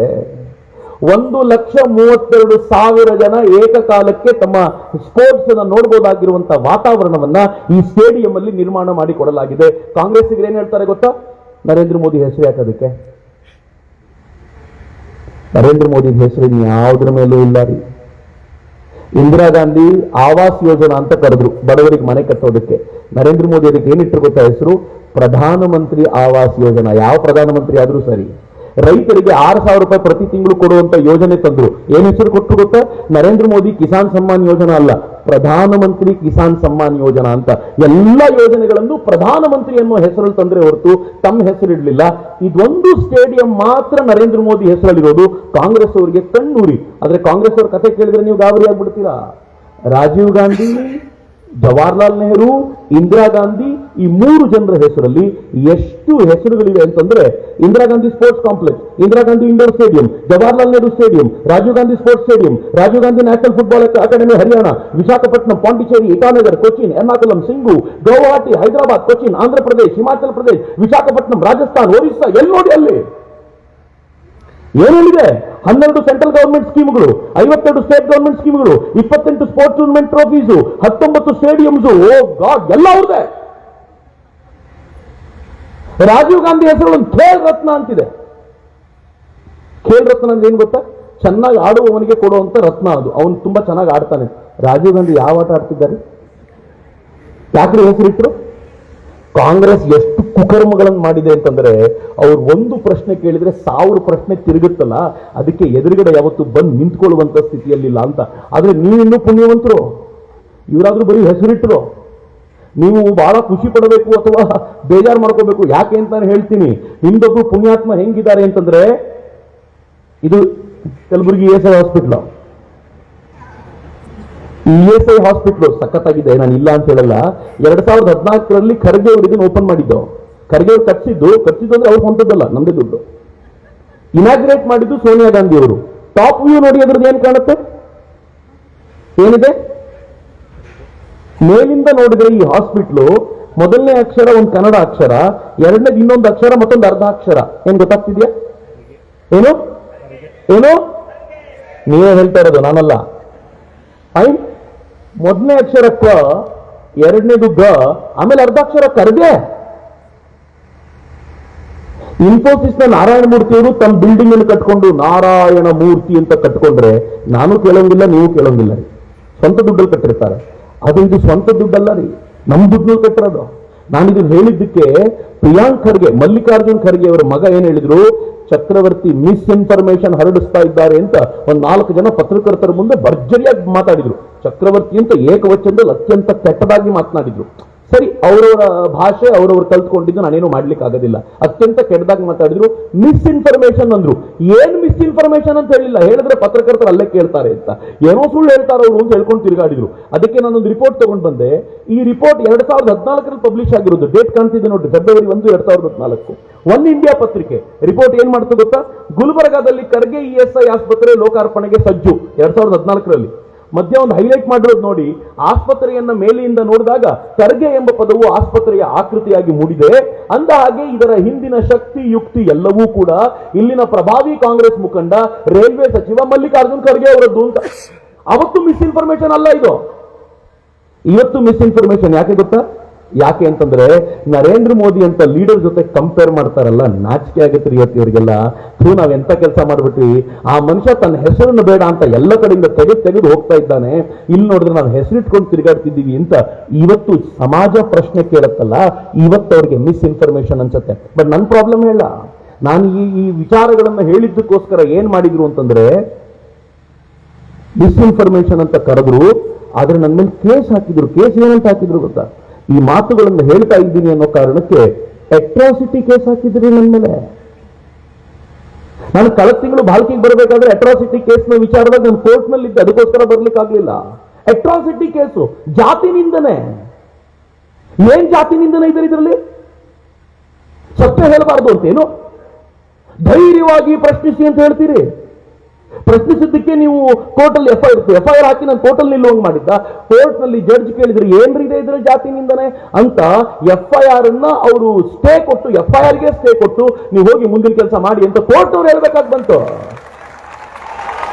ನನಗೆ ಪಾಪ ಇವರು ಪ್ರೆಷರಿಗೆ ಬಿದ್ದ ಇಲ್ಲಿನ ಕಾಂಗ್ರೆಸ್ ಮುಖಂಡ, ನಂಗೆ ಹೆಸರು ಗೊತ್ತಿಲ್ಲ, ಆತ ಏನ್ ಮಾಡಿದ ಅಂತಂದ್ರೆ ಈ ಚಿತ್ರ ಇಟ್ಕೊಂಡು ಪ್ರೆಸ್ ಮೀಟ್ ಮಾಡಿದ.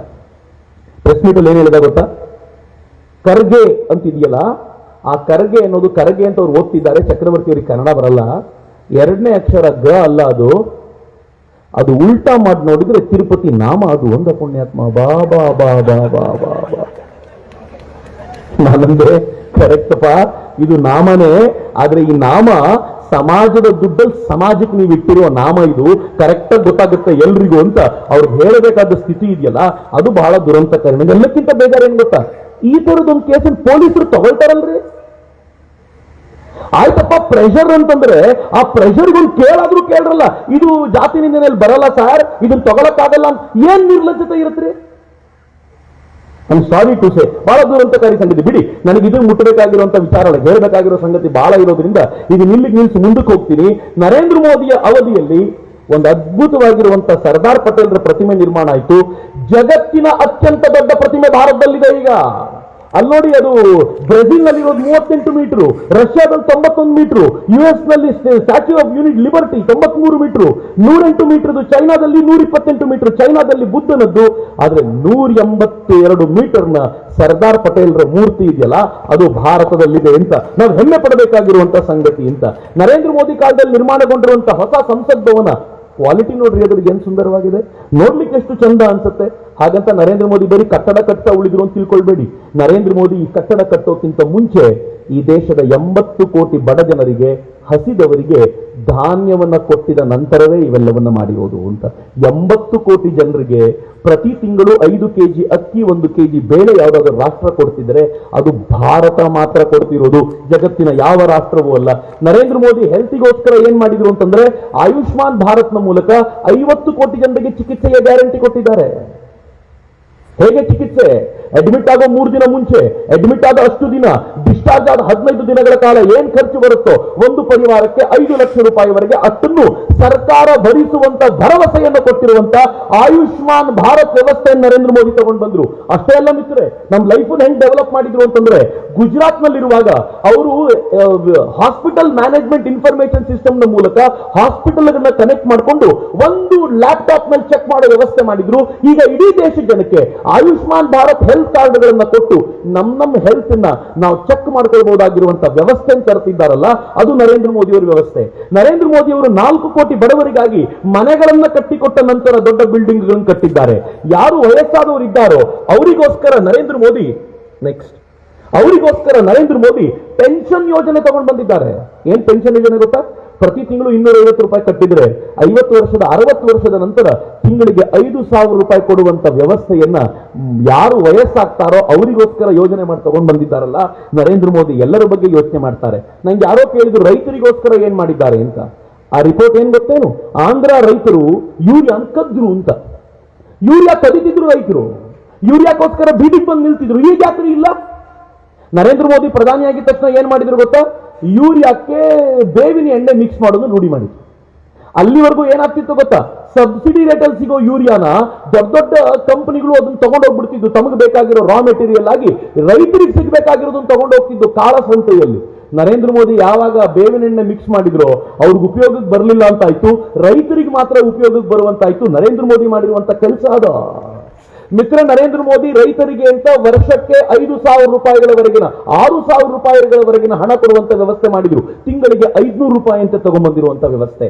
ನರೇಂದ್ರ ಮೋದಿ ಬೇಟಿ ಬಚಾವ್ ಬೇಟಿ ಪಡಾವ್ ಅನ್ನುವಂತ ಘೋಷಣೆ ಅಂತ ನಂತರ ಹೆಣ್ಮಕ್ಳು ಬಹಳ ಖುಷಿ ಪಡಿ, ಗಂಡ್ಮಕ್ಳು ಖುಷಿ ಪಡಿ. ಯಾಕೆ ಅಂತ ಹೇಳ್ತೀನಿ ನಾನು. ಈ ದೇಶದಲ್ಲಿ 1000 ಹೆಣ್ಣು ಮಕ್ಕಳಿಗೆ 950 ಹೆಣ್ಮಕ್ಳು ಇರ್ತಿದ್ರು. ಯಾವಾಗಲೂ 1000 ಗಂಡು ಮಕ್ಕಳಿಗೆ 950 ಹೆಣ್ಮಕ್ಳು ಇರ್ತಿದ್ರು. ಎಲ್ಲಿವರೆಗೂ ಪರಿಸ್ಥಿತಿ ಇತ್ತು ಅಂತಂದ್ರೆ ಈ 1000 ಹೆಣ್ಣು ಮಕ್ಕಳಿಗೆ 900 ಗಂಡು ಮಕ್ಕಳಿಗೆ 950 ಹೆಣ್ಮಕ್ಳು ಇದ್ರಲ್ಲ, ಗಂಡಿಗೆ ಹೆಣ್ಣೆ ಸಿಗ್ತಿರ್ಲಿಲ್ಲ. ಆದ್ರೆ ಈಗ ಸ್ವಲ್ಪ ಬದಲಾಗಿದೆ. ನರೇಂದ್ರ ಮೋದಿಯವರ ಈ ತೀವ್ರತರವಾದ ಪ್ರಚಾರದ ನಂತರ ಇವತ್ತು ಭಾರತದಲ್ಲಿ 1000 ಹೆಣ್ಣು ಮಕ್ಕಳಿಗೆ, ಗಂಡು ಮಕ್ಕಳಿಗೆ 1020 ಹೆಣ್ಣು ಮಕ್ಕಳಾಗಿದ್ದಾರೆ. ಮುಂದಿನ ದಿನಗಳು ಅದು ಹೆಣ್ಣು ಮಕ್ಕಳ ದಿನವಾಗಲಿದೆ. ನರೇಂದ್ರ ಮೋದಿ ಬದಲಾವಣೆ ಅಂತಂದಿದ್ದಂಗೆ ಕ್ಯಾಬಿನೆಟ್ ನಲ್ಲಿ 78 ಜನರಲ್ಲಿ 11 ಹೆಣ್ಣು ಮಕ್ಕಳು. ಈ ದೇಶದ ಹಣಕಾಸು ಮಂತ್ರಿ ಯಾರು ಅಂದ್ರೆ ಹೆಣ್ಮಗಳು. ನರೇಂದ್ರ ಮೋದಿ ಏನ್ ಬದಲಾವಣೆ ತಂದ್ರು ನೋಡಿ ಅಂತ. ಮಿತ್ರ, ಇನ್ನೊಂದು 5 ನಿಮಿಷ ನಾನು ನರೇಂದ್ರ ಮೋದಿ ಅವರ ಸಾಧನೆಗಳನ್ನ ಕ್ವಿಕ್ ಆಗಿ ಹೇಳ್ತೀನಿ. ನಿಮ್ಗೆ ಇಷ್ಟ ಆದ್ರೆ ಚಪ್ಪಾಳೆ ಹೊಡಿಬೇಕು, ನನಗಲ್ಲ ಮೋದಿಯವರಿಗಾಗಿ. ನಾನು ನಿಮ್ಗೆ ಒಂದೊಂದೇ ಸಾಧನೆ ಹೇಳ್ತೀನಿ, ಇಷ್ಟ ಆಗಿದೆ ಅಂತ ಚಪ್ಪಾಳೆ ಹೊಡಿರಿ, ಇಲ್ಲ ಅಂದ್ರೆ ಹೊಡಿಬೇಡಿ. ಮೊದಲನೇದು ನೋಡಿ, ಭಾರತದಲ್ಲಿ ಉಳಿದೆಲ್ಲ ಪ್ರಧಾನಮಂತ್ರಿಗಳು 248 ಕಿಲೋಮೀಟರ್ ಮೆಟ್ರೋ ರೈಲ್ ಹಾಕಿದ್ರೆ ನರೇಂದ್ರ ಮೋದಿ ಒಬ್ಬರೇ 612 ಕಿಲೋಮೀಟರ್ಗೆ ಮೆಟ್ರೋ ಟ್ರೈನ್ ತಗೊಂಡು ಬಂದ್ರು. ಉಳಿದೆಲ್ಲ ಪ್ರಧಾನಮಂತ್ರಿಗಳು 74 ಏರ್ಪೋರ್ಟ್ಗಳನ್ನ ಮಾಡಿದ್ರೆ ನರೇಂದ್ರ ಮೋದಿ ಒಬ್ಬರೇ 78 ಏರ್ಪೋರ್ಟ್ಗಳನ್ನ ಈ ದೇಶಕ್ಕೆ ತಂದ್ರು. ಉಳಿದೆಲ್ಲ ಪ್ರಧಾನಮಂತ್ರಿಗಳು 40% ಹಳ್ಳಿಗಳಿಗೆ ಕರೆಂಟ್ ಕೊಟ್ರೆ ಮೋದಿ ಒಬ್ಬರೇ 55% ಹಳ್ಳಿಗಳಿಗೆ ಕರೆಂಟ್ ಕೊಟ್ರು. ಉಳಿದೆಲ್ಲ ಪ್ರಧಾನಮಂತ್ರಿಗಳು ಗ್ಯಾಸ್ ಸಿಲಿಂಡರ್ ಸಂಪರ್ಕ ಎಷ್ಟು ಜನರಿಗೆ ಕೊಟ್ಟರು ಅಂದ್ರೆ ಲೆಕ್ಕ ಇದೆಯೋ ಇಲ್ವೋ ಗೊತ್ತಿಲ್ಲ, 10-12 ಕೋಟಿ ಇರಬಹುದು. ಉಳಿದೆಲ್ಲ ಪ್ರಧಾನಮಂತ್ರಿಗಳು ಮೋದಿ ಒಬ್ಬರೇ 17 ಕೋಟಿ ಜನರಿಗೆ ಗ್ಯಾಸ್ ಸಿಲಿಂಡರ್ ಕೊಟ್ಟರು. ಅದರಲ್ಲಿ 10 ಕೋಟಿ ಜನರಿಗೆ ಉಜ್ವಲ ಯೋಜನೆ ಅಡಿ ತಗೊಂಡ್ಬಂದ್ರು. ಉಜ್ವಲ ಅಂತಂದ್ರೆ ಕಡಿಮೆ ಬೆಲೆಯಲ್ಲಿ ಕೊಡುವಂತ ಸಿಲಿಂಡರು. ಅದರ ಪರಿಣಾಮ ಹೆಂಗಾಗಿದೆ ಗೊತ್ತಾ ಮಿತ್ರರೇ? ಮೊನ್ನೆ ನರೇಂದ್ರ ಮೋದಿ ಅವರು ರಾಮ ಮಂದಿರದ ಇನಾಗ್ರೇಷನ್ಗಿಂತ ಮುಂಚೆ ಒಂದು ಕಾರ್ಯಕ್ರಮಕ್ಕೆ ಹೋಗಿದ್ದು ನೀವು ನೋಡಿದಿರ್ಬೋದು. ಆ ಒಂದು ಮನೆಗೆ ಹೋಗಿದ್ರು. ಆ ಮನೇಲಿ ಏನಾಗಿತ್ತು ಅಂದ್ರೆ ಸಿಲಿಂಡರ್ ಉಪಯೋಗಿಸ್ತಾ ಇದ್ರು ಆ ಹೆಣ್ಮಗಳು, ಬಡ ಹೆಣ್ಮಗಳು. ನರೇಂದ್ರ ಮೋದಿ ಏನ್ ಹೇಳ್ತಾರೆ ಗೊತ್ತಾ? ಗ್ಯಾಸ್ ಉಪಯೋಗಿಸ್ತಾ ಇರೋ ನೀನು ಇದರಲ್ಲೇ ಒಂದು ಟೀ ಮಾಡ್ಕೊಡ್ತೀಯ ಈ ದೇಶದ ಪ್ರಧಾನಮಂತ್ರಿಗೆ ಅಂತ. ಆ ಹೆಣ್ಣು ಮಗಳ ಮನೆಯಲ್ಲಿ ಟೀ ಕುಡಿತಾರಲ್ಲ,